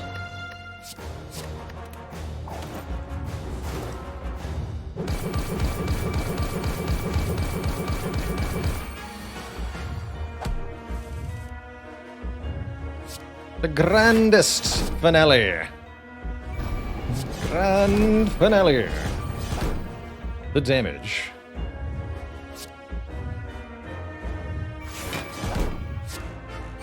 Here's where setting up the sundial would have been a good idea. Guess we'll do it now. Keep Piercing Wail for sure. Piercing Wail, 1 Blade Dance, or 2 Piercing Wails? Piercing Wail, 1 Blade Dance. Heart's going down. 35 incoming. We got the other Wraithworm. Perfect timing. Let's do it.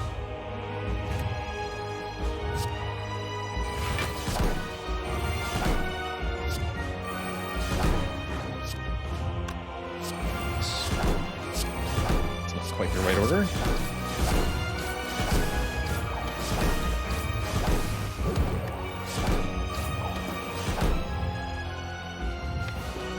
Penny, the grand finale.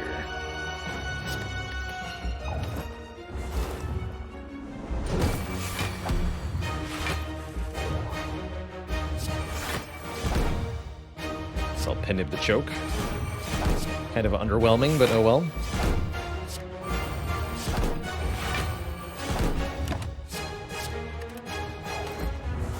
Look at that health go down.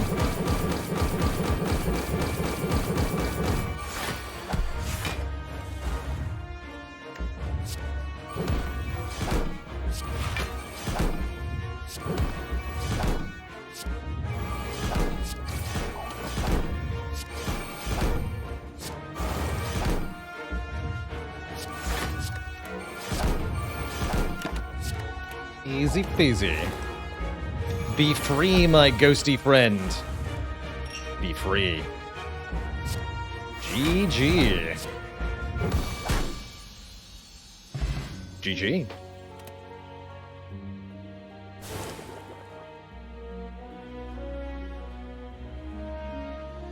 One more down.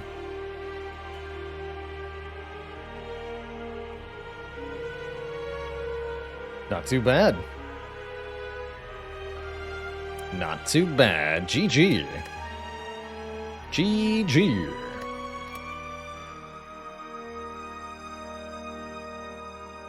Black Phoenix in chat asks, after completing the Mastery Challenge, am I still planning to play Spire? Oh yeah.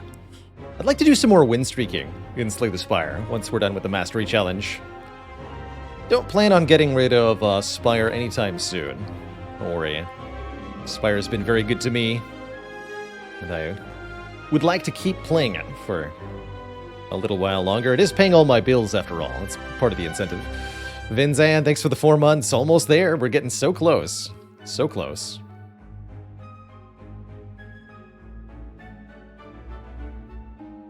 Ooh, great question, Girthquake.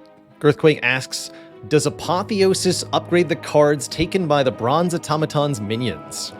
And the answer to that is unfortunately no. If the minion has the card when you play the Apotheosis, it will not get upgraded. Sad times. Yeah, what? Has it been done? The master has been mastered. And so, shall I. GG. G-Puzzle says, what relic creates a stable diffusion-generated copy of a card? Dolly's Mirror. That's great.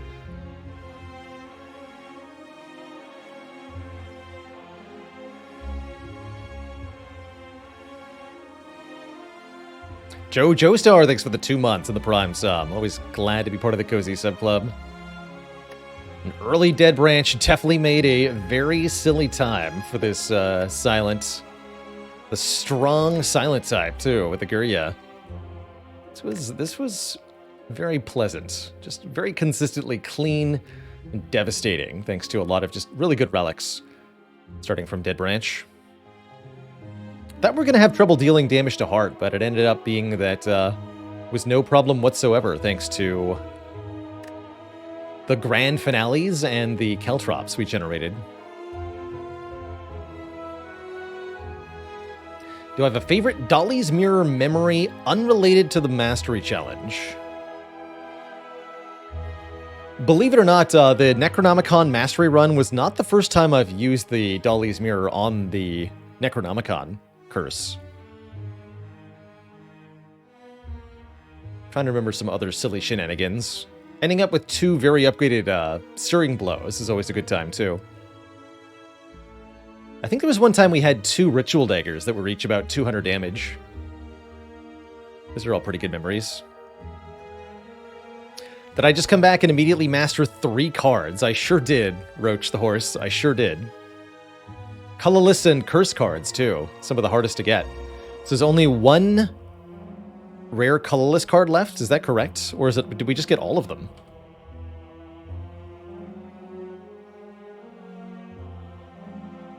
Violence, that's right. Violence is still there. Violence is the last of the rare colorless cards, although not for lack of trying.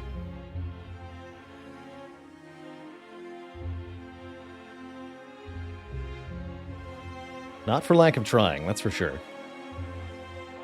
It's called being refreshed after time off. Well, and the Spire deciding to hand me some luck. That Ironclad run definitely wouldn't have happened without some serious luckitude. This one here. Chrysalis and Decay, that was a good time. Do curses need to be mastered? According to our challenge, yes. Yes, they do, including the unique, unremovable, one-time only curses, Curse of the Bell and Necronomicurse, which, believe it or not, we've already mastered during the course of the challenge. Hardest curses left. Clumsy and Pain are the only curses left. Shouldn't be too bad. Pain will be tough, but I think Ironclad can do double Pain no problem with something like Rupture or Runic Cube. Or just exhaust them. But yeah, Pain is definitely going to be a pain. Certainly going to be a pain. Violence was the answer.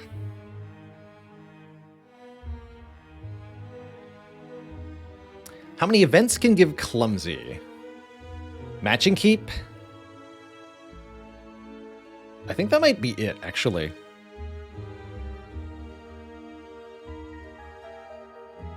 Can't think of any events that give a random curse, specifically.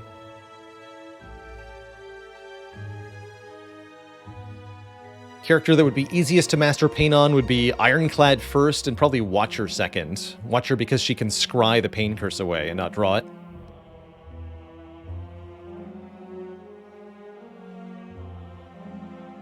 Transforming a curse can give Clumsy as well. We had a run that had 2 Clumsies that died to the heart. Note that we could have had this mastered already. Curse Key and Niao can also give Clumsies. Those are going to be some of our major sources. Definitely preferentially taking Curse Starts now, trying to get Clumsy specifically. The Wheel event specifically gives Decay. This one. It's not a random curse. And there's no event that specifically gives Clumsy. Just part of the difficulty. You have to get it at random, and then we have to either find a second random copy, very rare, or get Dolly's Mirror. Or a Duplicator Shrine, also very rare. So this could take quite a few attempts. I would be grinding Ironclad runs to get Clumsy done, probably. If it's the last card, for example. Although maybe the last card will be Hello World. Goodbye, World.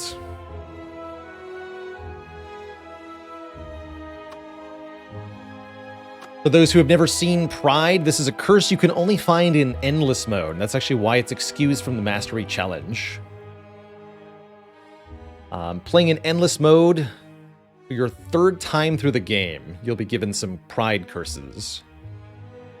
They're self-duplicating slimes, sort of. If you don't play them for 1 cost, you'll get another copy on top of your draw pile. But if you play them for 1 cost, they just go away. See you later, Noah.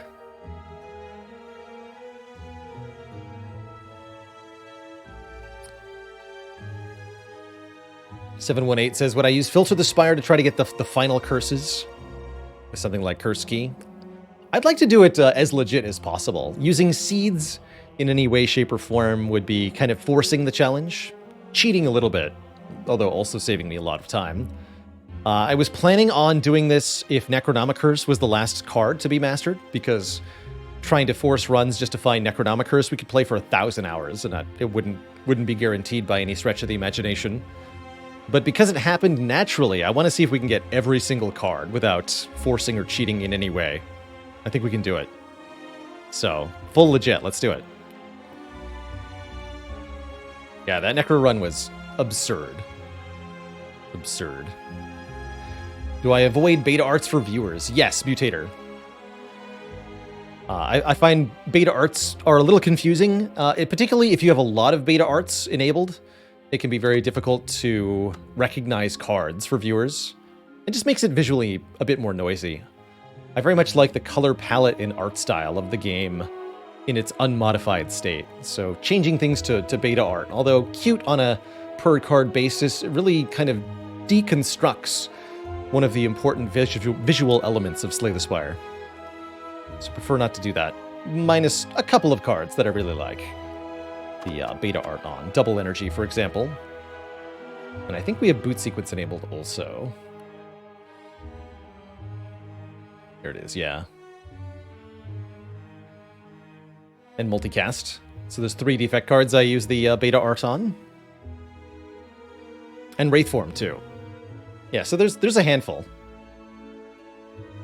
Don't even know what basic Wraithform looks like. Let's see, what does it look like?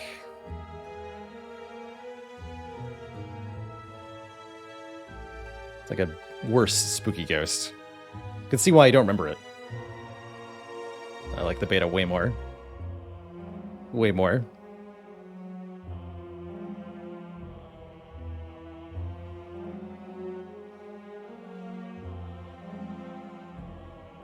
The palette swapped ghost. Wow, we're definitely off to an amazing start coming back from our break here. 343 cards mastered, 9 left to go. I'm pretty happy calling it at 3 Spire cards for the day. I think I'd like to goof around as a potato in the second half of our stream. So let's kick it over to some Brotato. We'll, of course, be back at the Spire Challenge tomorrow, seeing if we can get another few cards mastered. Potate. Agreeable Robot says, I want to see a Mastery Celebration, where you do a modded run where the starter deck is twice every card in the game. Pretty funny. We have a favorite beta art? Yes, Double Energy is my personal favorite. ×2? Such that I made an emote out of it and never changed that emote. One of our oldest emotes on the channel. The ×2.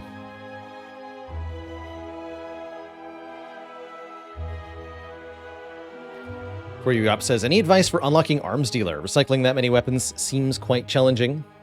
Note that you don't need to win the run in which you recycle 12 weapons. So you can do something like play a run where you buy a weapon and then recycle, then buy and recycle. Just save up a decent amount of money and then burn through it all. As Saver, for example. Saver can do it quite easily. Or you can just have an early game run with a cheap weapon and just keep recycling stuff.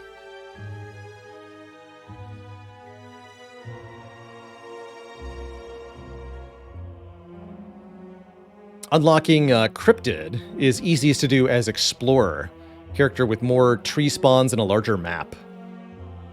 Just playing Explorer on wave 6 or 7. Just hide in a corner and don't kill any trees, and you'll get the Cryptid unlocked in Brotato. Ooh, that's a good tip, Pianenko-chan. Play as multitasker, go up to 12 weapons, recycle all of your weapons. That's pretty easy to do. It's all or nothing then.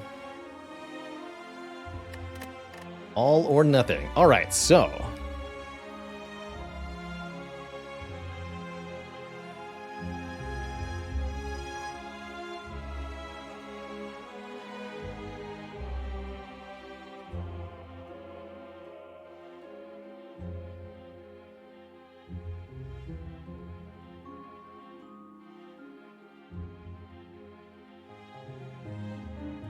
Brotato.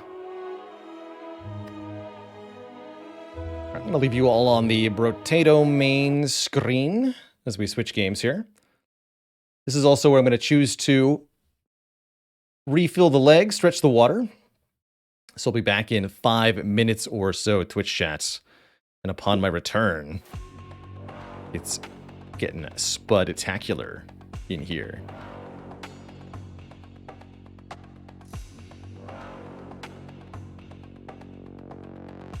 So, back in a bit.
All right, Twitch chat.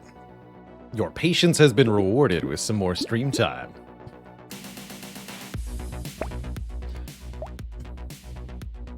I'd like to play Brotato a little bit differently than we've been engaging with it previously. Where I was doing random. Now I want to try a Brotato character rotation. The idea is we're going to play through each character exactly one time. And I think I'm going to let myself choose starting weapons for this too.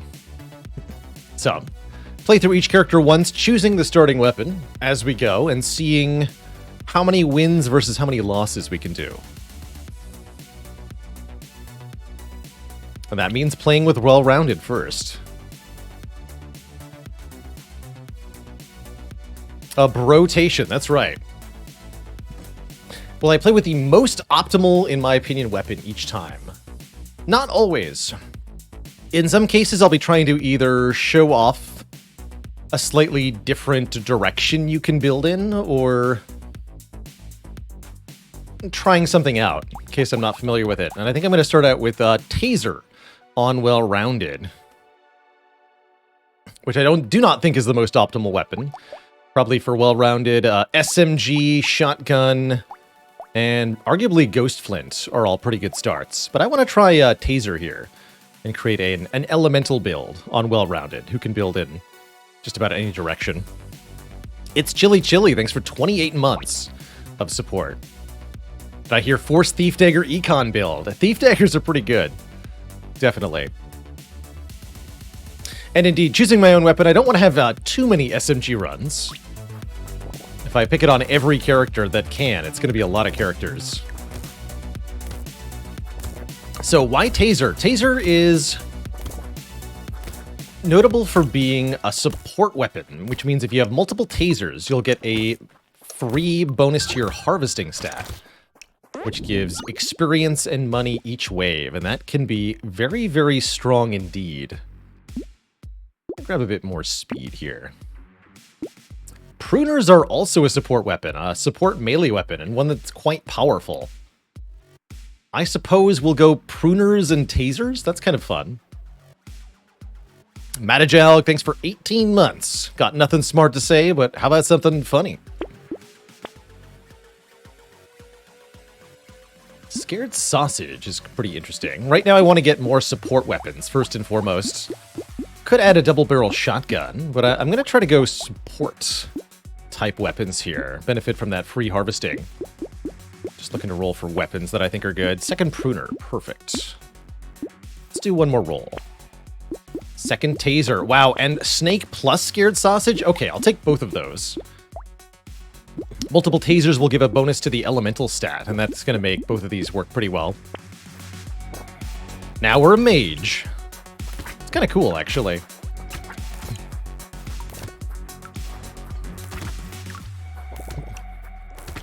Well-Rounded already starts with a little bit of the harvesting stat, and now we're adding harvesting from multiple support weapons. So we're going to get quite a bit of additional income here, which will hopefully let us just get more stuff.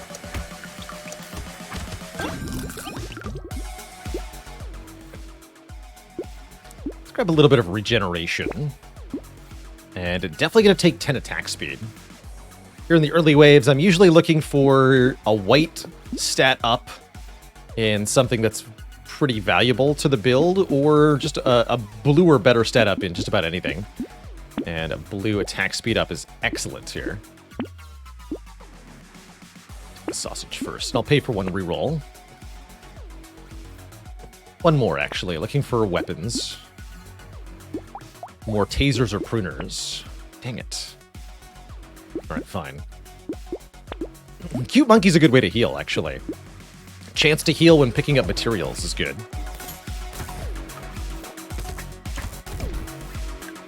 Snake Plant Sausage. The new enemy in Act 2. That you hate to face.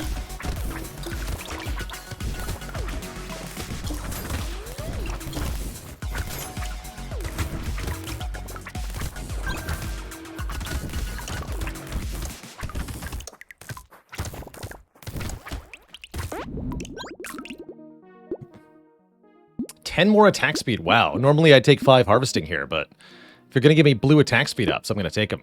for sure. Buy the monkey and roll. Roll one more time.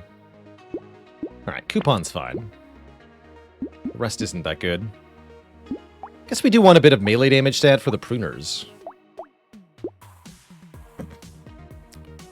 So what's the end game with support weapons? The goal is to mostly carry them through the early and mid game, benefiting from the free harvesting, and then combine them later on. So later on, we're going to want to have fewer tasers that are more highly upgraded, maybe only one pruner, and some other better weapons we find along the way.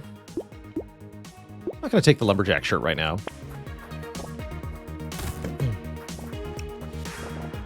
What do I think about Estee's couch as an item? I struggle to find a use case for it. It does seem theoretically powerful, but I'm a speed enjoyer myself, so I haven't had a lot of use out of it.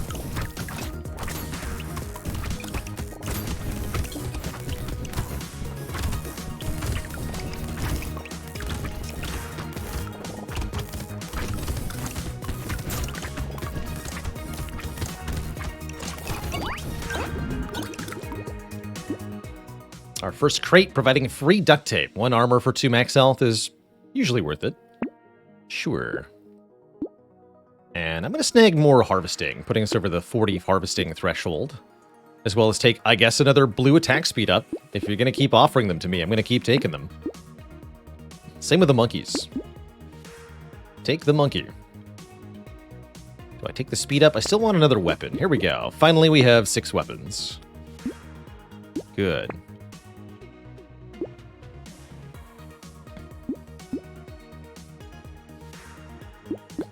Let's go fewer tasers, more pruners. So we have 47 harvesting, 47 additional experience and money each wave, in addition to what we get from killing stuff. That should allow us to just buy more things than a regular run. And that means even if our weapons aren't the most efficient at doing damage, we can still get a lot done. I think harvesting as a stat is really good on any character who's somewhat stronger than a normal potato. Well-rounded here gets a couple free bonuses that are fairly handy. Nothing major, but also notably has no major downsides. And so I think this is a good character for going harvesting stat on. Ooh, armor. Take armor. Even more speed. We want around 20% move speed. Our first major challenge is going to be Wave 12. There's a horde on Wave 12. Not too worried about that. Oh ho, and a piggy bank. Piggy bank gives us an additional 20% of our unspent materials at the beginning of the wave. So if we can hold on to some of our money, we'll get more money. That's going to let us buy even more stuff. That's what you want to see.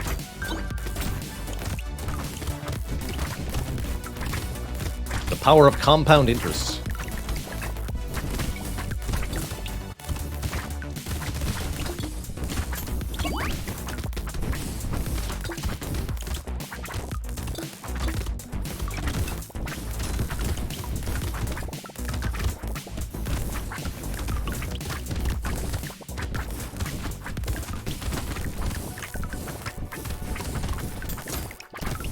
So we killed most of the enemies, not all of them, but even though we don't get all of them, we're going to have more income than a character who is killing all of them. Again, thanks to that huge harvesting stat that we now have. At some point, it's important to stop investing in harvesting and start picking up other stuff. Elemental damage I like a lot because of our chance to burn. And here with 4 white perks, I'm going to roll for something better. 45 range, or 8%. Let's take range. Tasers go a lot further with some range. And I'll take glasses, too, for even a bit more. Take a plant. Leather vest, armor and dodge. Always love these. I guess I'll grab a goat skull. We don't have any crit chance currently, and I don't plan on building crit chance. And it'll make the pruners do a bit more damage.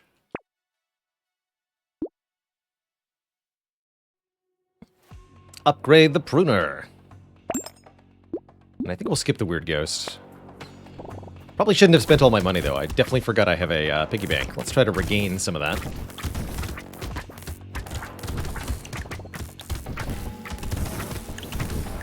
Still, buying things immediately is a good way to stay alive immediately, which is fairly high up in the list of important things.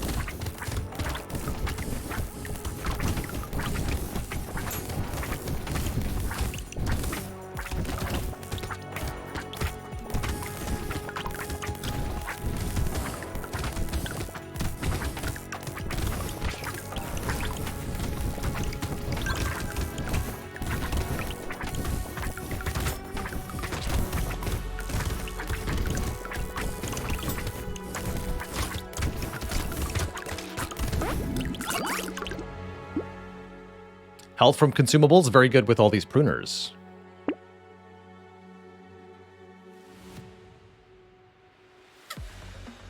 We're doing okay on movement speed right now. I'd like to get more survivability. Or just raw elemental damage. I'd like health or armor or elemental damage, or attack speed, I think. There's elemental damage. Metal plate is good armor. I'm gonna not buy it, though. We're just gonna lock it. And go. And save some of our money with the piggy bank here. I'd like to save up about 500 materials. That way we'll get 100 materials at the beginning of each wave that we can just spend. Essentially no consequence.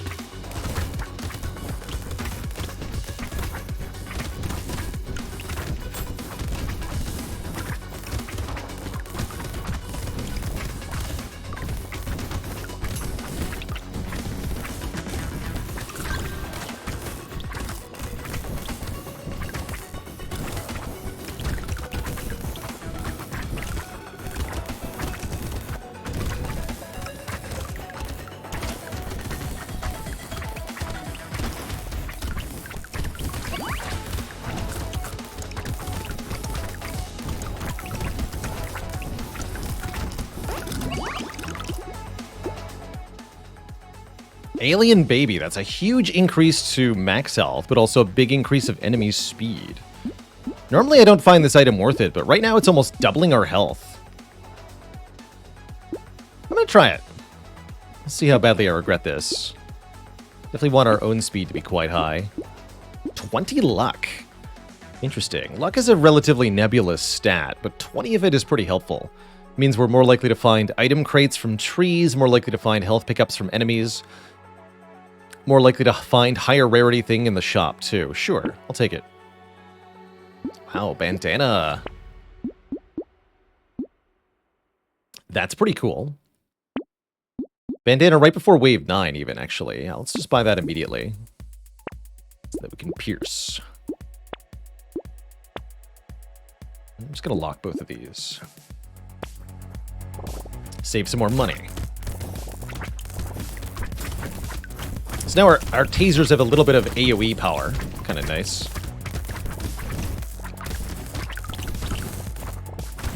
Maybe we should have grabbed spicy sauce.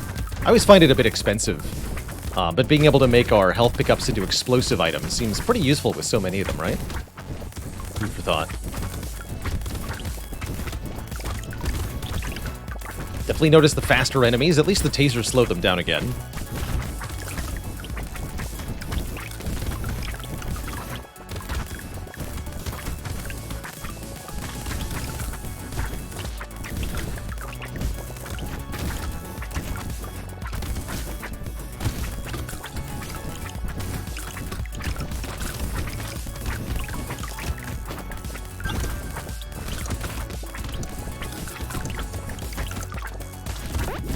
Very good, Wave 9. I say we need more move speed. And dodge is tempting, too. I would also roll for elemental damage, attack speed, or something similar. Let's take dodge. Get the heck out of dodge. Padding could give us max health for every 100 materials we have. Pretty powerful with the piggy bank. Although I don't think that's the direction we want to head right now. Let us spend down until we have 500 materials remaining. our luck a bit more, sure. 7 engineering. Take all 3 of these. But first, the piggy bank.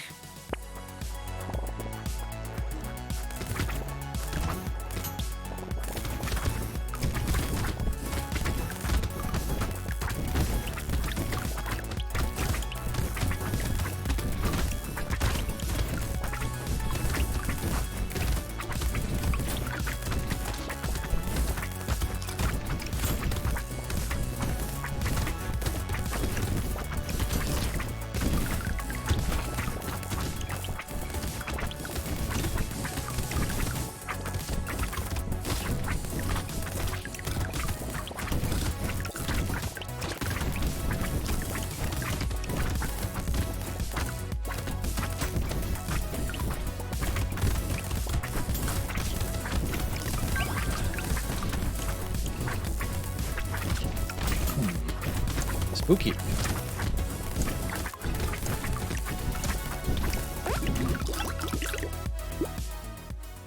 Definitely noticing the faster enemies being an issue.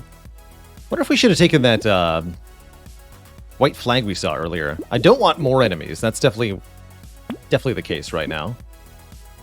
Let's grab some melee damage. Lots of melee damage.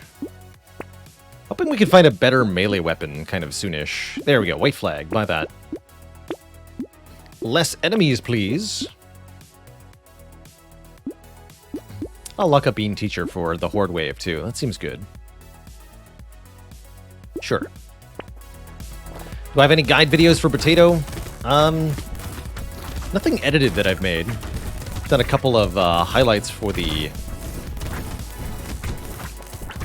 variety channel, but I haven't made anything concerted in terms of Brotato guide content.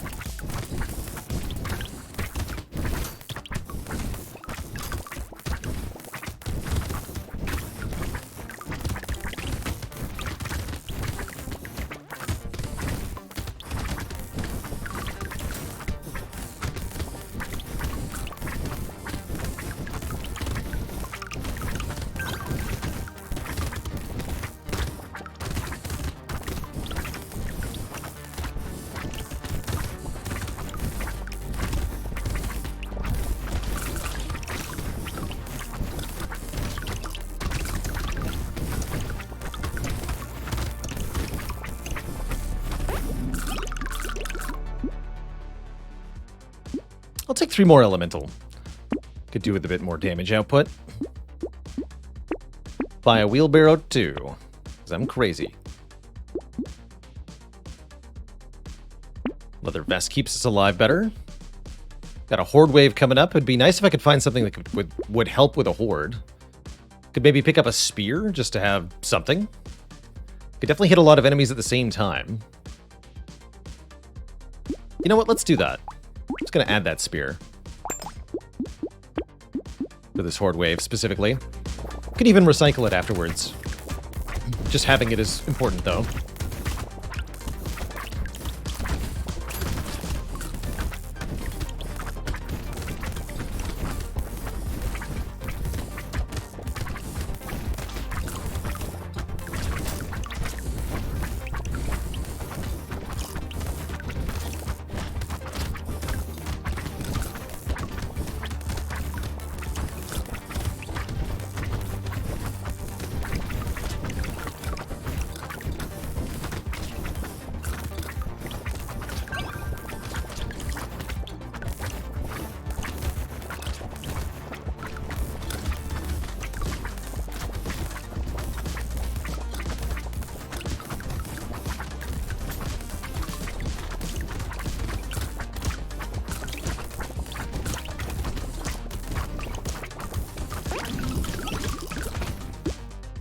Well, we're alive.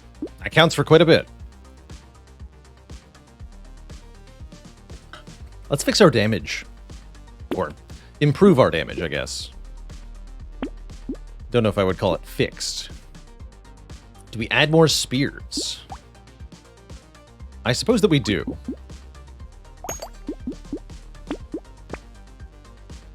Alloy, 3 elemental damage and 3 range damage. Or melee damage, rather. We lose some dodge, though. Let's take the sludge.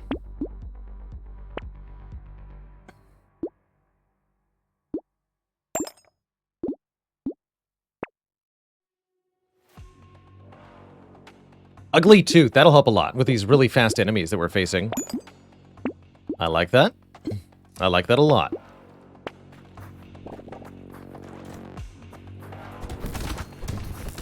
How's it going, D20 Rosh? 0-0 is our score for the rotation that we just started. We're going to play each of the characters one time and see our overall win-loss record for that.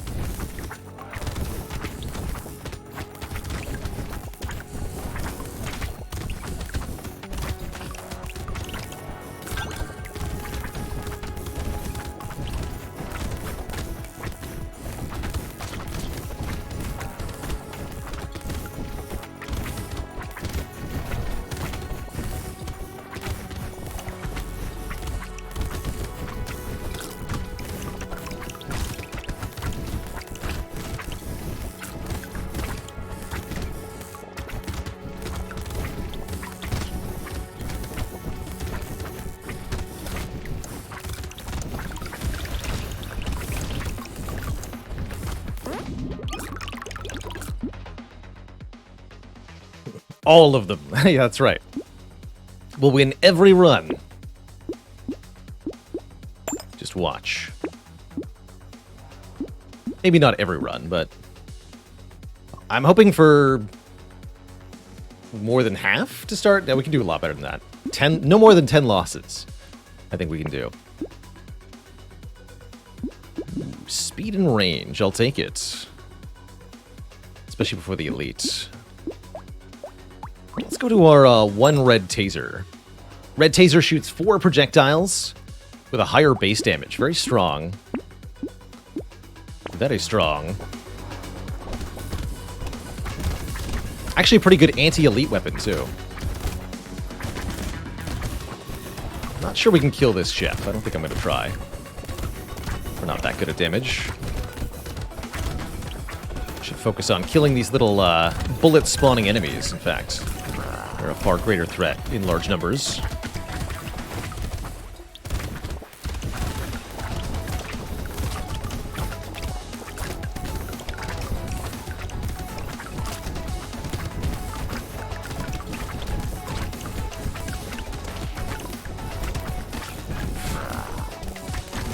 Okay, no, that's not good.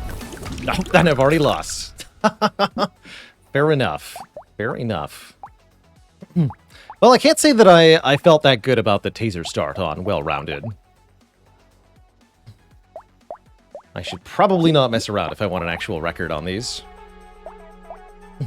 One's tempted to just restart the whole thing, right? You're allowed to? No, it's already 0-1, they say? Alright, we'll just go the whole way through. Brawler with a fist. Brawler's pretty straightforward.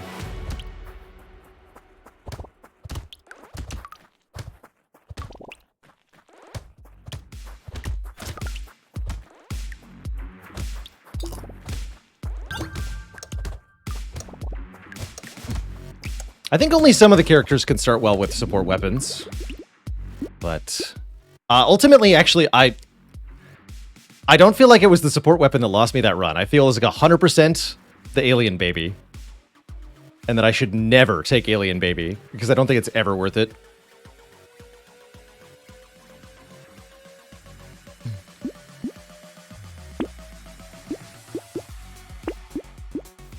So, noted.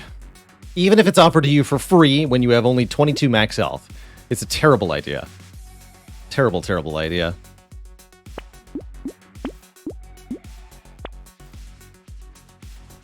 I want a hand? Not really. Law tree's okay. Terrified onion's good.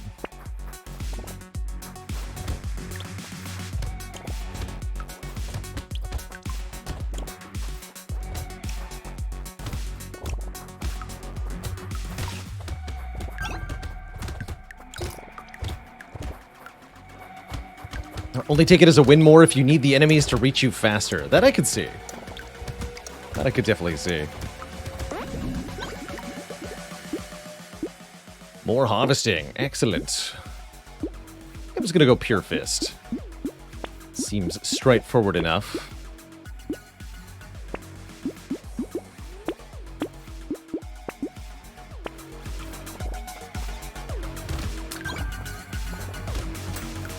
Most haters have 6 arms. That's right. Not so bad, Andy. That's right.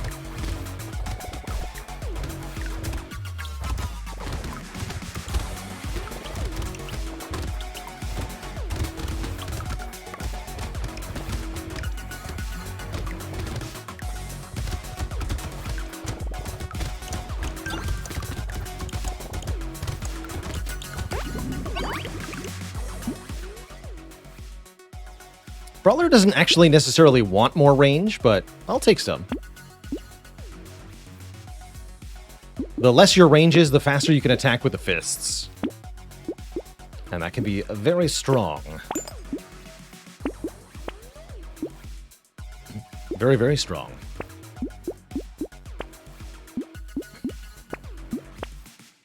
I guess I'll lock all of this, sure. Fun fact, if you buy at a shop, then you get a free reroll. If there's nothing left.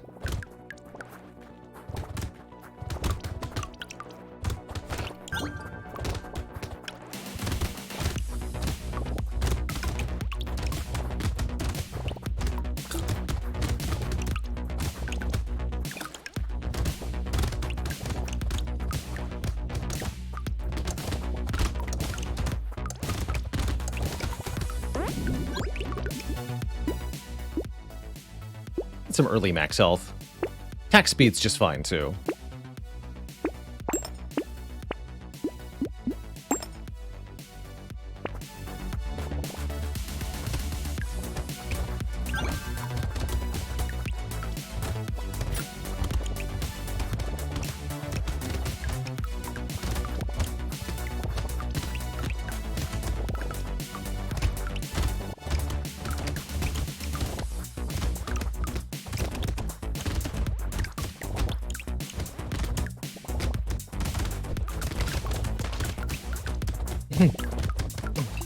Such a nerd, right? The dorky glasses. Punching everyone. It's great. Get punched.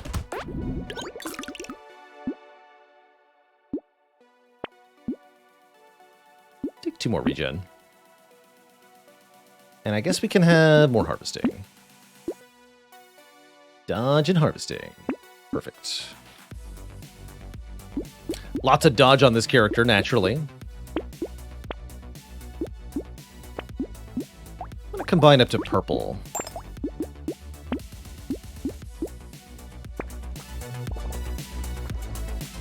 Do free rerolls scale the reroll cost? No.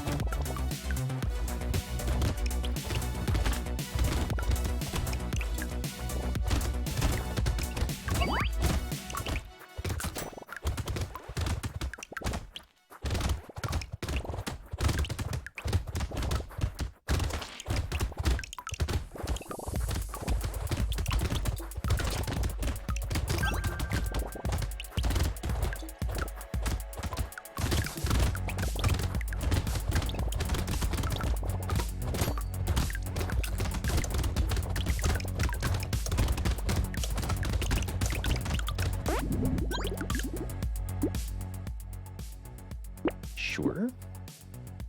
Getting up to the dodge cap's a good idea. 60. 60%. And another really good set of items here. Free melee damage, free XP gain, and another reroll for free. Sure. This is looking like a really good brawler run so far.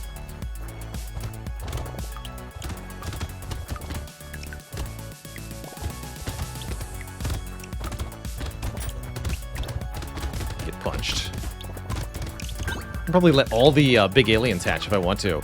We're so good at punching. Get a little bit more materials for doing that.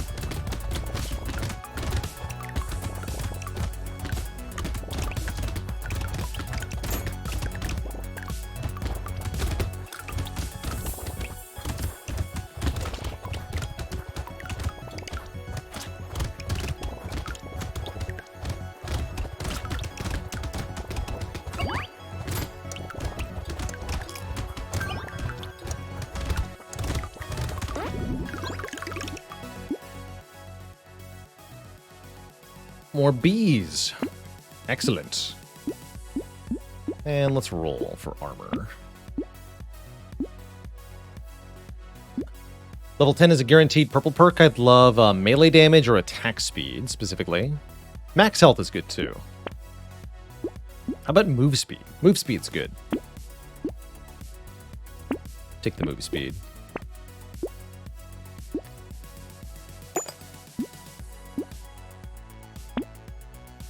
So now we have 13 melee damage. The fists do a lot higher base damage. Good.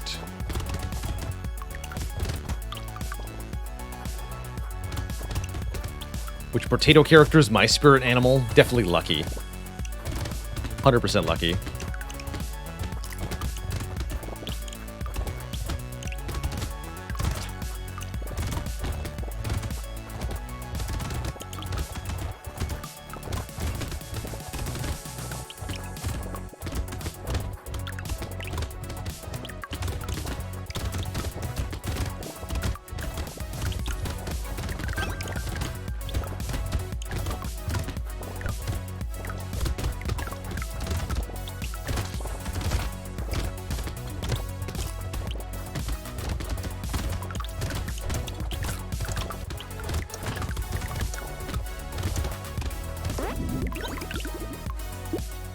Very good wave.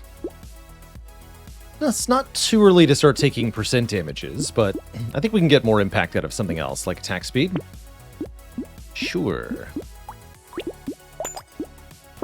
Happily. Slow the enemies down. Sure.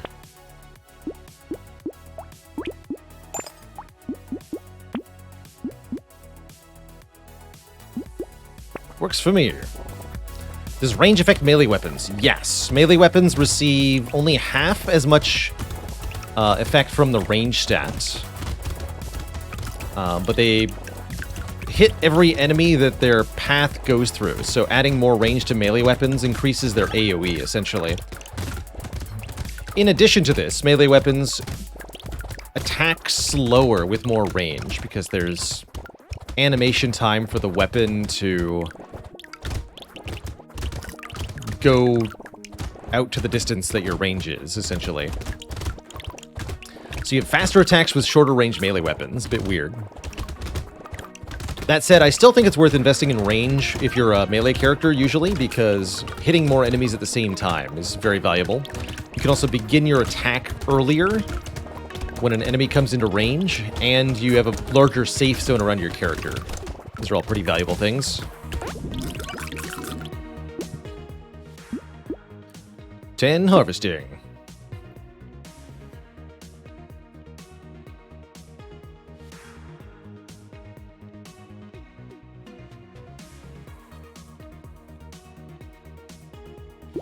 And 6 max health. Let's go.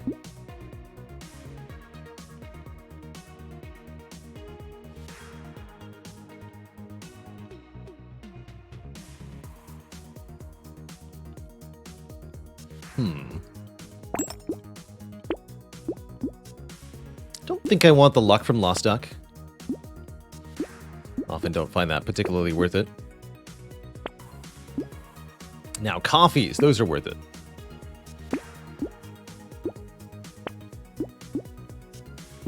Yes. Alright, that's good enough. And a dad joke for the crowd, courtesy of Virtual 256.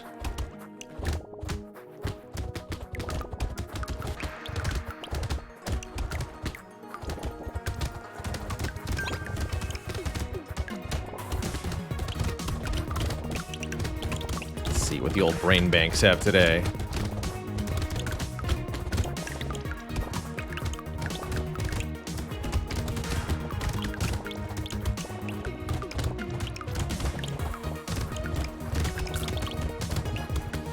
Why didn't the skeleton ask his sweetheart out? He didn't have the guts.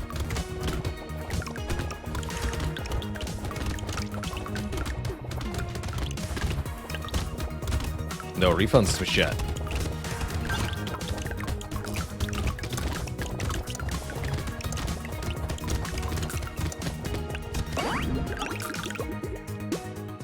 Do I think up the dad jokes on the spot every time? Most times, yeah.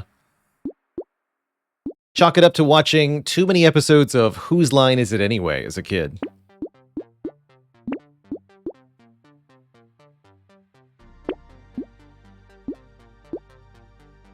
Alright, more regen. Garden is mediocre. Another red tier fist is good. Early vigilante ring's good too. That'll scale our percent damage. Now we're punching. Now we're really punching. Cullen Mockery is absolutely an icon. What a legend.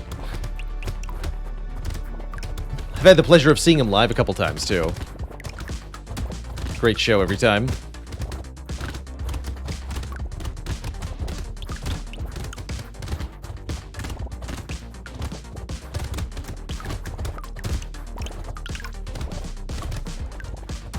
Mostly the American Whose Line. Not too many people even remember that it started as a British show these days. The modern reboot with Aisha Tyler has been very good as well. Although I wish the CW network had an ad-free viewing option that was easy.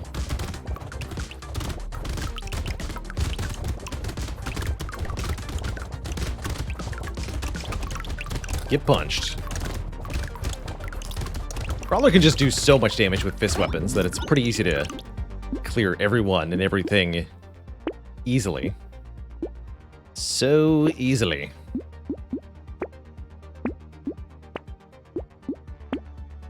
I'll take a bit more harvesting. I'm greedy like that. Med turret's good healing. I'll take a med turret. Begin punching. Bomb.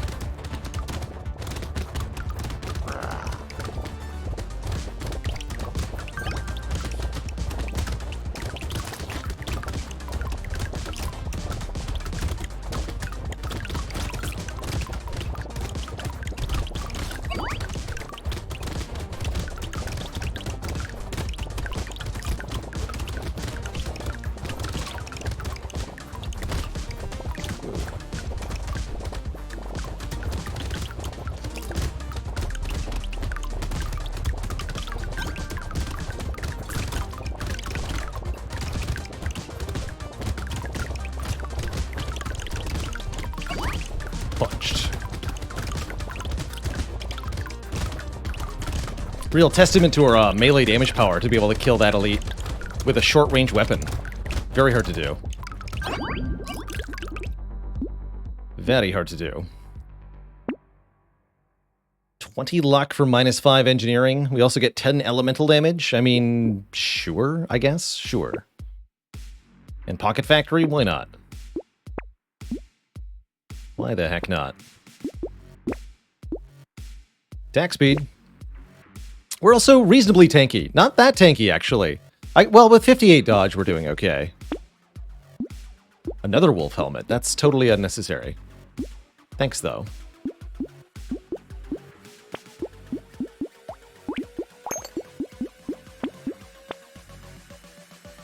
Hunting trophy is cute. We have -71 range. -86 range.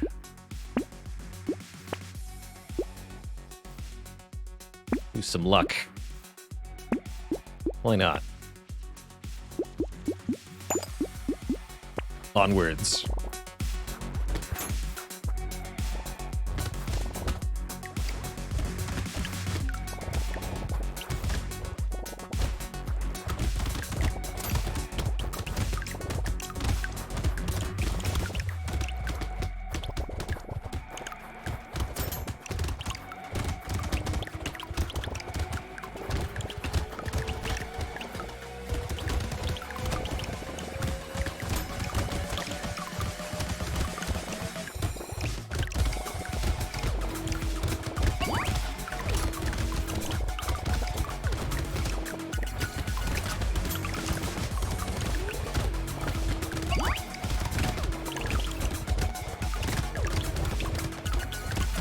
Anything that gets into melee range just kind of disintegrates immediately. Pretty badass.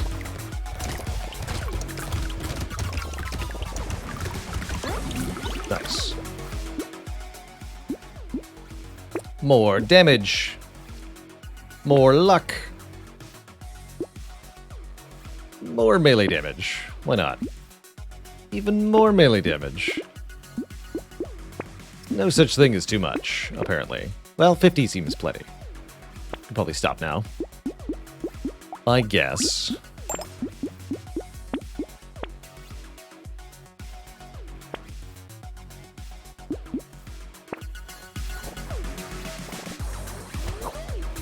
$144 from the Red Fists.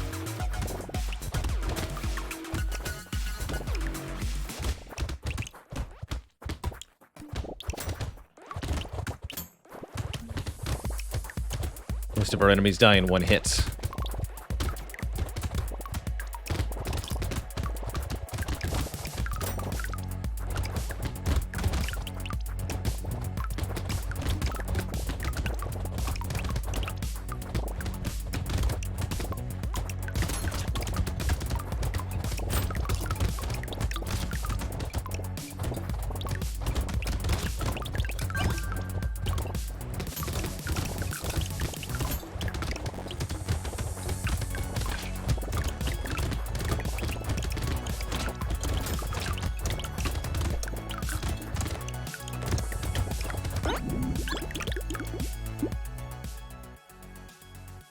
Dodge is capped.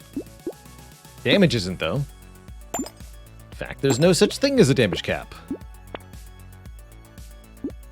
Circle Saw does 114 damage. Apparently. Pretty crazy. Ooh, power generator, now we're talking. We have negative 92 range. This enemy has negative 92 hit points.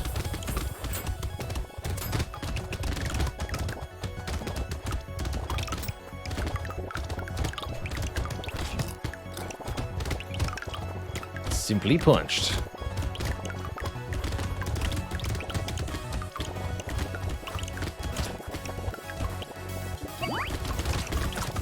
Whoa, careful.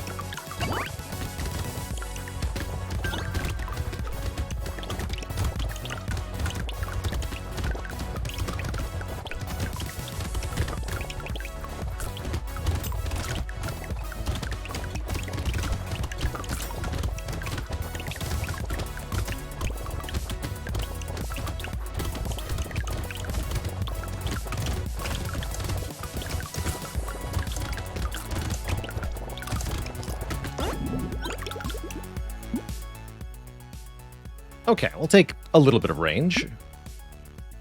And more regen if we're below half health sounds excellent. Excellent. Armor seems good.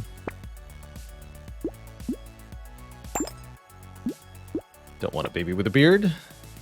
Taking improved tools, though. Our structures get significantly improved cooldown. That includes the medical turret, as well as a bit more attack speed for our fists.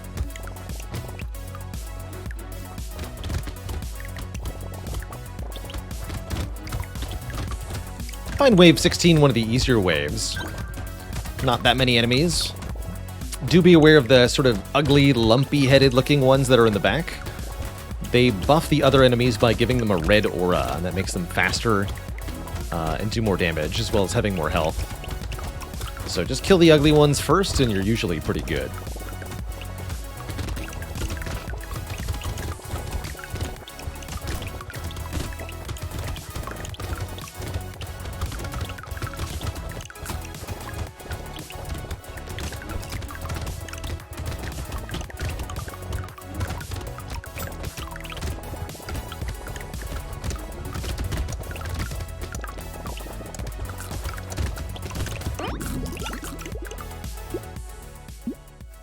Faster.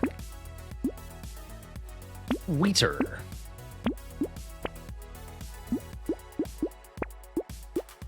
Perfect.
4 armor. You betcha. 5 red fists. Fists of Fury. And sure, I'll take 30 luck. It's a bit late for luck, but why not? Rip and Tear seems awesome. Somehow we ended up with 125 harvesting. Seems like a lot.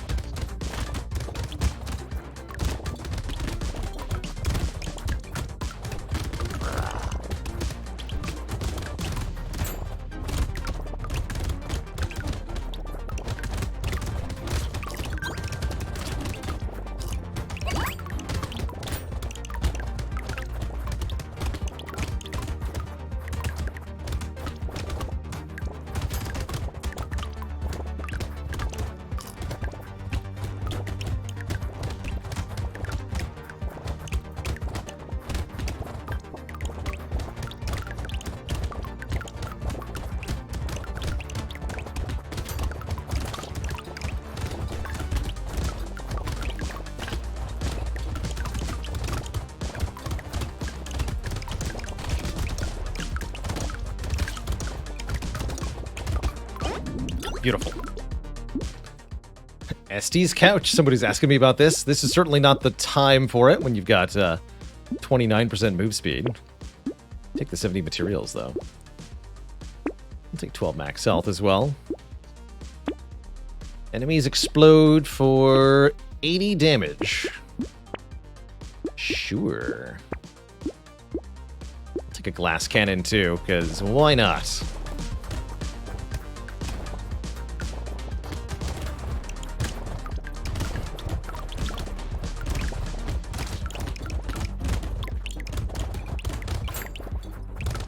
So if you've ever wondered what the little enemy that runs around with a bone in their mouth does, they actually heal other enemies. If you let the eggs hatch on wave 7, it can sometimes feel like those guys have 1,000+ hit points, like they're invincible. And the reason it sometimes feels like this is because those healing enemies with the bone in their mouth are running around healing them constantly. So pro tip, on wave 7, those healing enemies show up for the first time, and they can make the egg hatching enemies a lot tougher.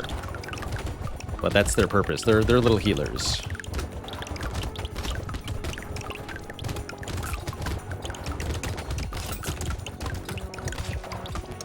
Get launched. Too late for luck. Not too late for 20 attack speed, though.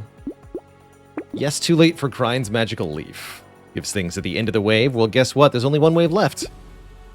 Useless. Guess I'll take steroids.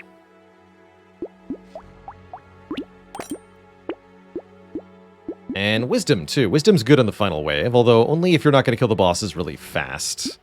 Which we are. Take Alien Eyes instead. And this random turret. Go!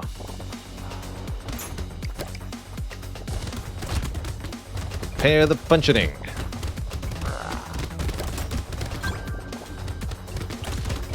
To get really close to the bosses.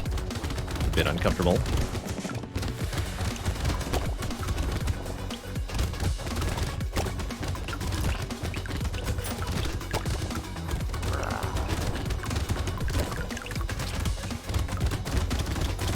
GG. For them. That's right. All right, 1-1. Good, we got a win in there.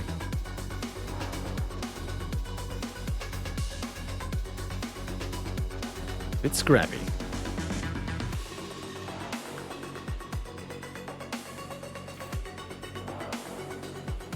Update. Alright, so next in the rotation is Crazy, the precise weapon character. Starts with a knife, has a bonus to attack speed, and more range with precise weapons. Seems like a really good character for claws. Thief Daggers are also very good. Let's do Thief Dagger. I like a Thief Dagger run. Thief Daggers have a chance to gain bonus materials when killing an enemy with a critical hit.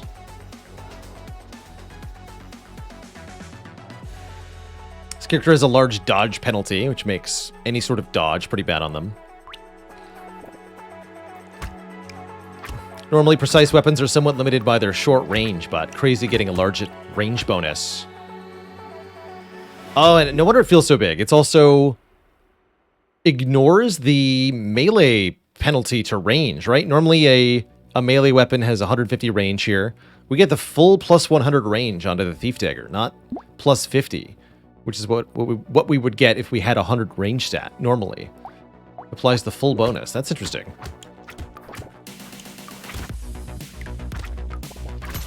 Well, good, I suppose.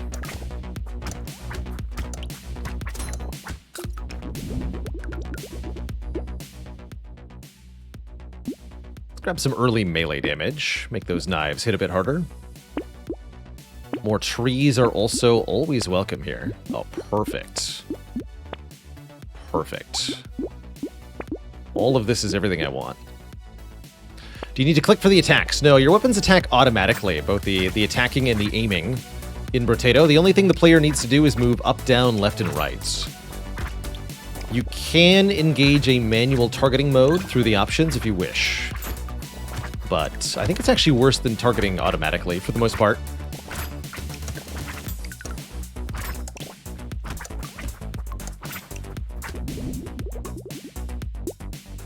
For the most part. I think I want to take Harvesting. No, Harvesting with Thief Daggers is a trap. Take attack speed.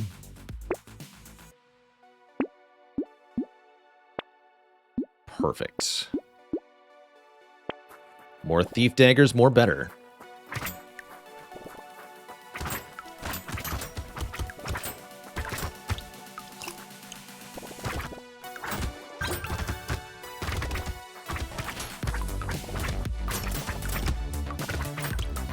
Every time we get a bonus material, you'll see a little Thief Dagger icon appear next to the damage value from our crits. Happens quite often.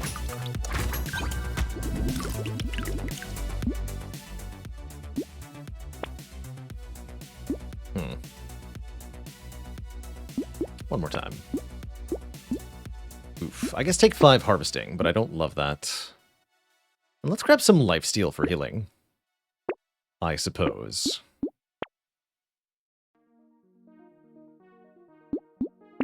Trees die in one hit. Weird Ghost is good too.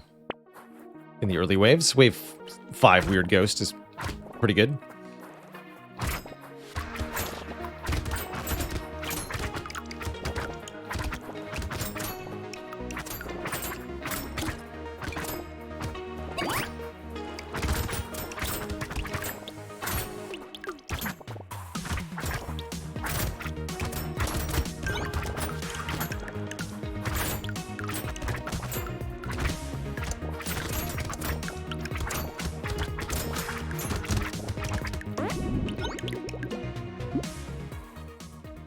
Luck for free, sure. Well, not quite free. Probably want armor, or we could roll for crit chance. Let's just take some armor. Let's just take some armor.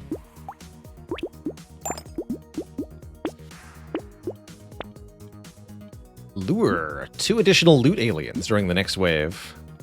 Let's take that on a different wave than... we take the Weird Ghost.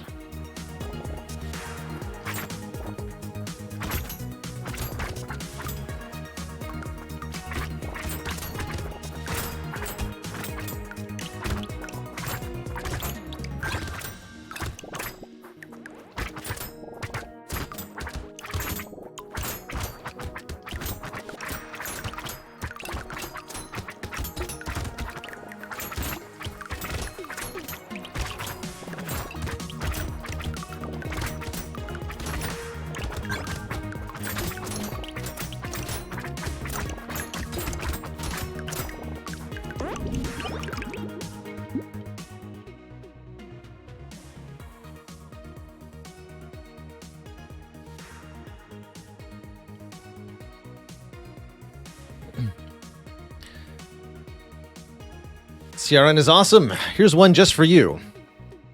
Who does CRN play in Overwatch? Tracer. Let's take some crit chance here.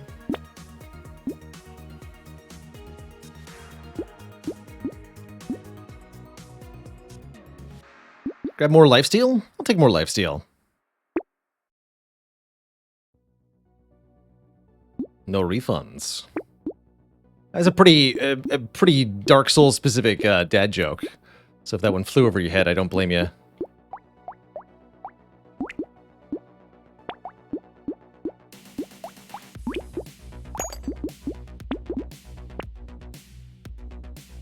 More enemies. Anything planned tomorrow and Saturday? Tomorrow, definitely more of our Spire challenge. Gonna be trying to hunt down another card or two, if possible. So might be Spire all day in the pursuit of that. Saturday, probably Against the Storm. I see there's another update for Against the Storm. So I'd love to do some more of that.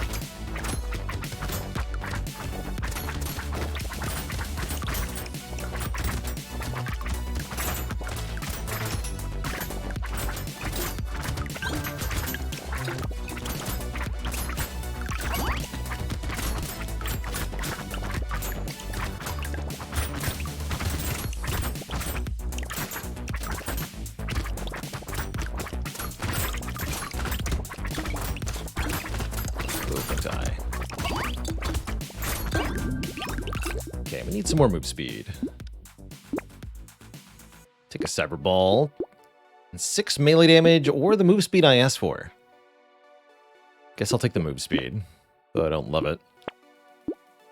And I'll definitely take 3 armor for survivability reasons.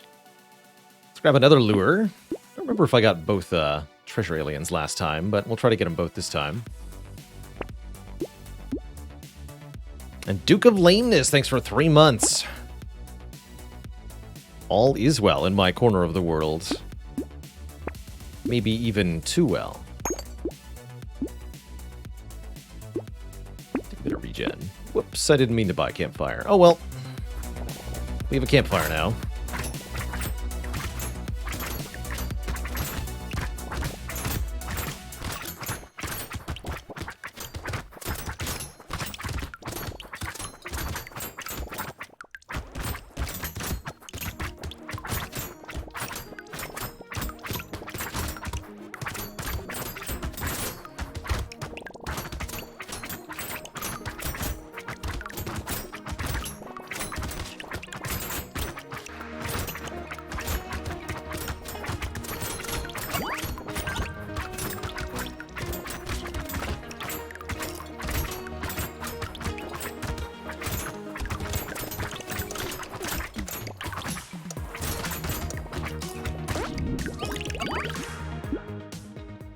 Good enough. Always attack speed. Always.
As much as I want crits, I also really want move speed. I'll take this. Those are all good. Attack speed also good. Move speed, very good. Now we have 17 move speed. That's a lot better. That's a lot better. Excellent.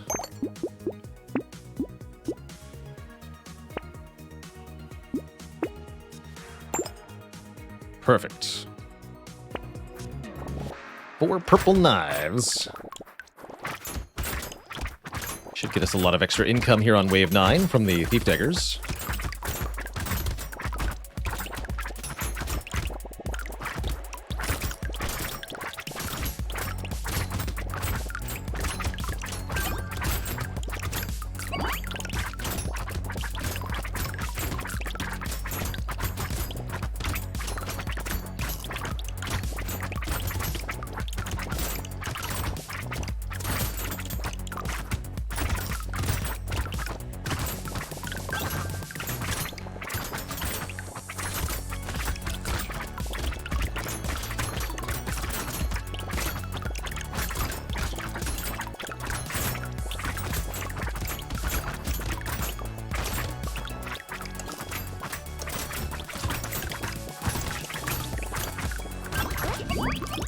Beautiful.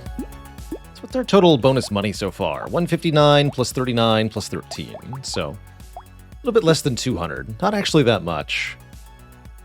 I imagine the knives are getting more of the kills. The non-thief daggers, that is.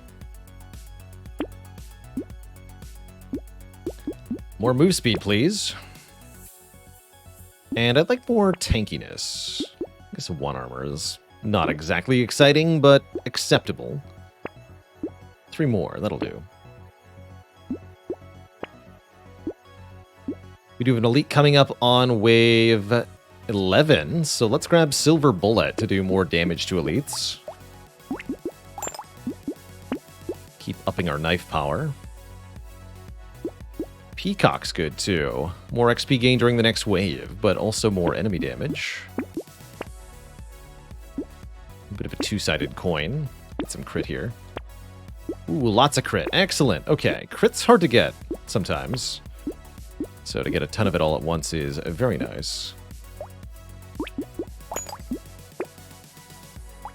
And we have our first red Thief Dagger. 80% chance to gain a material when it kills with a crit.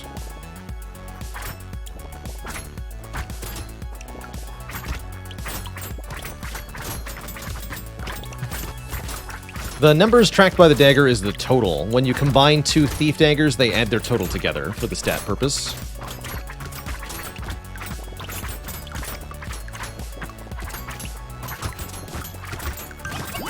So that's all the money we've gotten since wave 1 from the Thief Daggers.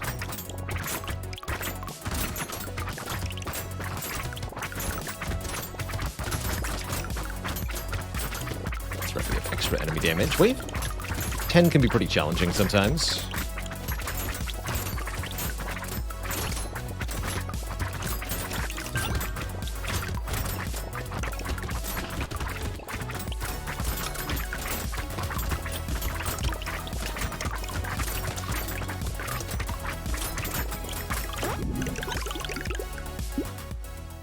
Piggy bank. Some of our unspent materials are given to us at the start of each wave. Sure. Sure. Luck actually seems pretty valuable here. Got enough trees. Take 15 luck. And some more lifesteal. And a purple Thief Dagger. I like it. We have an elite on wave 11 here. Definitely want a better weapon for that.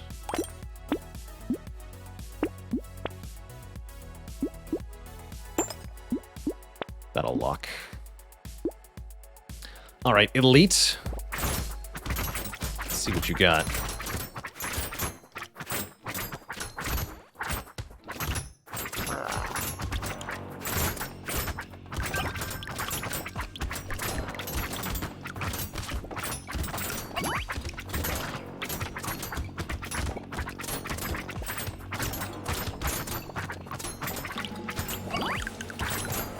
Excellent.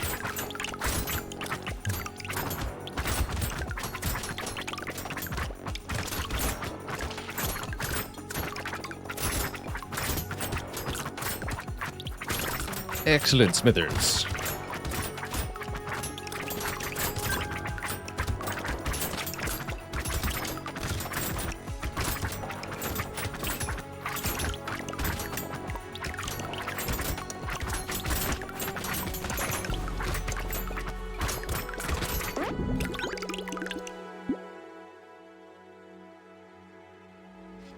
Alloy's very good here. We get dodge down, which is the stat that's deeply negative already for crazy.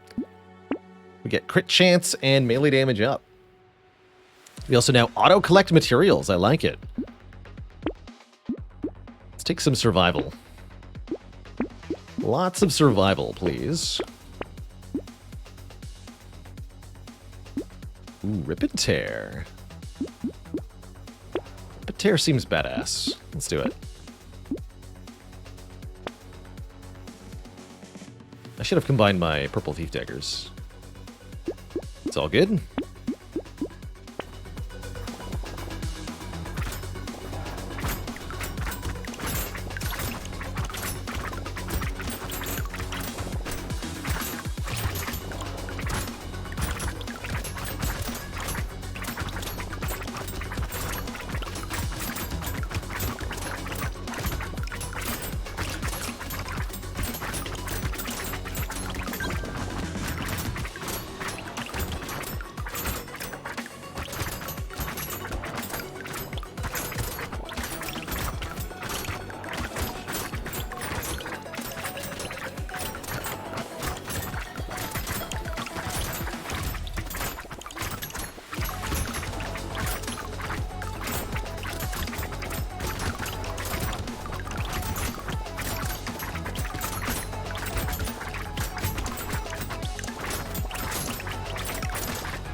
Sure.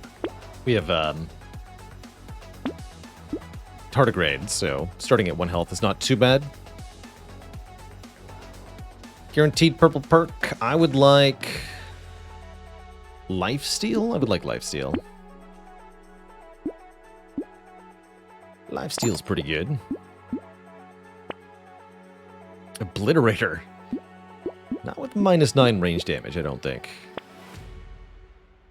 Torture. Restore 4 health per second, but can't heal any other way. It's probably a no. No.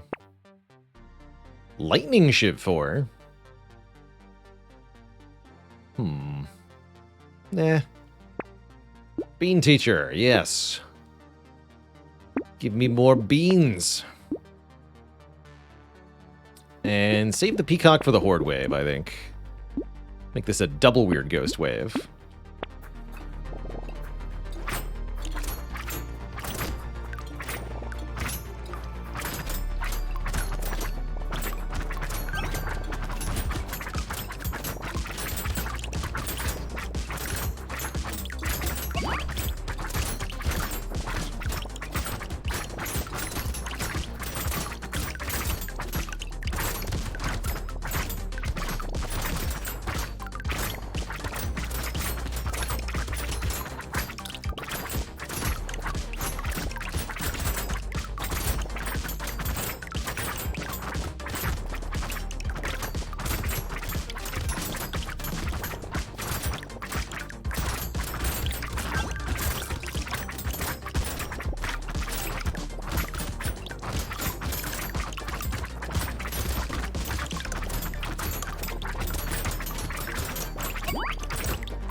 Sure. Take the armor. Take the lifesteal.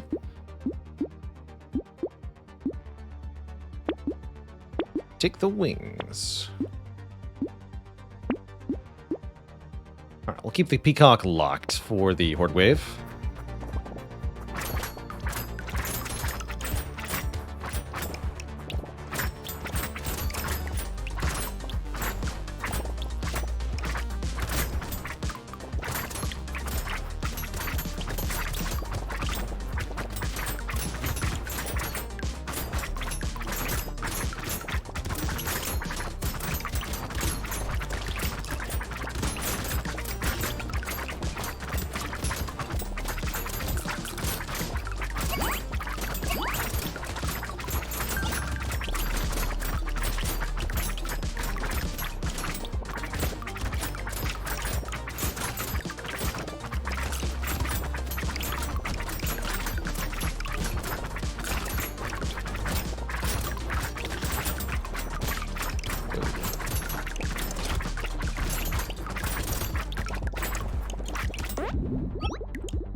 Brotato Janin with the 42 months.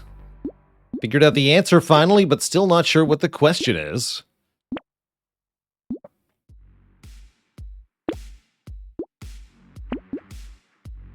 Still not sure. Maybe someday. Might have overdone it here.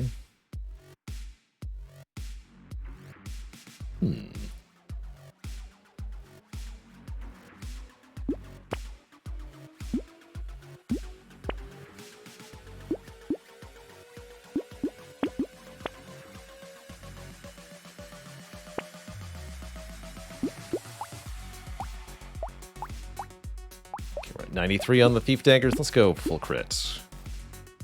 Good luck. Be an awfully embarrassing time to die, that's for sure.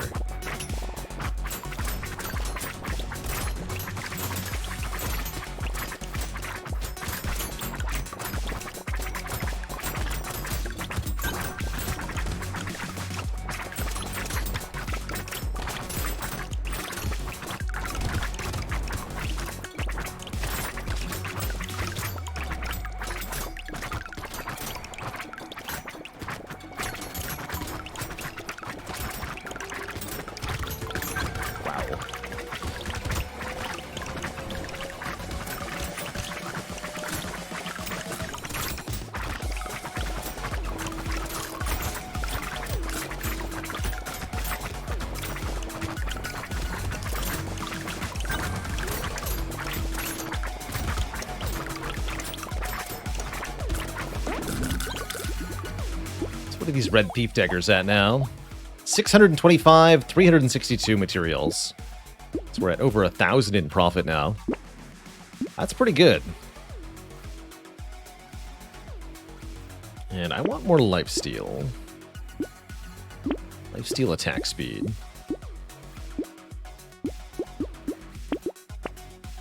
Flamethrower. Curious.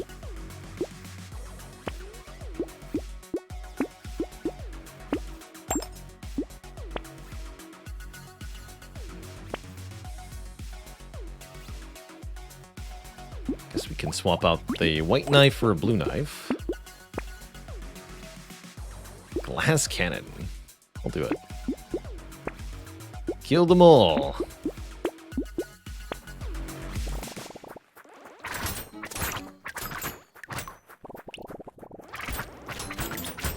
Is this a Brotato ladder streak? Kind of, I guess. Trying to win with all the characters back to back. Sort of would be, huh?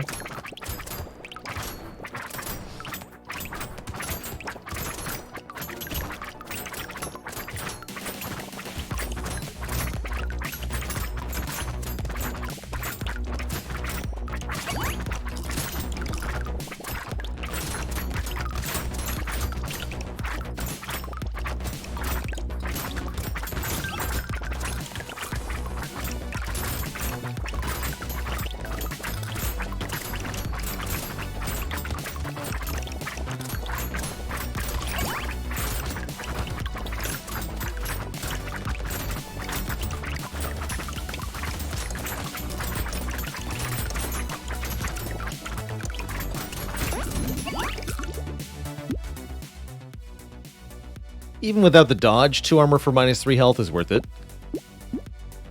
We're maxed on crit. Pretty much. Sure.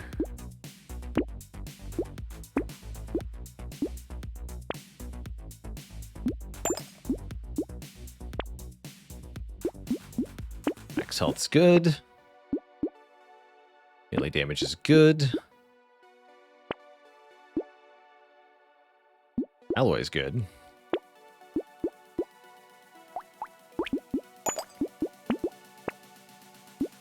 Percent damage good.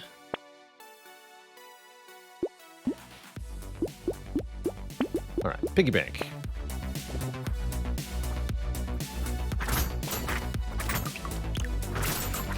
Can lifesteal proc multiple times from a single attack? No, unfortunately, as chat points out, the internal cooldown of lifesteal. After lifesteal activates, you cannot heal from lifesteal again for the next 0.1 seconds, resulting in a functional maximum of 10 per second, but In practice, you can't even quite get to that, usually. And that means that no attack can heal more than once from lifesteal.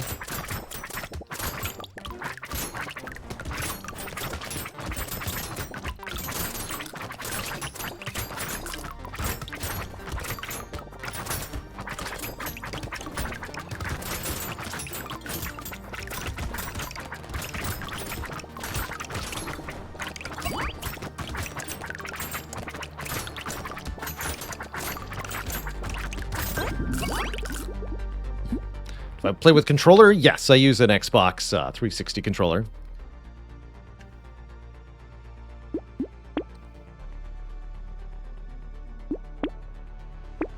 More damage. And attack speed. Why not?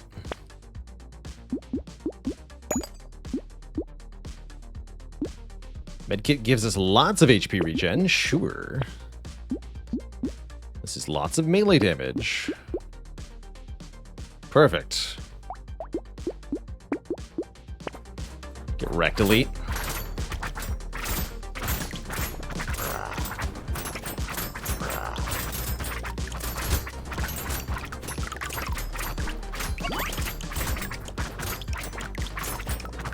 And he's gone.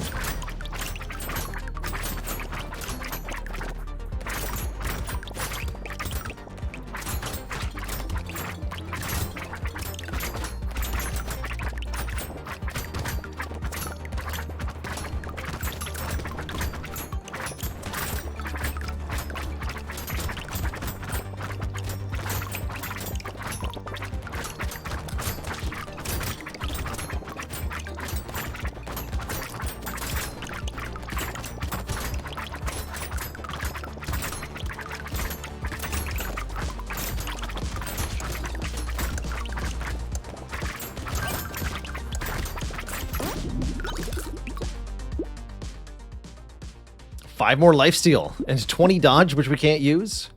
I'll take the 5 lifesteal, though. I think that alone is pretty worth it.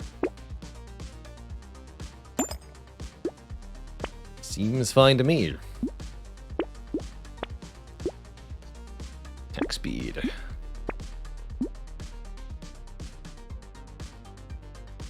Might be able to get positive dodge on Crazy here. It's kind of funny.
Let's do it. Positive dodge, please. Surely we can make it happen.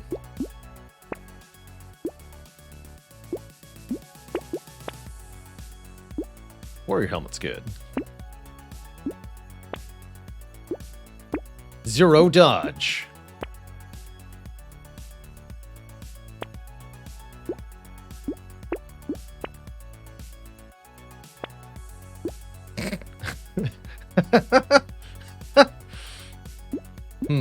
Retro's hoodie with exactly 0 dodge. Seems maybe not so good. Pretty funny, though. Alright, sad tomato. That'll do. Let's go.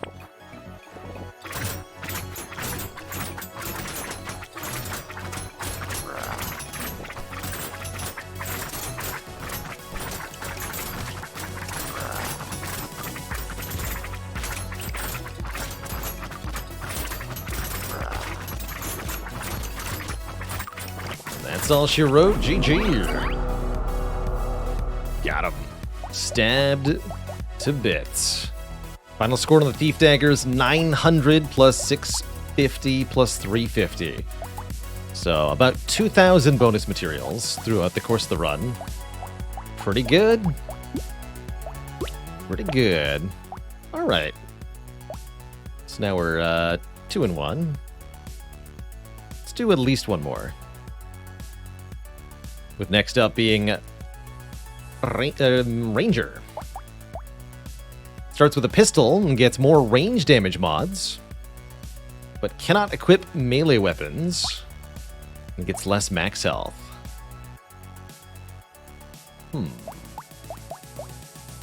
Theoretically okay with a crossbow? No. Let's just go double pistol. I don't think that's necessarily Ranger's best start, but it is thematic. Pistols aren't amazing, but they're nice and cheap, which makes them a decent supplementary weapon.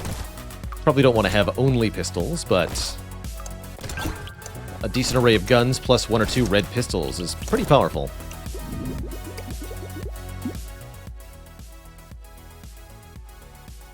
And I'll grab some max health. We get reduced max health gains on this character, but we still want some. Shredders. Pistols and shredders seems good. Find the boxing glove quite useful on ranged characters.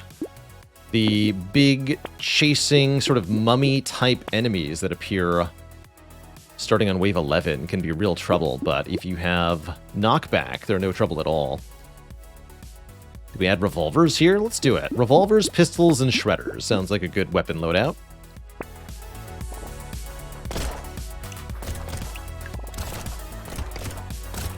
Shredders deal with crowds, and the other guns will deal with single targets pretty well.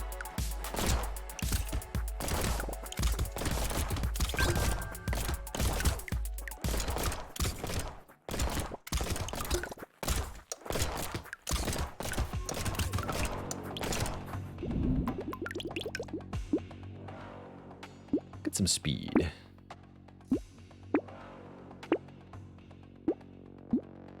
Trying to go lifesteal this run.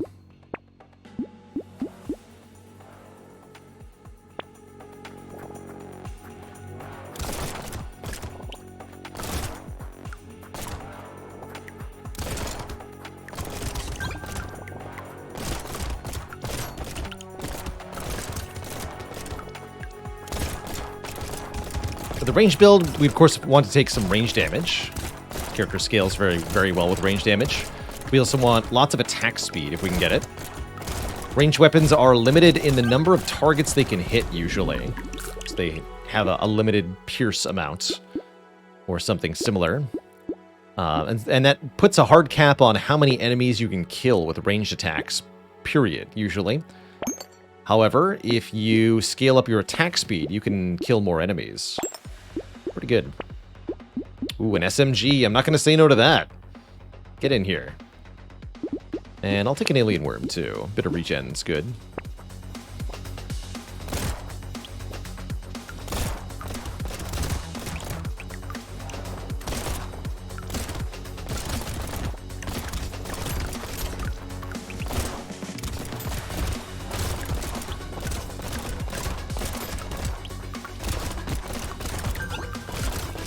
Just don't wander into bullets, please.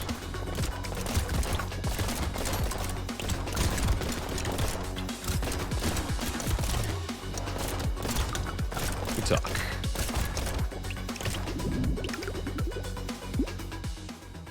Would have been an embarrassing way to die. I know, purple pistol.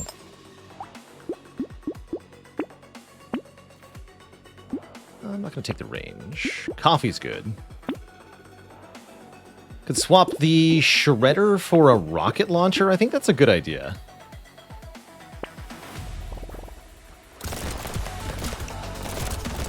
Rocket launcher quite powerful, although the blue tier rocket launcher is not that good.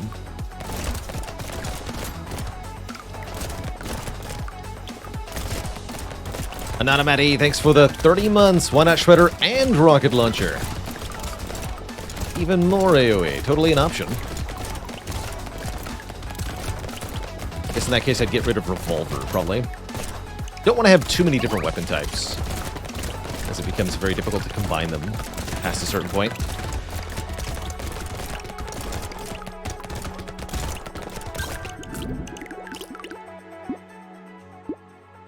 It's no use. Ugh, one more range damage, I guess. And more attack speed.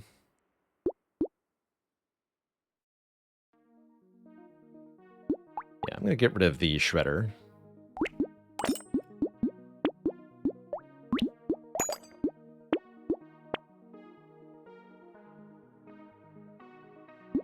Landmines help a bit.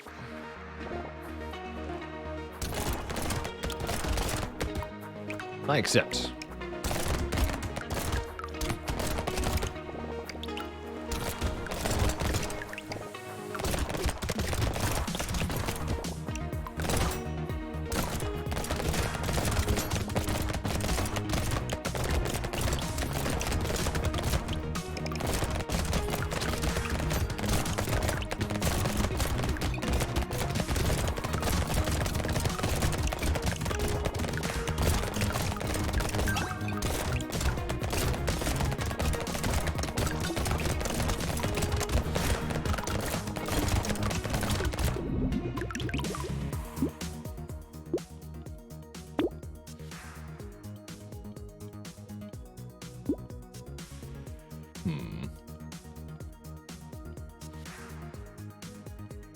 Grab weird food. The roll.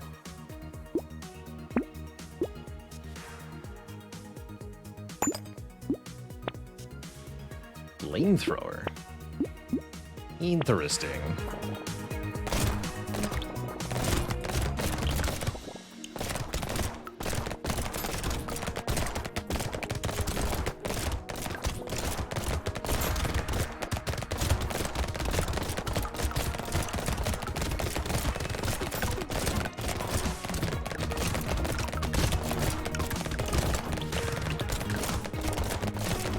So I think 2 level 1 pistols are more valuable than a level 2 pistol and a level 1 shredder. Oh, I see. At the time we had 2 level 1 pistols. We don't anymore, though.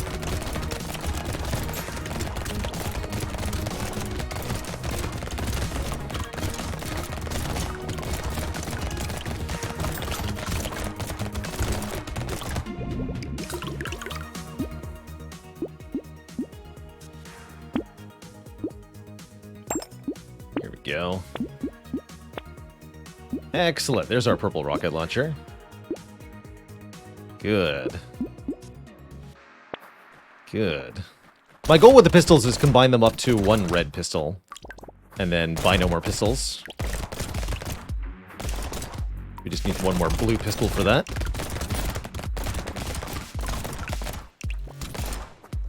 Or if I find a purple one, I'll combine and then sell the blue one. Also an option. Bit of a glass cannon currently. Kind of how Ranger goes, but I'd at least like a little bit more survivability here. More healing would be good.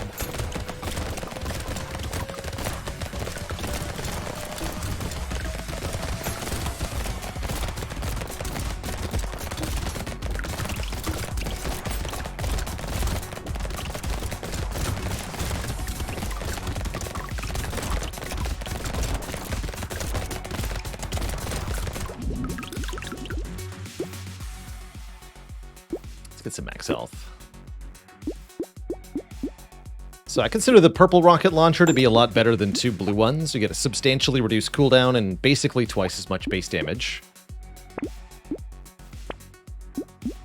Basically.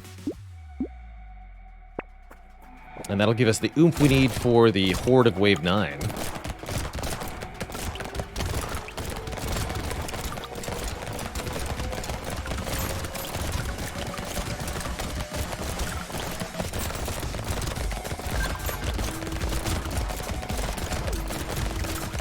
Medical gun's very good on Doctor. I also find it's also decent as like a 1 or 2 off in a otherwise gun-centric build to give you some supplemental healing. Like, this character right now would be pretty okay with 1 medical gun. But only one, not 6. Only Doctor wants 6 medical guns.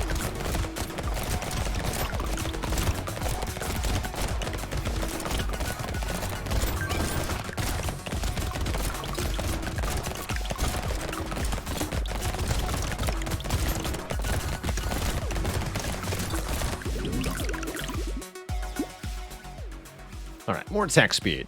Like we said, we need to invest in attack speed in order to increase the number of targets we're able to kill. And I'd also like to start getting lifesteal. Don't have any of that yet. Could take a pumpkin. Kind of preemptive. I'll do it.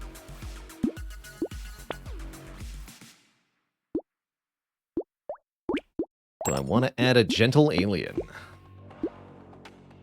I do. Our first challenge is going to be a horde wave. A bit more AoE would be worth it.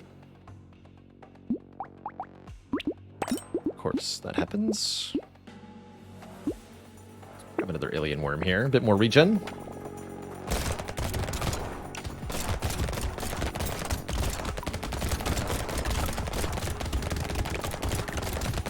Flippity blappity.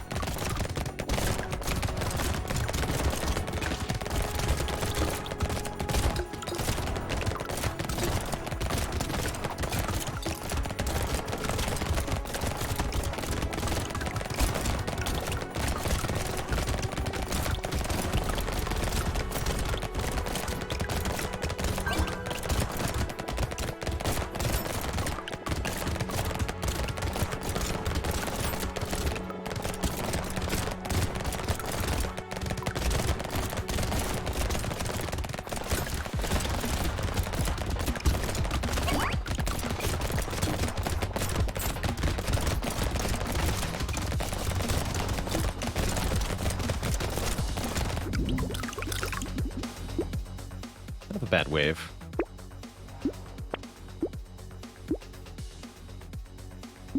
Crit's not that good with most guns. Let's roll again. I'll take some dodge, sure.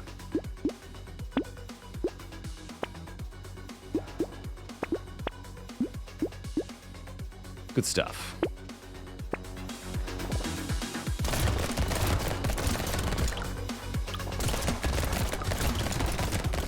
Against these mummy-type enemies, the fact that we bought the boxing glove a long time ago really pays off. Keeps them away from us.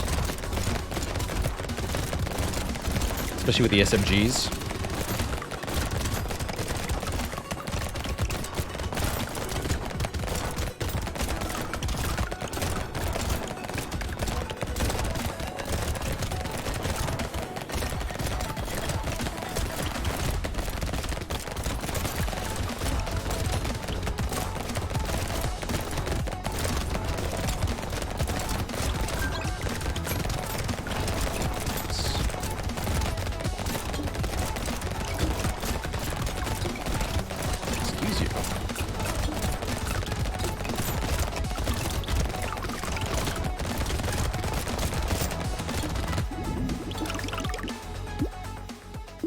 More dodge.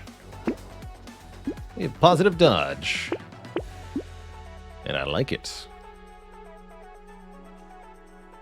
I can't actually acquire either the pistol or the SMG. Again, too many different weapon types, meaning we can't really combine stuff.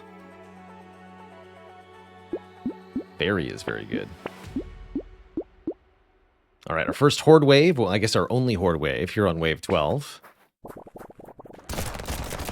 This would be a good test. Is this one rocket launcher enough to keep the horde at bay? I'm not sure.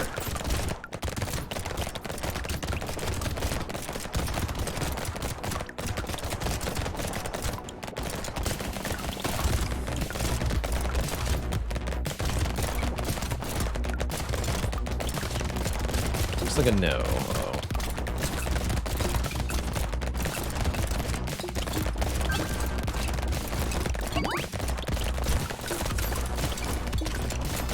Spooky. Run!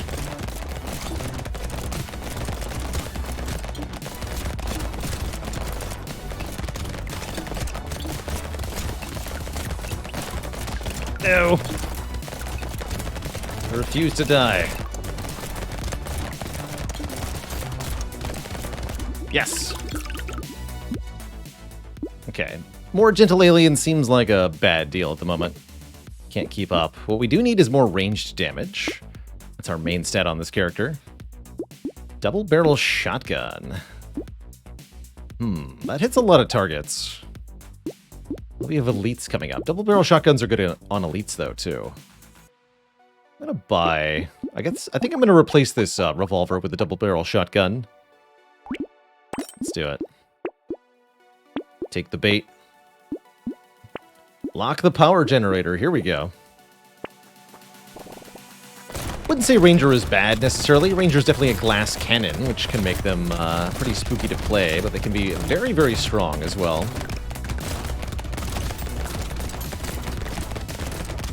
Totally powerful under the right conditions.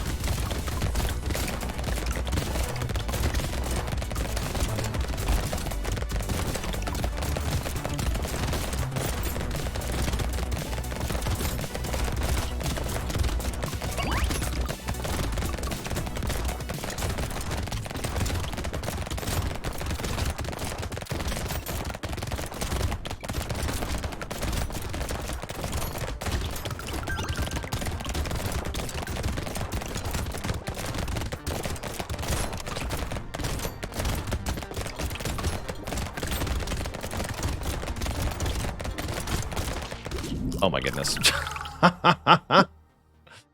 Well, glass indeed. Fair enough. Alright, Twitch chat. I think that's my sign to get out of here. An embarrassing death.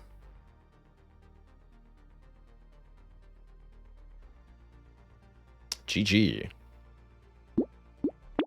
Yeah, that nasty reduced max health can be a bit of an issue. It's also just that guns in general can be a tough time if the Horde or Elites don't line up for you. Yeah, the quarterback sack. Alright, Twitch chat, I'm going to get out of here. Thank you so much for hanging out and watching. We'll be back at it tomorrow with some more of our Spire Mastery Challenge, and, well, something else too, I'm sure.